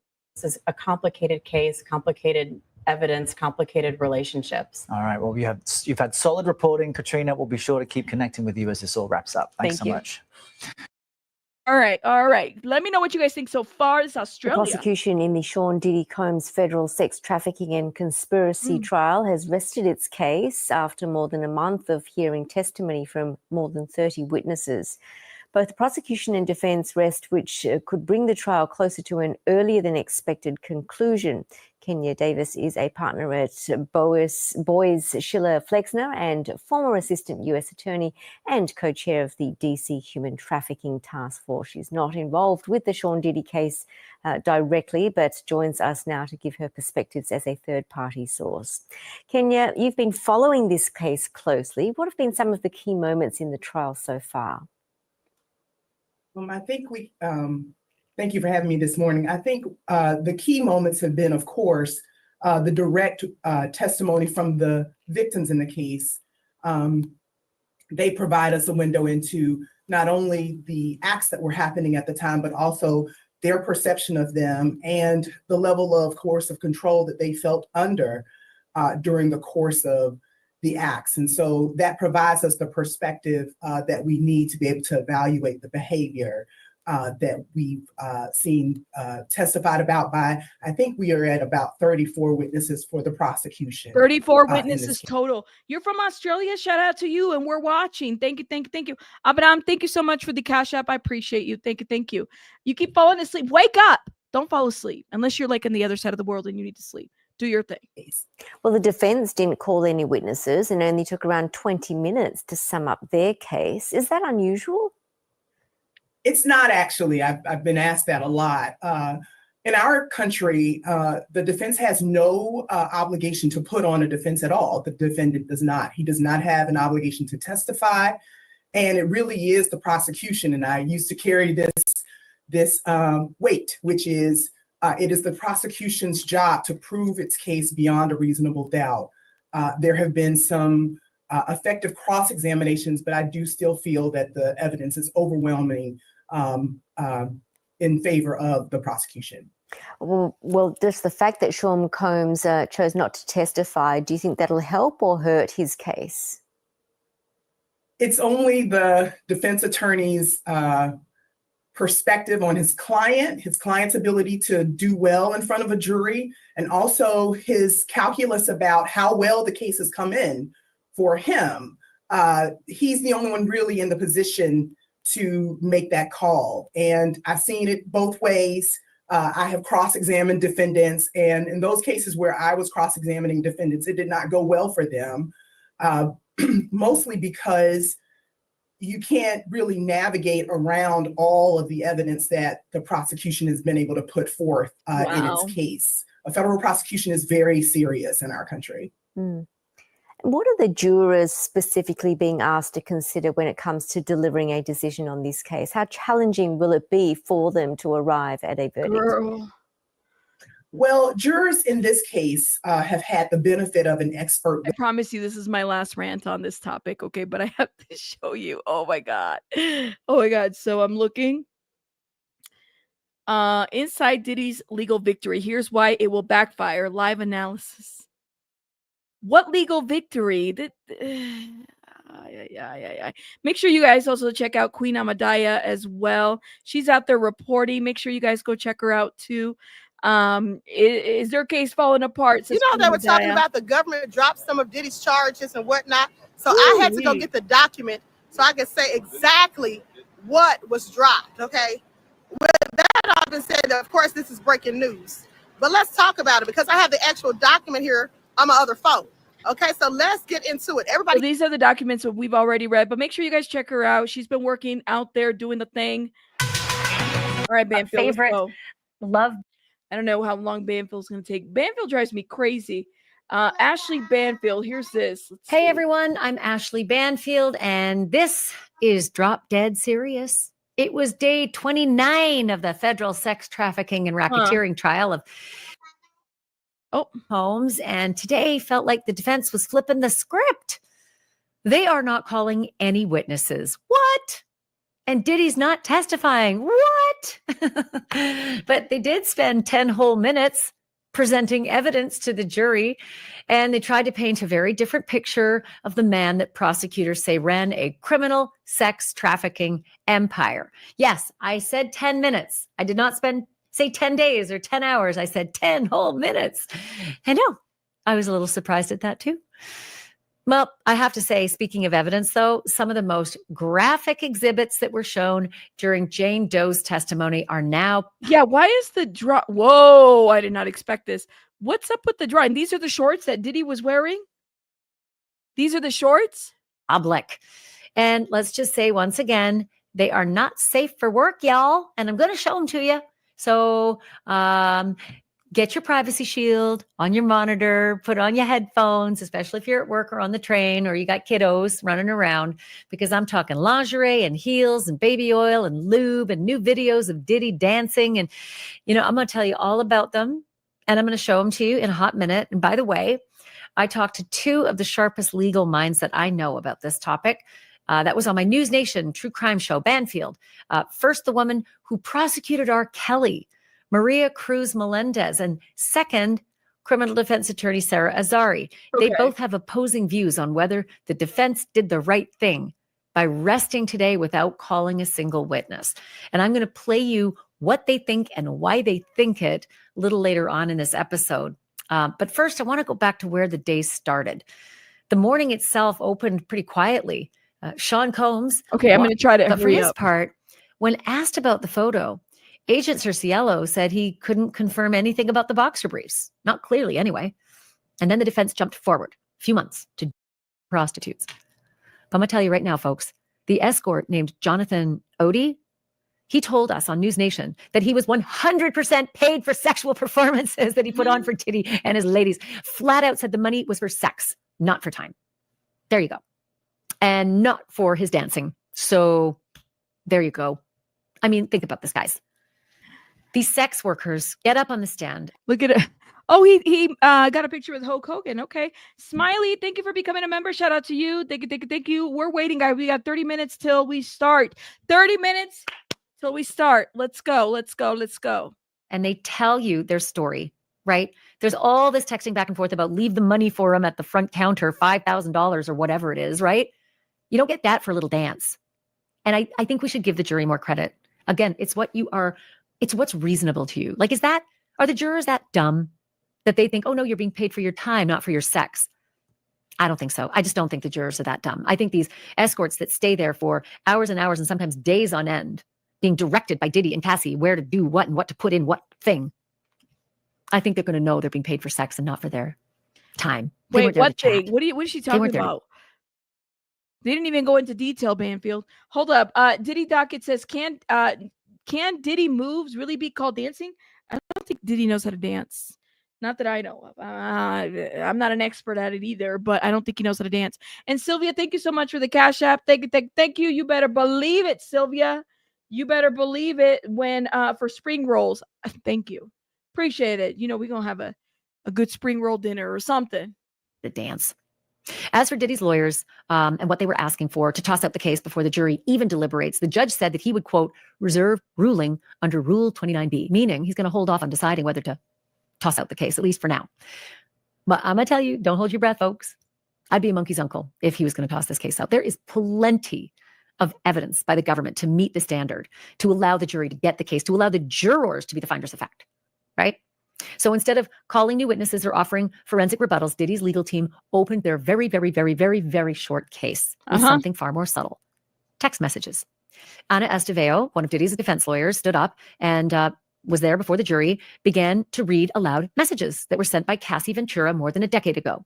Yep. And the defense part in the transcripts is very short too, for sure. Let me fast forward a little bit more. Last at least a full day, maybe even two. Because they're each being given 4 hours. And I know you're saying, well, 4 hours times 2, that's 8 hours. But you can't go 4 hours in court without a break, right? Usually, there's a morning break that's 15 minutes, then there's a lunch break, then there's an afternoon break that's 15 minutes, and you just can't fit. But I don't know, Maria Melendez, she feels like it's pretty strong. Here's what they told me about which side has the upper hand right now. That's what I wanted to see. Cruz Melendez. She's a former federal prosecutor who handled multiple organized crime cases, in particular the R. Kelly conviction, which, may I remind you, was sex trafficking and racketeering in the Southern District. Wait, see through you. You said instead of Daisy Dukes, it's Diddy Dukes? Stop. Sarah Azari is a criminal defense attorney and News Nation legal analyst, and also one of our favorites. Ladies, so good to have you both. I cannot wait for this conversation. Maria, Diddy's team bailed. They decided they were not going to mount a case. They were not going to, well, they put a few things on the record, but they weren't going to call a single witness. Do you believe, with all of your background and experience, that they really did think the government didn't meet its burden? Or do you believe that they couldn't find an unimpeachable witness to get up there and sing Diddy's praises without risk of the prosecution tearing them to ribbons? Yeah, I think at the end of the day, they're weighing whether or not they can make the arguments that they want to make on closing without giving access to the prosecution, to witnesses where they could make additional points. And so is it possible that they had a number of witnesses that could have provided helpful information? I think that's absolutely the case. But to use your word, would they have been unimpeachable? Probably not. I think they would have given access to the prosecution to make additional points. And you mentioned earlier the fact that the defense doesn't have a burden. They don't need to put a case on. And so I think at the end of the day, what they're going to end up relying on is the fact that they think the government hasn't met each and every one of the elements that they're supposed to meet. So, Sarah, I know from watching so much of your coverage, you have not felt at any point in this trial, to my knowledge, that the prosecution has mounted a racketeering and sex trafficking case. I don't know if you feel the same way about transportation for the purpose of prostitution, but do you really believe that the prosecution hasn't met its burden?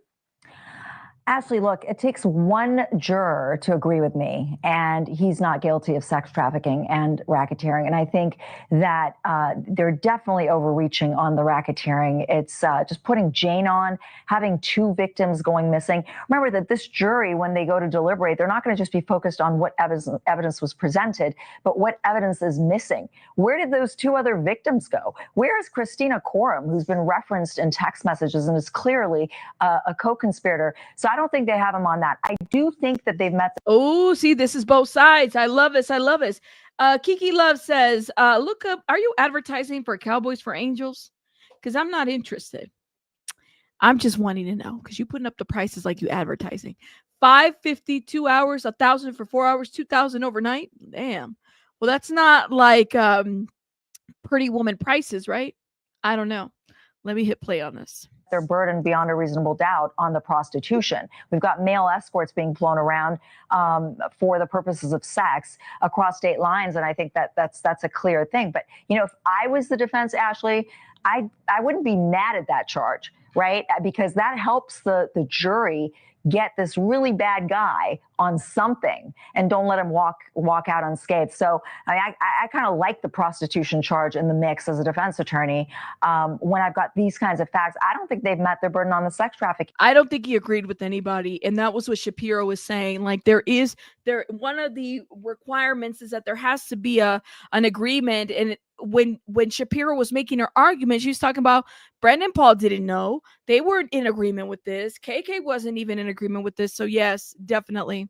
Either. And remember, you know, we've got two different kinds of victims. We have a Jane victim and then we have a Cassie victim, and they're different dynamics, they're different relationships. One's vulnerable, one's actually, to me, an equal. Jane is. And I think this is going to be a hard, daunting task for this jury to think, were these women not just adults who were consenting to this freaky lifestyle, or was this really coercion?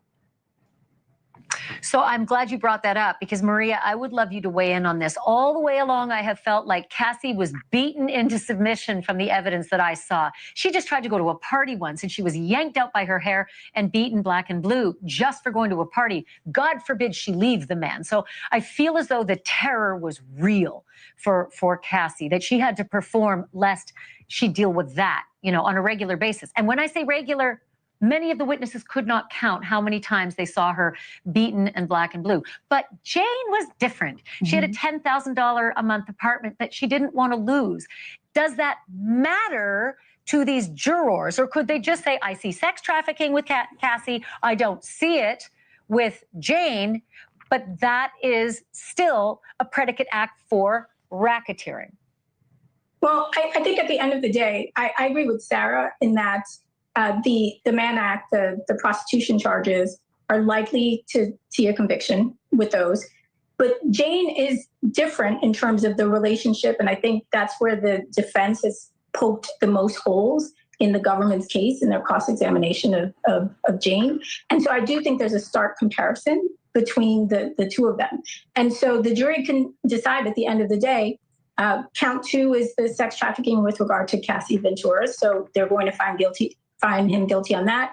I think it's likely they'll find guilty, as we mentioned, on the Mann Act stuff. The RICO is sort of a toss-up because I do think it hinges on their ability to show that there was a co-conspirator. And I think the defense counsel has an opportunity to say here, we didn't see Christina Coram, if this is the co-defendant or the co-conspirator. We didn't see Christina Coram testify here, and there's not enough evidence to show this. So I think. So I wonder, again, people have said, well, is it possible she's not testifying because she has her own charges happening potentially? Again, the government has considered her a co-conspirator.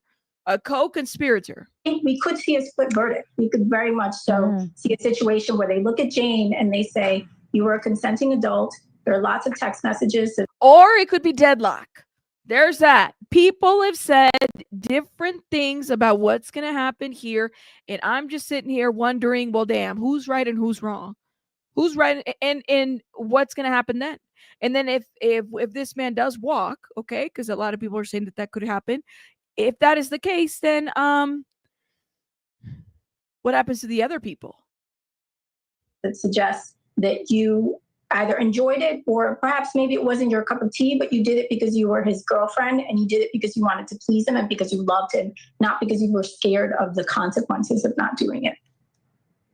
There is that financial fear, though, that he was dangling over her head in several messages saying, I can take that apartment away at any time. We both can stop what we do in this contract at any time. So I do wonder how the jurors will feel about that. But that's a form of coercion. Yeah. Absolutely. But the defense counsel. Hold on. Yeah. Start with what you were saying, Maria. You said that was a form of, go ahead. That is financial constraints and coercion is one of the ways that they can prove their case. 100%. And if the government, it's the jury. So yeah, the I'm not going to pay your rent. That would be financial coercion. Isn't that what a lot of us have been saying? For sure. There's that. Is convinced of that, then the government can use that versus fear of physical attack. But during cross-examination, defense counsel was able to show that if Jane wanted to leave at any moment, she was financially secure and she could have supported herself and wasn't 100% dependent on Sean Combs. And so I do think there's room for reasonable doubt with respect to Jane and the sex trafficking. Well, very specific choice of words. Do your job. And I went back and forth on this. I said, have I ever been told to do my job like as in a motivational thing? Yeah, I have been a couple times. So is that open to interpretation or is her job to do her job? Was that literal? What do you guys make of that? Thank you, Franny Law, for this. That's what I thought, Sarah, because she was a model, right? She was an OnlyFans model making $10K before she met Diddy. Right. I don't know how much money she was making as an OnlyFans model, but she had a 3-month security deposit on that $10,000. She wasn't an OnlyFans model before Diddy. Was she messing around with people in the industry before Diddy? Yes. She supported herself through social media advertisements, social media things, right? And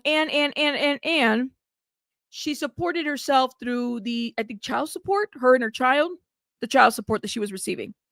So that's different. Banfield, that's different. She didn't do OnlyFans before. It was after. If you guys remember, she talked to Diddy about it, and Diddy was like hesitant, and then she got into it later on. $1,000 a month. Let me tell you, I'm from LA. That's a lot of rent in LA. Okay. And that's, she wanted providers. She liked men to pay for her. That's a choice, right?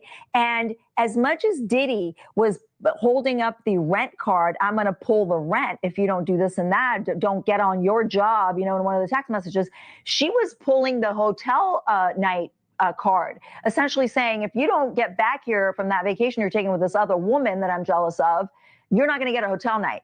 So there was very much, I did not see a power dynamic at play in this relationship. I very much saw her as somebody who stands her ground, is a first aggressor in an altercation that they had. She's the one that attacks him first. So she's not the same person to me. There's really a split screen between her and Cassie.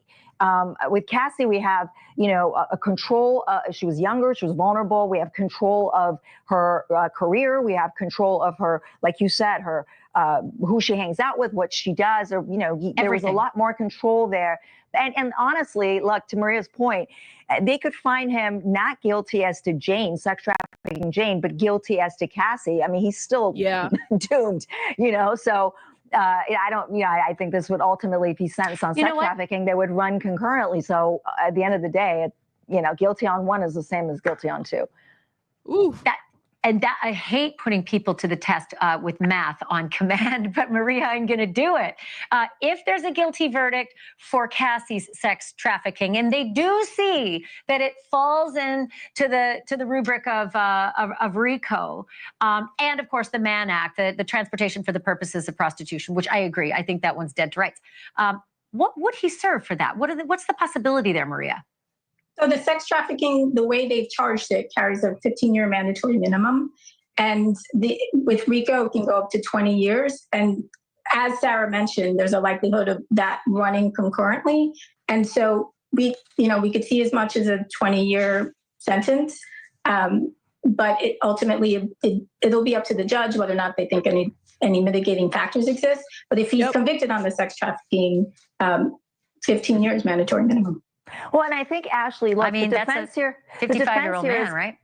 Right. It's the rest of his life. But the defense here is consent, obviously. Money grab is the defense's star witness.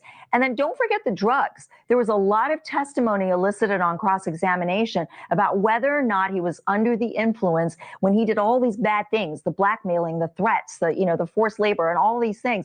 And so that matters, not just at sentencing as a mitigating factor, which is huge at federal sentencing, but also in closing arguments, that the man that you would think is guilty of these things is not that man. That man was a monster on drugs. I expect the defense to argue that heavily. I have yet to see a DUI case where it was like, well, I was really drunk. I didn't mean to kill them. No, it's not it's not a defense, but it's an explanation. Look, we got to explain it. We're defense lawyers.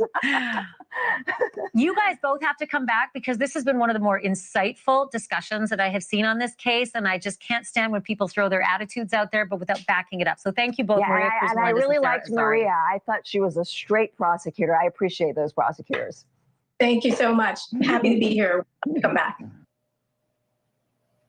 And one last note, there were reports that were swirling around that the defense might actually use their closing arguments to question the government's priorities, even citing the recent bombings in Iran as an example of maybe more important things that the federal resources should be spent on. I can tell you right now, from, again, being at these rodeos a whole lot, that would be the biggest effing objection. You can't just bring that shit in. You can't just say that stuff. But before that could even happen, the government made it crystal clear on the record. They would object. That closing arguments this week. I mean, they start. So we have the charge conference today, and then tomorrow they're expected to start the closing arguments. That's right. To any attempt to bring in politics or global conflict into the courtroom. And defense attorney Mark Agnifilo, he quickly assured the judge that there was absolutely nothing to worry about. So either he backed off on trying to wedge something in like that, because sure, you could say it. They can object. That bell got rung. You can't unring it. You can object. But the jury hears it. So either he backed off on the plan or the rumors were just not true to begin with. I'm actually siding on the rumors were not true to begin with because I think that would be really stupid. That'd be crazy to do that. So it's been 7 weeks, my friends, and we have heard about beatdowns and bribes and escorts and baby oil and lube, but the most important speeches of the trial have not happened yet. There is no court on Wednesday. And then on Thursday and Friday, it's closing time. You don't have to go home, but you can't stay here because the jury is going to get the case. Then they will go behind closed doors and they will begin to deliberate and you don't get to see it. You don't get to be there for it. You just have to wait. But we are going to be here for every minute of it. So, all right. Anyways, moving on. Yeah, she does too much. Okay. So Inner City Press, somebody had asked, predict the long day Thursday at Inner City Press. Is it 4 hours each? Inner City Press responds, more, I think. Yesterday, AUSA Comey says she doesn't expect the jury to begin deliberating until Monday, yet wants both Thursday and Friday to be 9 a.m. to 5 p.m. The legal charge to the jury won't take 8 hours, nor 6, nor 4, not even 4. Oh my God.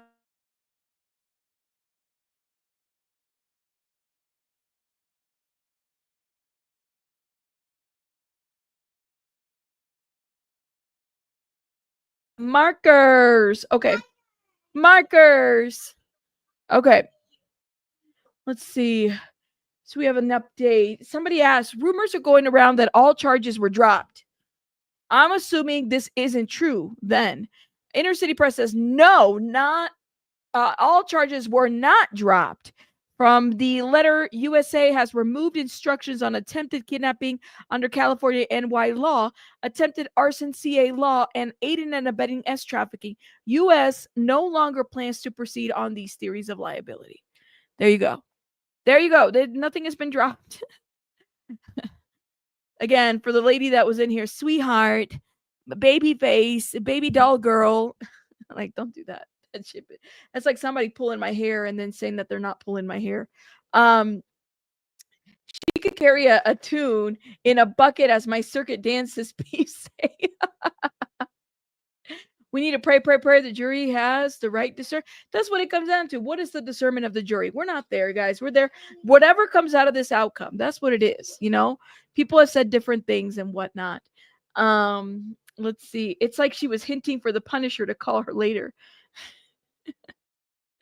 Yes, don't piss on my leg and tell me it's not raining. That's right. That's what I say, my friends. That's what I say. Hold up. Okay, let's see what's going on in the shout out to everybody. Wow, we got a lot of follows. Look at this. All of a sudden, shout out to all the people that just followed us on Twitter. I should be live on Twitter too, but I am not. I am not, my friends. So we're waiting. We got 10 minutes till things get started, I guess. But let me go through Inner City Press and see what else the people are talking about. Hi, Dios mío. Hi, Dios mío. It's been a day, y'all. It's been a day. Hold up. Make it make sense. Okay, I have to give commentary about Make It Make Sense. What's up, everybody? Okay, because he's talking about Tyrone Blackburn. While we wait. It's Make It Make Sense. We have a lot to discuss, and we don't have a lot of time because I have to head to the courtroom, even though today was supposed to be my day off. That is what New York is all about. It is a constant grind. So like the videos, the intro plays, we got a lot to get into. I was listening to Make It Make Sense. Shout out to Make It Make Sense. Make it make sense. Make it make sense to me intellectually. It makes sense. Shout out to Make It Make Sense. Hold up. Big Mims. Surfer. Good Mims. Such a good looking guy. Let me keep going. Oh, come on, fast forward. Post that I put. Yes, we are now in Essence magazine. Insane. It's crazy. I don't even have time to really process that. A lot of you guys have asked, does my mom know about YouTube now? Yes, absolutely. She does know about YouTube now. You will not see her in the chat. I have not yet given her the ability to watch what we do. But yes, we are in Essence. Could not have ever in my wildest dreams ever expected that, and it's not done yet. There's a podcast with a CBS reporter / correspondent that will be coming out any day now. There might be another magazine in the works.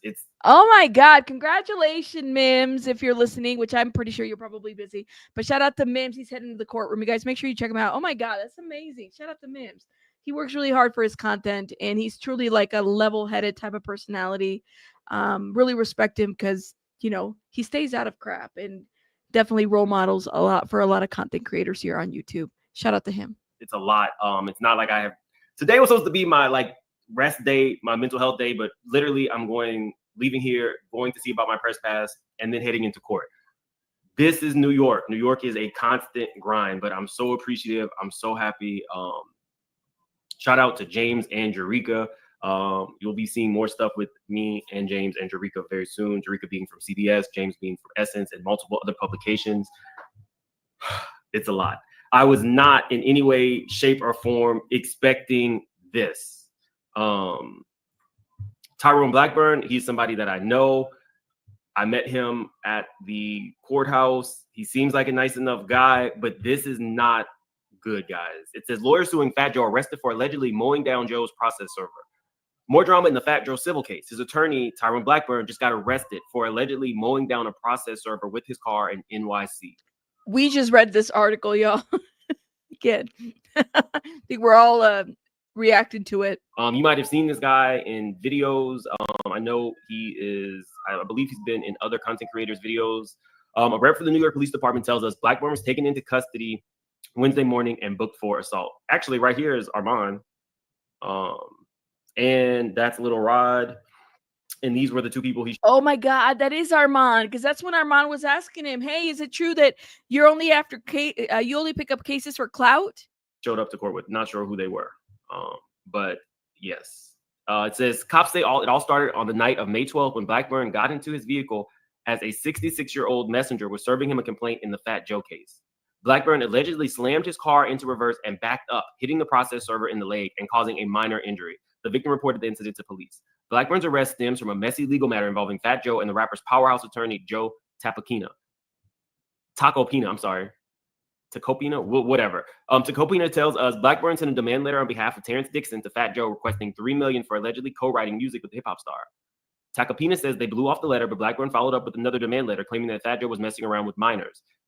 Tacopina says that they wanted to get ahead of the situation, so they filed a lawsuit alleging defamation and extortion against Blackburn and Dixon. That's when Tacopina hired the messenger to serve the complaint to Blackburn. Dixon has since filed his own $20 million lawsuit against Fat Joe, accusing him of being somebody who messes with kids. Yo, this is not a good look. It's coming from all sides for Tyrone. You have TD Jakes. Wait, TD Jakes too? I didn't even know that. Who is suing Larry Reed and the man who accused him. Tyrone is the man who accused him attorney. You have Fat Joe fighting back. And on the stand, Bana, the young lady who alleges that Diddy dangled her off of a ledge, accused Tyrone of lying, Mims. He lied, or at least submitted something without her consent, something like that. How do I want to put this? Submitted documents without her consent, making more of a demand.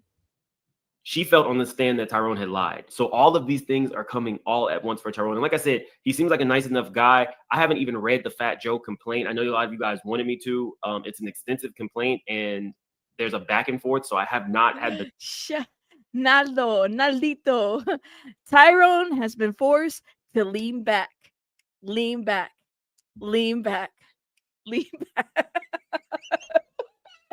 Hold up. I can't with you. Time to really deep dive in that. Plus, America is at war. So it's a lot. TD Jakes is suing a few people. I believe it is the man who accused him. I believe that Larry, don't hold me to this, but Larry Reed might somehow be listed somewhere in the complaint. I know his videos were at least. And I feel like Tyrone is the attorney. So it's something about demand letters. TD Jakes filed, I think, between a 200 to 300 page something the other day. I'm a party of one.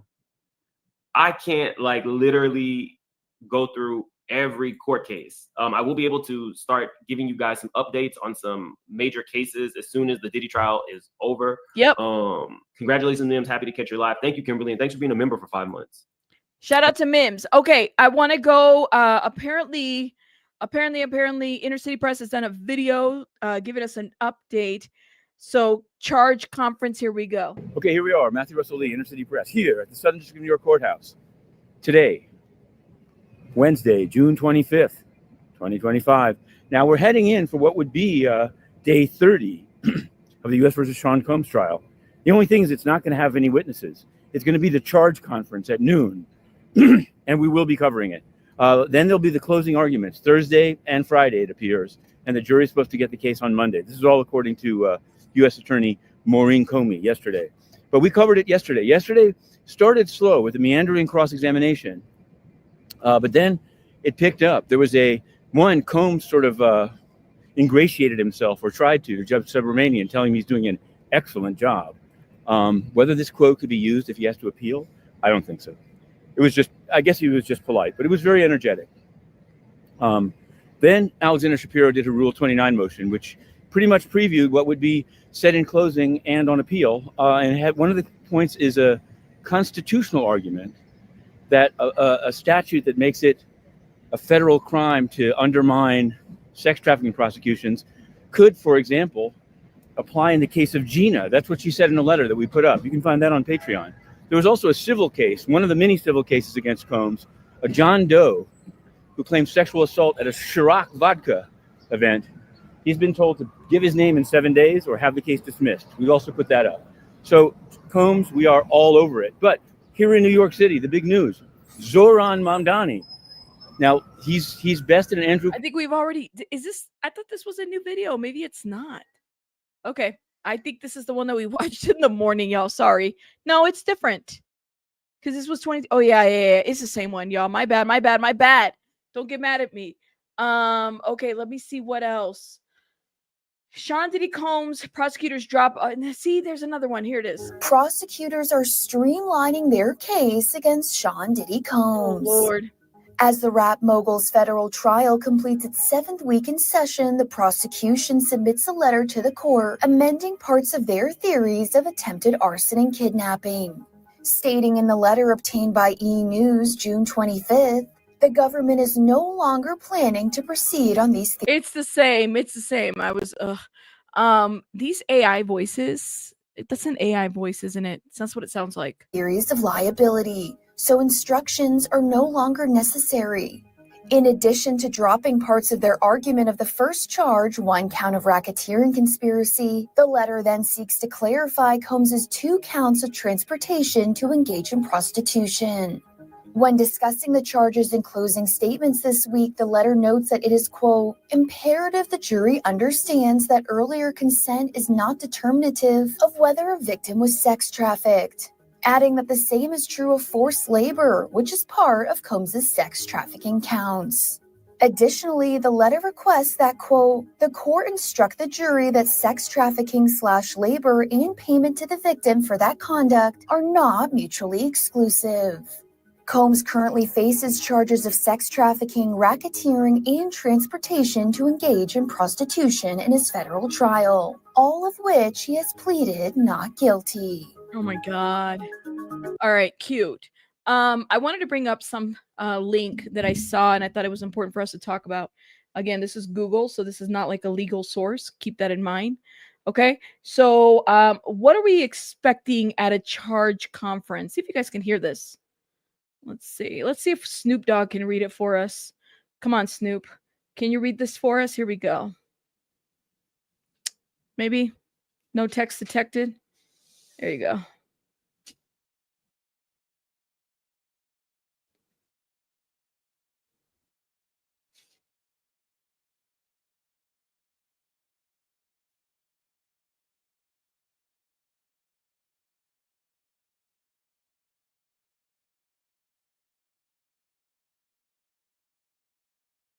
Did you guys hear that? Okay.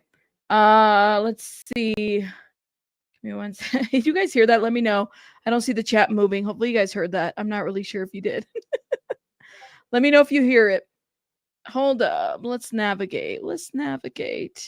Jeez, I just logged off of everything, didn't I? Did you guys hear it? You didn't hear it? You didn't hear it? Oh, damn it. Y'all didn't hear Snoop. Okay, I'll just read it. So I don't know, it's like unplugged or something's going on. It's okay. So in a charge conference in a RICO trial, you can expect the judge, the prosecution, and the defense to meet and discuss the proposed jury instructions before closing arguments begin. This is a crucial step in a criminal trial as it helps to ensure that the jury understands the legal concepts and how to apply them to the facts of the case. Specifically, in a RICO case charge conferences, you can expect the discussion of elements of a RICO violation. Since RICO charges involve a pattern of racketeering activity connected to an enterprise, the jury instructions will need to clearly define these complex terms. The judge will likely discuss the specific predicate acts underlining crimes that the prosecution has presented as evidence of the racketeering pattern. Negotiation of the jury instructions, the defense and the prosecution will have the opportunity to propose their preferred jury instructions to the judge, okay? So the judge will consider these proposals and ultimately decide which instructions to include in the final charges of the jury. Discussions of a lesser included offenses and affirmative defense. The judge will inform the parties about any lesser included offenses or affirmative defenses that will be included in the jury instructions. Consideration of the specific acts of the case. Although there are patterns, jury instructions for RICO cases, the judge and the attorneys will need to tailor the instructions to the specific facts and the circumstances of this case. Potential discussion of legal arguments. While the primary focus is on jury instructions, the charge conference may also involve a brief discussion of legal arguments related to the evidence and the interpretation of the RICO statute. Emphasis on the pattern of racketeering activity. The judge will likely emphasize the need to prove a pattern of racketeering activity, which requires a showing that the predicate acts are related and amount to or pose a threat of continued criminal activity. The prosecution will need to prove at least 2 predicate acts were committed within a period of 10 years. Okay, so that is what they're going to be going through as it relates to this. Shout out to everybody in the chat. It's an interesting. So this is what they're going to be talking about. I know. I can't believe it. I couldn't play Snoop. Oh well. Hit the like button, guys. Hit the like button. Okay, let me see if I can pull up. What is CNN in there? I don't know if CNN is going to be there. Doesn't look like it. CNN is taking the day off. I think all we have is inner city press at this point. So we really going to be relying on inner city press to give us updates here. Okay, which is absolutely fine. Okay, 3 minutes ago, somebody asked, thank you for your accurate reporting. Do you know if the jury has been sequestered? Jury has not been sequestered. They were sent home yesterday and told to return tomorrow, Thursday, for closing arguments. So, yeah, they're not being sequestered. Somebody said, thank you. I can't believe the judge hasn't sequestered them. Today is the perfect example as to why they should be. There you go.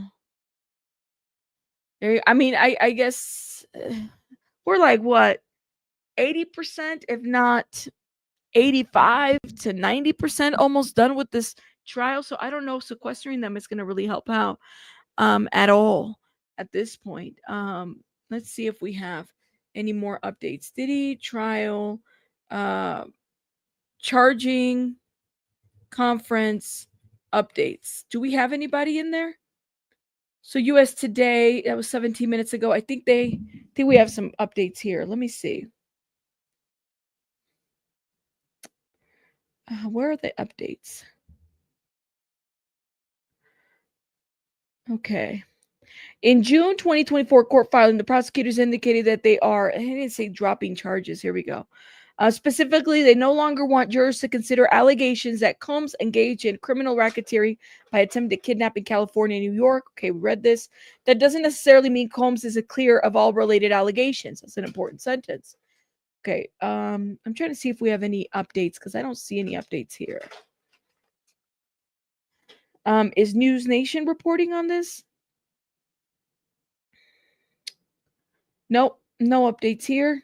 I'm just seeing if there's any other outlet besides Inner City. I don't even think anybody else is up there besides the YouTubers and Inner City Press. Damn. Let's see. Shout out to everybody. Make sure we hit the like button if you haven't done so. I would appreciate it. At least it slowed down a little bit because earlier it was a little crazy in the chat. I know we were getting Diddy bots, Kid Cudi bots, all kinds of bots. We're waiting, guys. Maybe we can go to Mim's videos while we wait a little bit more. Or do we have an update? Hold up. Let me see. Oh man, people are flipping out. It's going to be okay. It's going to be okay. Make it make sense, Diddy. He did this video right here. So it was alive. Here it is. And Angela, congratulations, Mims. It's great seeing the growth. He Thought talked was about just a sex worker. Let's see.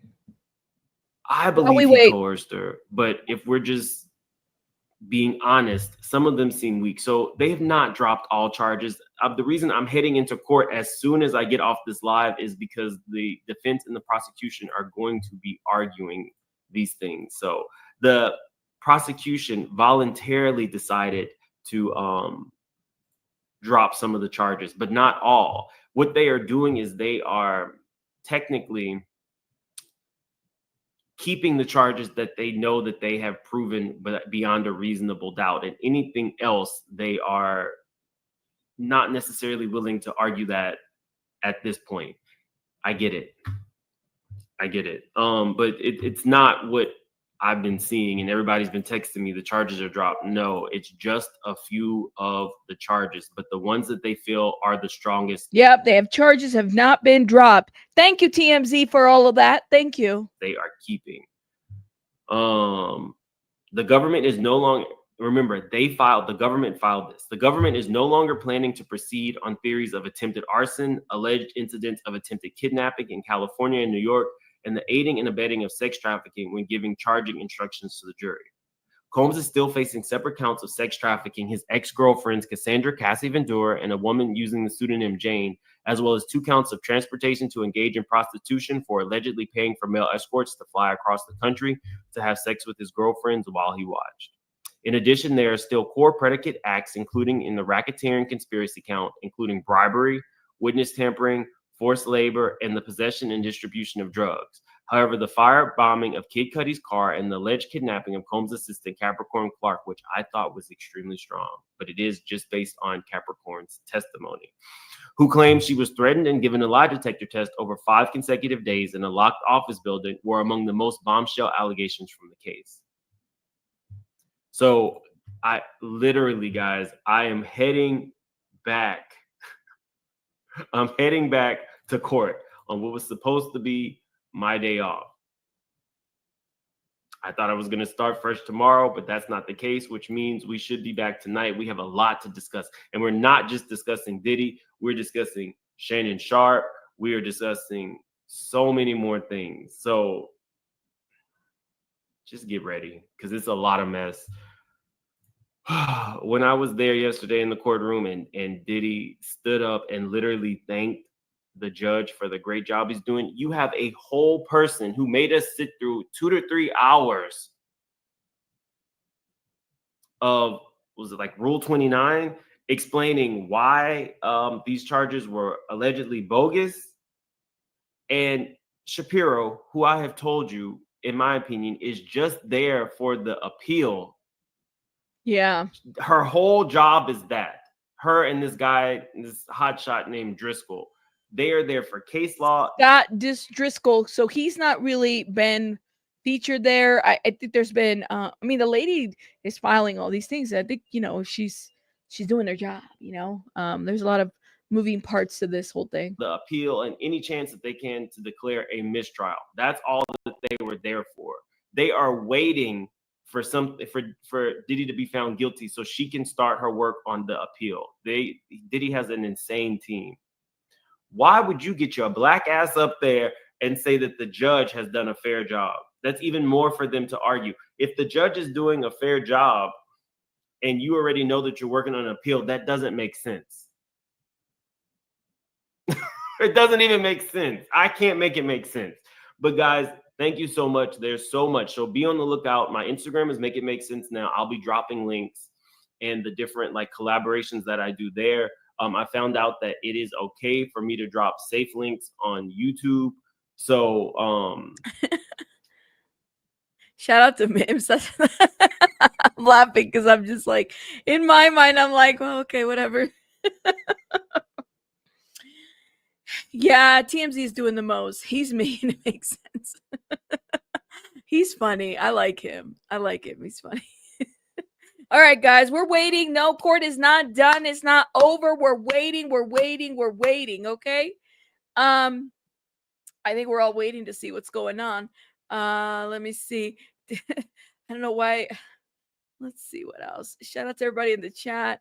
We're waiting for an update. Defense rests in Sean Diddy Combs' trial. We know about this. There's a lot going on around. Trying to see, did Logic drop a video? Because Logic does pretty good legal breakdowns too. Shout out to Logic.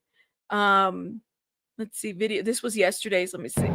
While we wait for an tell update. you thank you. You're doing a heck of a job. That's a direct quote from Diddy to the judge when the judge addressed him during the course of allocution on today, day 29 of the Diddy trial, the final day for testimony in this trial. And I've got a lot to break down for you. I am Joe Neerman, aka Good Logic. I'm a New York attorney. Was practicing in this very courtroom. I've been coming here down to this court. We're waiting for updates. Not a lot of people are Inner City Press is not tweeting quite yet. You said you can't say you've been amazing, Judge. Amazing, but be mad at dismissing the motions. Y'all have been amazing. But don't get mad at me if I sentence you to forever in the court. I'm waiting to see. Hold up, I got people calling me, y'all. What else is going on? There's different things. We're waiting for updates. Let me see what Jewel Mancy is saying. Maybe Jules has an update for us. Let's see. See, Jules doesn't even have I don't see an update on Jules yet. No update. Not even. She's not in the courtroom yet. There's not a lot of updates happening, so we're waiting for updates, guys. The House try to break down for you how effective a job the state is doing, how good a defense we're seeing from the Diddy team, how effective a job the judge is doing, and the vibe of the courtroom. And today we had our final day of testimony. The state rested. We got an allocution from the judge of Diddy asking him whether or not he intends to testify. As expected, he decided to invoke his Fifth Amendment rights to not testify, did not take the stand.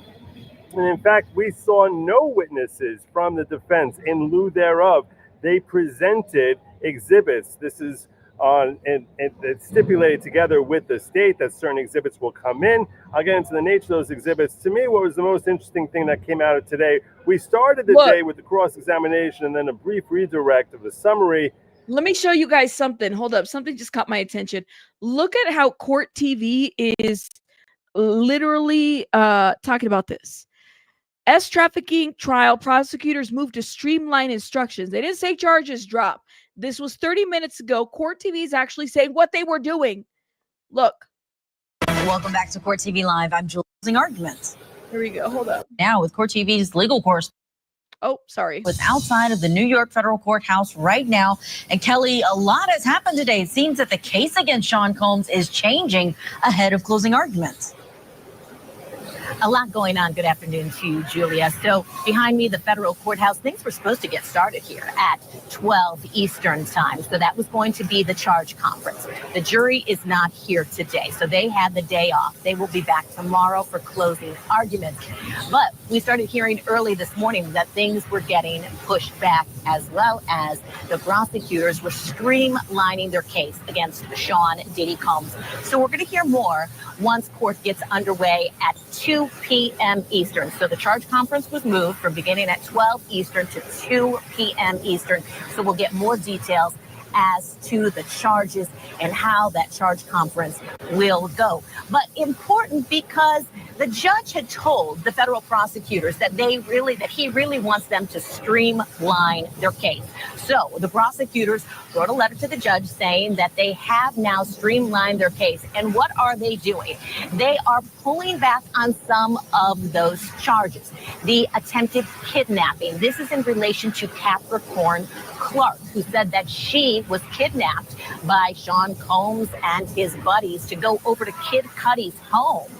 And then she was forced to wait in the car. This was her testimony while they went inside Kid Cudi's home. And then eventually, what the prosecutors had said led to the attempted arson of Kid Cudi's Porsche. So attempted kidnapping and then attempted arson. Those are two of the charges that they are pulling back on, because what we're hearing is they're saying there's no information that they can actually now tie, that they can't maybe prove, tie Sean Combs to that attempted arson of Kid Cudi's Porsche. Now, Kid Cudi came to the stand, Julia, and he testified, and he basically said there was no doubt in his mind that he had something to do with it. That's hearsay. There was no evidence to tie him to it. Listen, I don't like Diddy, but if he didn't do this thing, he didn't do it. He didn't do it, you know? A defense counsel on cross-examination clearly pointed out there were no fingerprints. There was no indication that Sean Combs was tied to that torching of his Porsche. So again, attempted kidnapping, attempted arson, also aiding and abetting in regard to sex trafficking.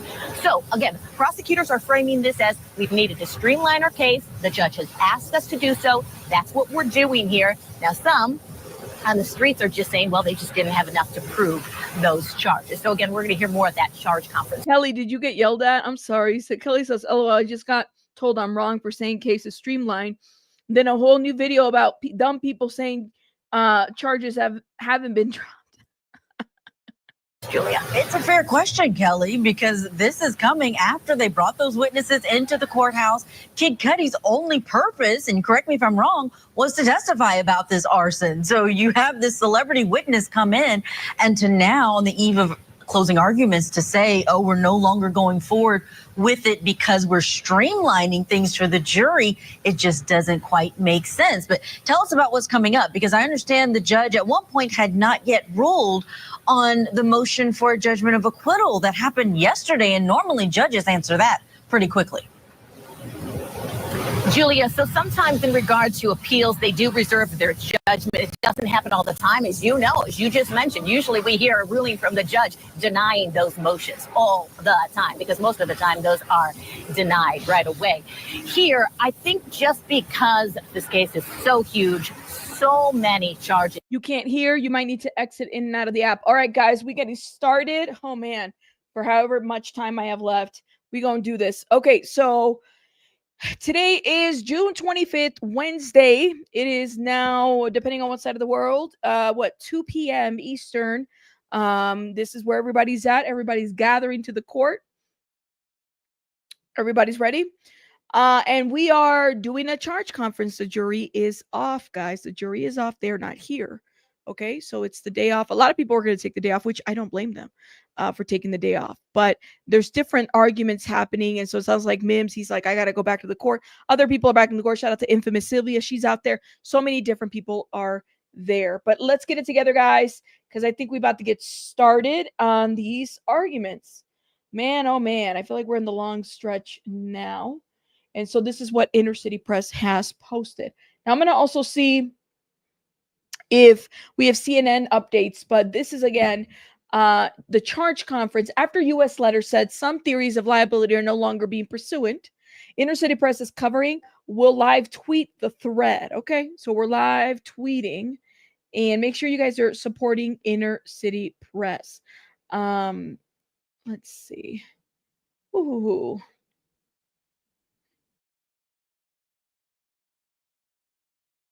Ooh, had to sneeze. Sorry about that. Thank you. Ooh, well, they had to streamline it. Was it confusing? Look at See-Through said, listen, they streamlined it or they didn't prove it. Pick one. Pick one. I guess that is up to the jury to decide. All right. I hope you guys are here when this verdict lands. I guess we'll see how this lands. But that is up to the verdict. That is up to the jury. Let me see what else is happening. What else the people are saying. Oh, man. I thought more people would have been at court, but they're not. That is crazy, insane, crazy, insane. Nothing. Really? Okay. Let it out, Rabbit. I know I had to sneeze. The sneeze. If Sylvia's in the chat, I want to thank Sylvia for the spring rolls. Thank you, my love. I appreciate it. That does sound very delicious. I do want some Chinese, actually. I've been craving. After we were talking about the seafood broil, I've been craving a seafood broil. I was telling my significant other, I said, I don't know, man. This weekend we got to do a seafood broil or something. I don't know. He's trying to perfect his Cajun sauce because he's got this little, he's Polynesian, so he's really good at cooking and stuff like that. But I'm down for some seafood. I'm down for the stink and the mess of the seafood. I'm here for it. We want a really good seafood thing. Where's the bodyguards at? Yeah, where's the bodyguards at? There's that. I said, I think that they were just planting a seed, an impression to the people. I am not getting applesauce. Oh, we're not. I'm starving. I'm ready too. We're gonna push through. You think the prosecution is about to get eaten alive? Lindell, it just depends. We're not there. We don't know how it's gonna land. Oh man, y'all are interesting. I love you guys in this chat. I love that you guys have kept it so cute. Thank you. Thank you. I know sometimes we get at each other's nerves, and I appreciate that. I appreciate the fact that some of you guys have come back, even though y'all have yelled at me in the chat. I appreciate it. No harm done. Hopefully you'll still remain here after this trial's over. Hopefully I haven't gotten on your nerves. I haven't had applesauce in years. I think the last time I had applesauce, I might have been, I don't know, like 17. I don't like applesauce. I've not had time, Lindell. Thank you, though. I did, like I said, I screenshot it, so I'll check it out, but I have not had time to look into anything else. You're making breakfast now? Well, what time is it? Lindell is here. He's here. He's like doing his thing. Shout out to Lindell. My colleagues thought it'll be a great time to talk about Christmas and meal. It is what it is. There's Lindell. Lindell, you're going to be missed because I have a feeling Lindell's going to disappear. He's going to be like, I'm not into all this other stuff you guys talk about. I'll see you later. To the next Diddy trial. I don't know. Insane in the min brain. We're waiting. You had applesauce? Oh, man. Sorry, I clicked the wrong button. No yelling at content creators for me. Thank you so much. I appreciate it. Appreciate it. Oh my God. You about to make dinner? Oh my goodness. Ooh, can you please do a poll and ask if the people think the jury has been compromised since they weren't sequestered? Oh, wait, are you telling me I have to try the applesauce with my seafood? See through, you really?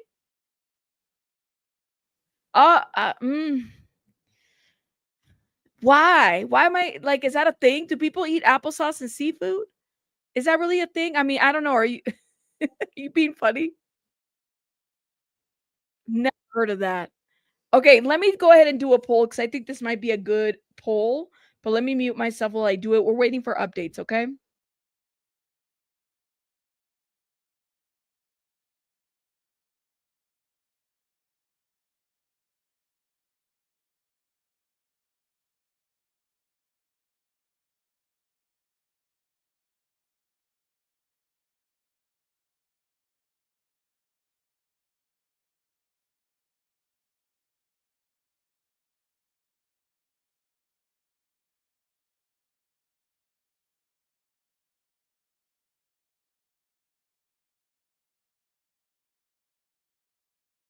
All right, where are we doing at the likes? Where are we at with the likes? Are the likes liking? Did we get to 1,000 likes?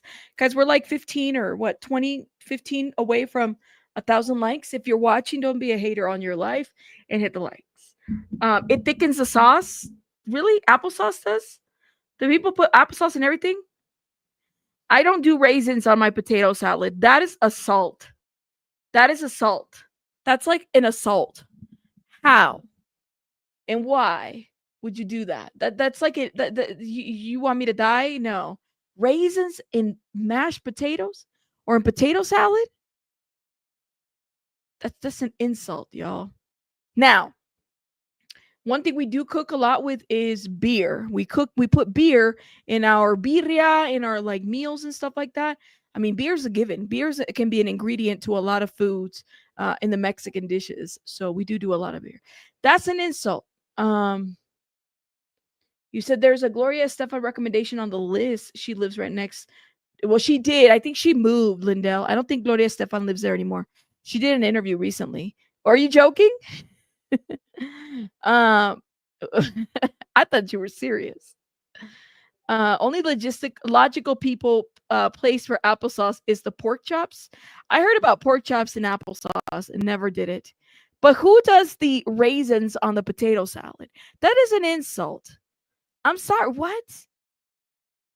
Are y'all pregnant? What's going on? Wait, golden raisins is a salad with fresh strawberries is the best. I cannot. I don't know. Are we on the right chat? Let me see. No update, guys. No update. Y'all are crazy. You've done a lot of applesauce. I've never had applesauce on brownies, but I did hear about pork chops and applesauce. I don't think I've ever had it though. But raisins and potato salad? Ew. Ew, ew, ew. I don't know. Disgusting. Ew. Even Baby Bunny's like, ew.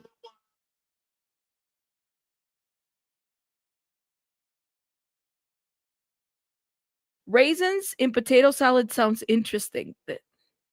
That's just insulting. I don't know about it being interesting more so than just being crazy. Okay. We don't have an update. Oh my goodness. Come on. Let me see what CNN is. CNN even there? CNN, are you there? CNN is not even there. Oh, wait. CNN. Hold up. CNN wrote an article, but they don't have any updates. CNN says whether prosecutors in the trial of Sean Diddy Combs have proven their case is a question that will be answered by the jury. That's the question. It's up to the jury at this point, which will soon start deliberating in the hip hop mogul's Blockbuster S-Trap. Who's this Blockbuster anymore? Blockbuster S-Trafficking trial after hearing from 34 witnesses in the testimony over more than 6 weeks. A conviction certainly is not assumed or assured, with lawyers and legal analysts saying there is ample room for jurors to find reasonable doubt, particularly on the racketeering, conspiracy, and S-Trafficking charges. Somebody said it is not a walk on the park case. This is not a home run at all. This is not a walk in the park, not a home run at all. And trial attorney and legal analyst Misty Maris, there's a lot of technicalities where I think the prosecutor's case has vulnerability. There you go, coming straight from a lawyer. Federal prosecutors allege Combs and some of his closest employees comprise a criminal enterprise. They use threats, violence, forced labor, bribery to force his ex-girlfriend Cassie Ventura and Jane to participate in S acts. So this is not going to be an easy case for that. Like, this is not all right, y'all, we found him guilty, let's go home. No, if they come back with the quick verdict, I have a lot of questions about it. If they come, whichever way it swings, if they come back with the quick verdict, guys, I have a lot of questions about it. Can you imagine they said, no, that's it, we're done? It's crazy. Yes, you said the feds have a 90% conviction rate. Will Diddy be the small less than 10% to get off? Well, people have gotten off from RICO cases. Who I think in my mind, am I thinking of Joe Francis, who has successfully won? Is that the word won against a RICO case? Do we have anybody? Is there like a list? I feel like the government, was it Joe Francis? And they dropped the ball on the RICO case. Yep. So the government, this is one of the few cases that I've known. There's a couple other ones, but this one specifically, Joe Francis had RICO federal charges on him, and he actually did get off on that. And so his stem from Panama 2000, and his involve allegedly minors too. The girls gone wild guy, the guy that was like, he doesn't come to the US because he's got all these charges. So back in 2007, he was indicted. This is giving you guys some literature on that. He's one of the only ones that I have known that actually got off from RICO. But yeah, I did, Suzette. We had a whole reaction about this. We sure did.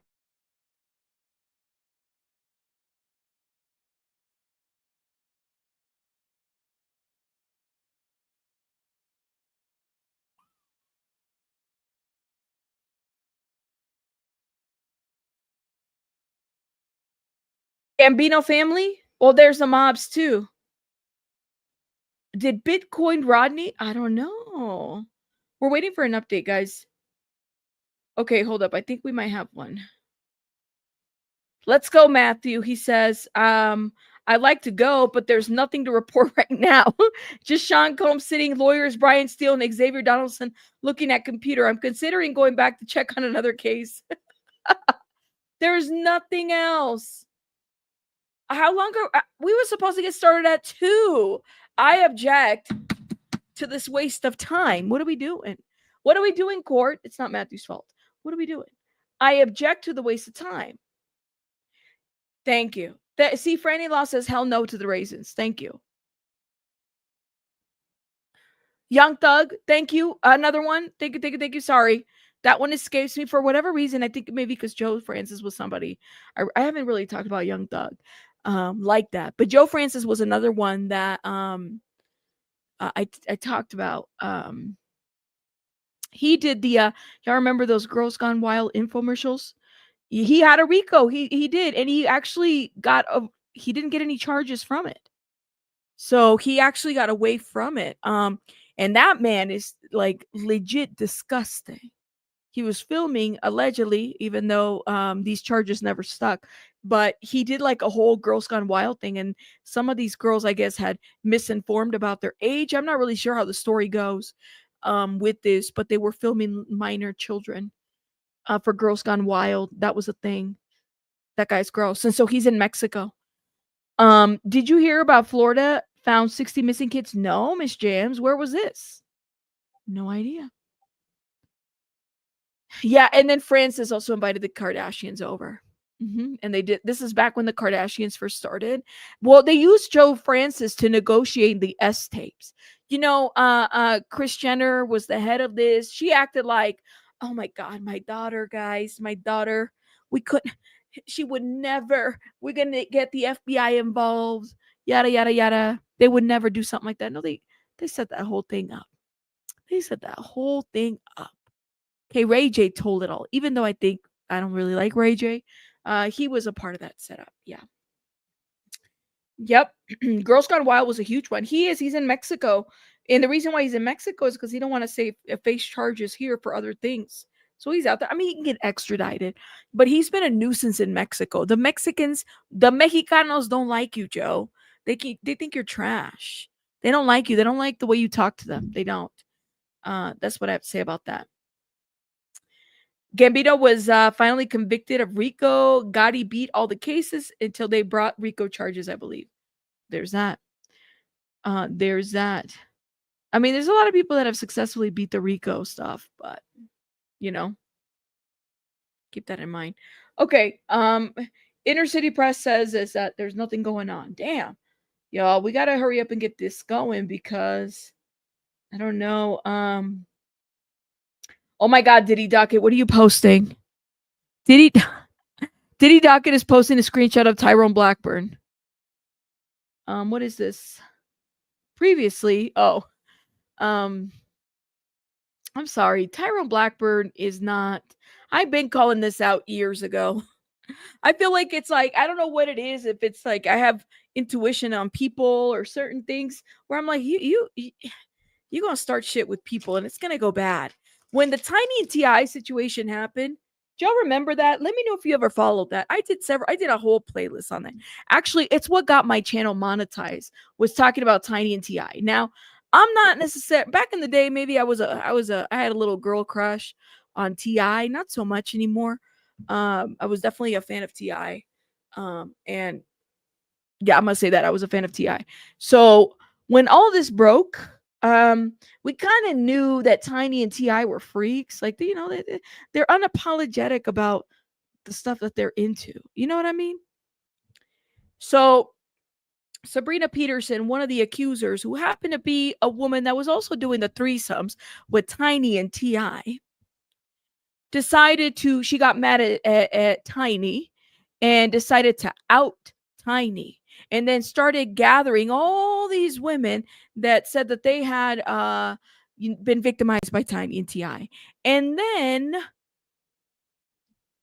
out of the shadows, out of somewhere, comes young Tyrone Blackburn, who then starts filing lawsuits and starts doing a press tour on Tiny and T.I. It's true. He did a whole press tour. He was on the Jasmine brand. He was giving television interviews. He's talking about he was putting out letters for district attorneys. They had counted 31 alleged victims. And you know what happened with that? Nothing. No charges came out of that, especially 31, because you would think that the FBI would have investigated. That's a whole RICO, guys.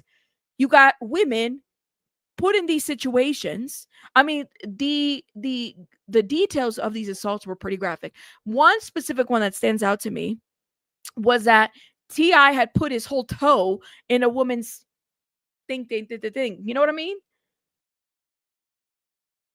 That's how graphic that was. It was very graphic. I mean, graphic, the way in which these lawsuits were written by, you know, the lawyer. Okay. And then suddenly, and I say suddenly, I don't know, Tyrone kind of disappeared. Tiny and T.I. got a lawyer by the name of Andrew Bretler, who's defended a lot of people in these types of situations that have allegations. Like, he defended Danny Masterson. He defended a bunch of people, right? And nothing came out of the investigations, because they said they had women all over the country. California, Nevada, New York, all these people were being recruited to go to his Tiny T.I. parties. They were made to sign NDAs, and so the feds got involved and investigated all this. Nothing came out of that, but Tyrone was 1000% behind that. So then what does Tyrone do? He disappears. He starts jumping into other cases. Nicki Minaj, Kenneth Petty, with the woman that accused, who Kenneth Petty has criminal charges over this, right?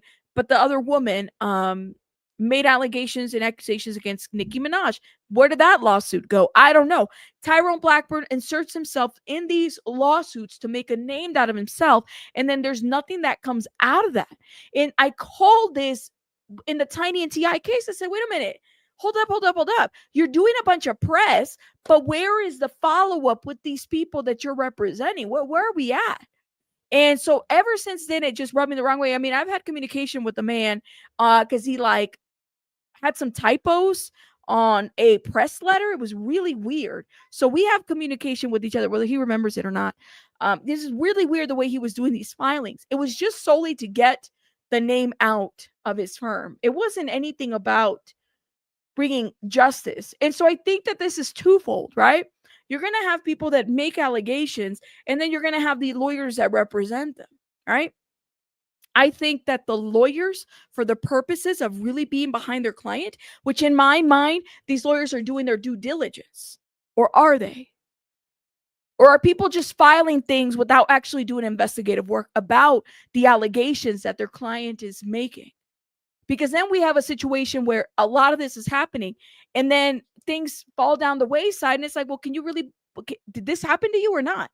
Well, your lawyer said, file this. Well, where's the evidence for this? And then people get caught up on this shit. And a lot of these lawyers pick up cases pro bono. Where's Busby at? Here's another example of that. Where's Busby? Literally 100+ cases. Okay. He said he had a whole press conference with a 1-800-abogados right at the end of his name. 1-800 lawyers, kind of like the infomercial, right? telling people to call in. And we're thinking, oh, snap, shit just hit the fan, 120 plus cases, and here we go. And some of them were minors. What happened there? It's giving false hope. If a lawyer can't really do due diligence on their client's behalf as far as investigate, because they have to investigate this stuff. And it's not putting together a cute little lawsuit with Dr. Seuss pictures, okay? Like, this is what GHB looks like. This is the size of a Tootsie Roll when it's small. And this is Diddy's Tootsie Roll, or however he compared it. He said this one, the small one was Diddy's, and the big one was not Diddy's. So he was doing that with the sizes. This shit is stupid. It's too much, okay? And yes, all of those are civil. Completely get it. But see, then you have people that confuse the civil with the criminal, right? So people are thinking that there's going to be some kind of vindication on certain areas. I think anybody that makes allegations, because this true victims, that there's a lot of victims out there, they have to stand through criticism all the time.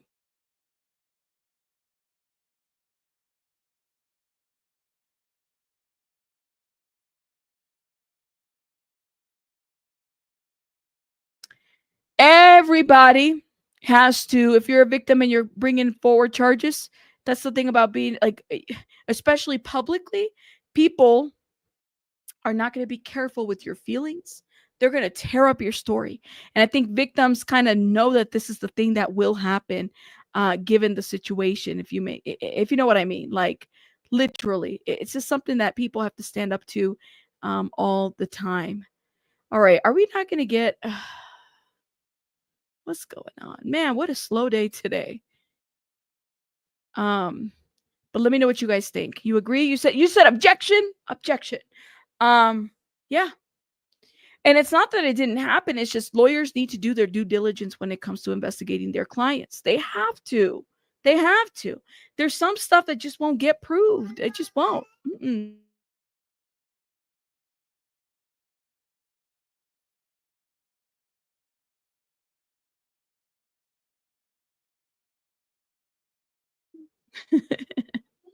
She's so funny. BuzzFeed filed 3 cases in California yesterday. Against who, Diddy docket? Diddy again? Oh, Lord. You said, imagine men talking about women's body parts the way we're talking about man's. Once again, well, did you read the lawsuit, Craig Smith, number 2? I'm describing what the lawsuit said. They said that Diddy's thing in this, it's in a lawsuit. Nobody's willfully talking about that.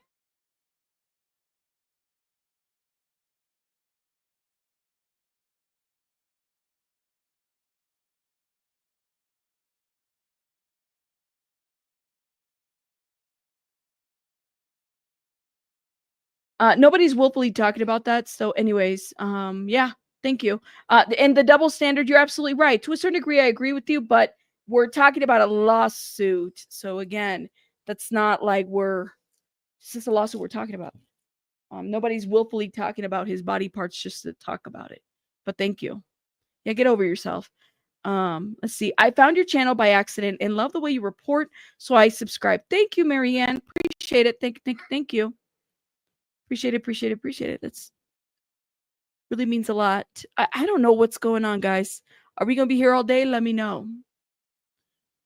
Well, you did, then you would know that we're referring to a lawsuit. We're not referring to the situation in terms of, like, it's what we're talking about. So again, do you not want me to describe how the Tyrone Blackburn, and by the way, Craig Smith, it was a man that wrote that lawsuit describing Diddy's body part. So the double standard is where? That was one man talking about another man's body part. And then this is me, a woman, describing what the man said about the man's body part. So the double standard is where exactly? Okay, and I'm just saying, like, bringing up the Tyrone. He didn't have to do pictures. He had pictures of Tootsie Rolls making comparison about a small one and a big one. I'm a woman talking about the lawsuit, not talking about his body part and how he compared it. A man wrote it. Did a woman write it? No. So it's a man giving it to him. So come on. Did y'all notice the irony of the situation? Like, don't come in here with the double standards and not bring that shit up to Tyrone Blackburn. Get out of here. Oh my. And I'm just saying. Okay? I'm just saying. Please note, who wrote the lawsuit with the Tootsie Rolls? Tyrone Blackburn, who's a man, who has his own Tootsie Roll. Okay? So let's just keep it a buck. Okay? Thank you. Literally. You can't make this shit up. It's like you're damn if you do or damn if you don't. Because it's the truth. Because you come in here talking about, let me go back to your comment. And am I not supposed to feel some type of way? Because I do. Imagine men talking about women's body parts, which does happen. The way we are talking about a man's. Once again, the double standard. I didn't talk about it. He wrote about it. He put in a lawsuit for the whole world to review it. Bring that same energy to that man who did it. Not this woman who's talking about a lawsuit that he wrote. Major difference. Major difference. Just saying. Okay.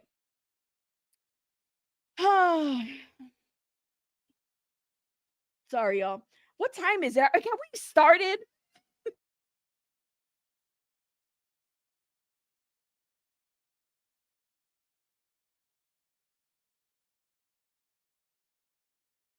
Anyways, y'all.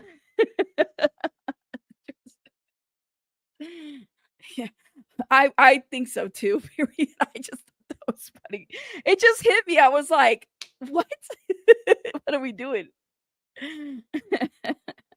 Lord have mercy. I am not am I your spirit animal today? Let me tell you, my fuse is like, I need a spring roll. Thank you so much. Oh my God. We can't do this, man. What is going on? Did they move on? Did they figure out a verdict yet? We're sitting here figuring it out. What's going on?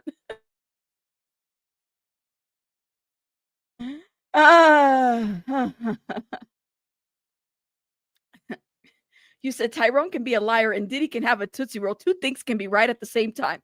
Absolutely. Y'all don't get hangry. I'm not really hangry. I'm not. I'm just laughing because y'all are funny. You know how you have that one person that tries to like serve you and it's like, you really can't because I just killed your argument, but shout out to you. Misty, I literally had to time out way too many people for my own sanity, if that makes sense.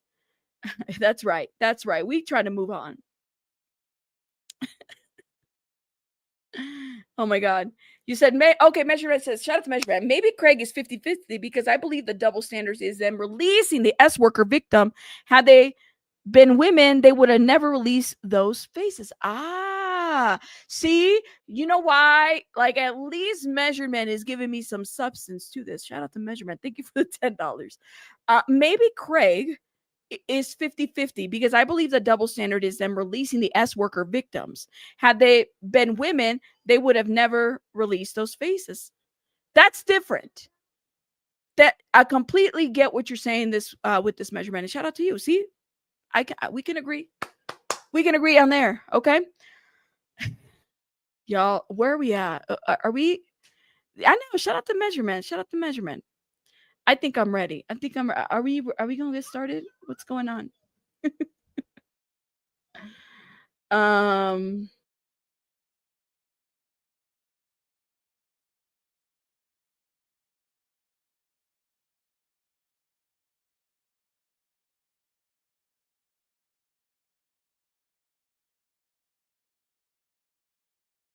Anyways. Yes, we can all be civil and funny for sure. For sure. You say you can go for a real Tootsie Roll right now? There you go. We can go for the real Tootsie Roll right now. That's what she said. All right. Are we literally, guys? I don't know if I'm going to be able to stay here for all of this. I do have, like, I thought we would have started at least a long time ago. Come on. I might have to just get the transcript on this. Well, I'm getting the transcript for everything. I think that makes sense. It's just been such a long day. And no updates. What is going on? This is crazy, man. Let's see. Were the workers extensions of it? Wait, were the workers extensions of the Tootsie Roll? Oh, Lord. I try not to be biased, but why is the S workers are trademarking their names? You know, that's a good point. And likeness to block movie Cassie is working on. I didn't know Cassie was working on a movie, but you know, like, was it Freezer Meat guy? What's his name? Punisher. Like, he's going all over the world giving interviews, right?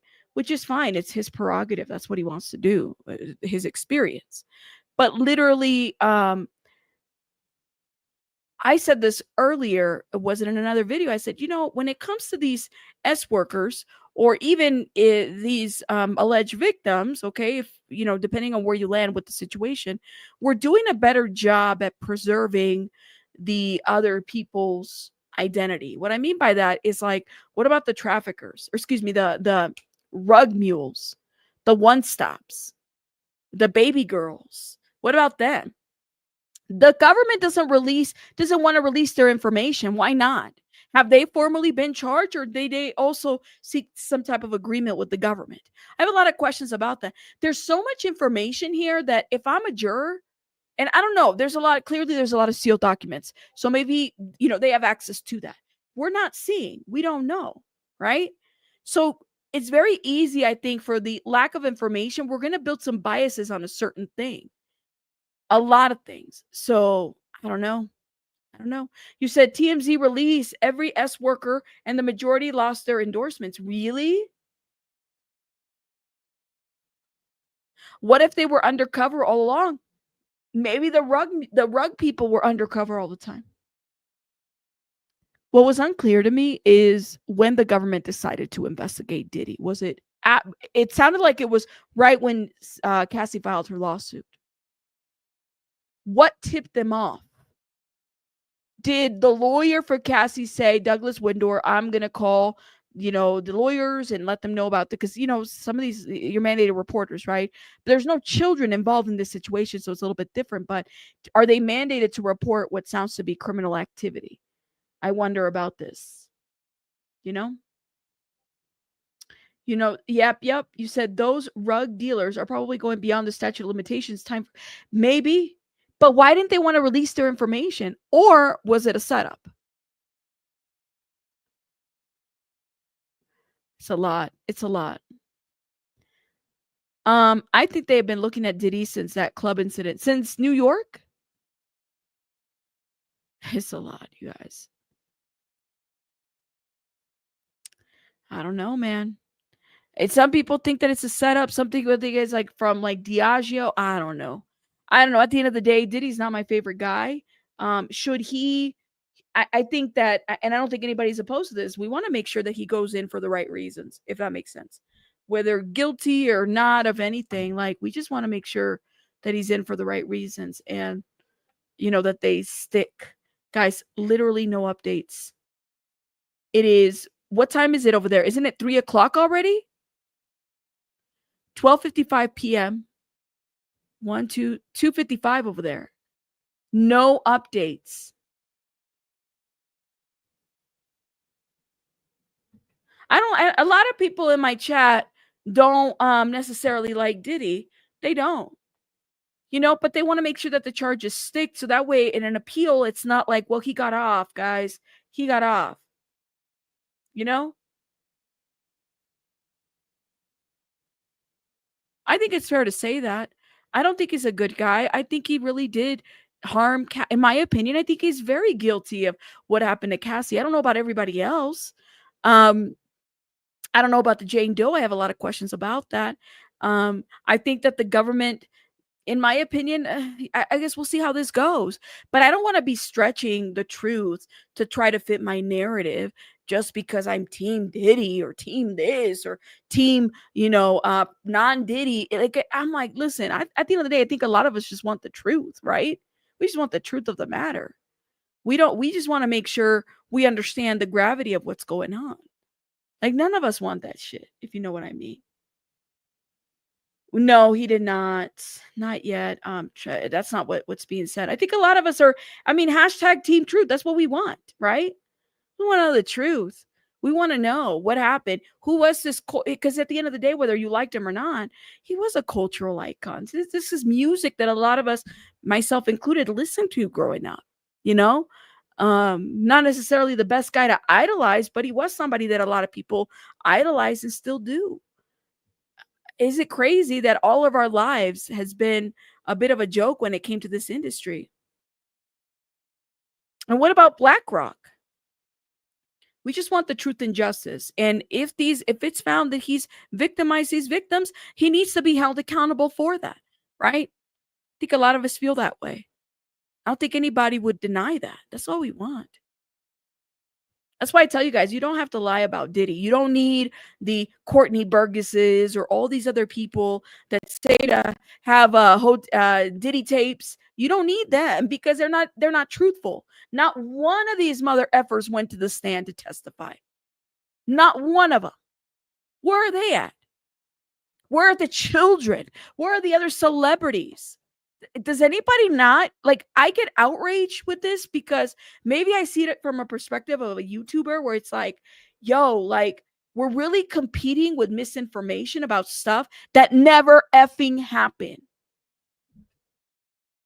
Measurement, thank you so much for the 5. If we let Diddy get convicted on non-constitutional, then there's no hope for us regular people or my black sons. There you go.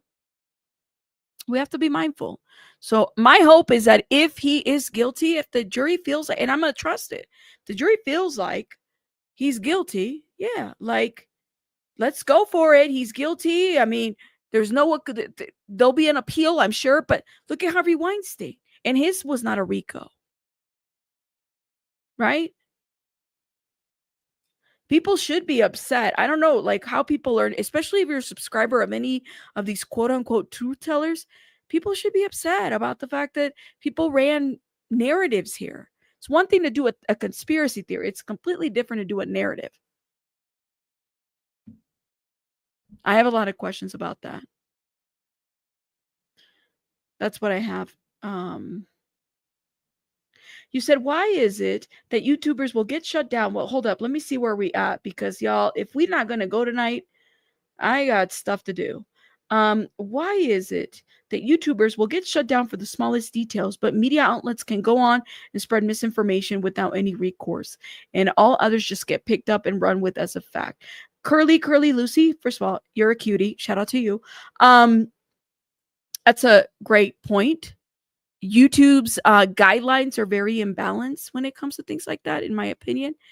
My little channel, I've gotten shut down. I've gotten warnings about the content that I do, but you can have Banfield show pictures of, lingerie and all kinds of things, right? Or you can have TMZ show, violent footage, but we get shut down because there's an imbalance of fairness when it comes to us versus them. I'm not a big corporate media. I am a one-person show. One person. I do it all here on my own, right? So TMZ can get away with that. But we get silenced, or we don't get in the algorithm, or we get penalized or demonetized. These are things that really, really do happen to us.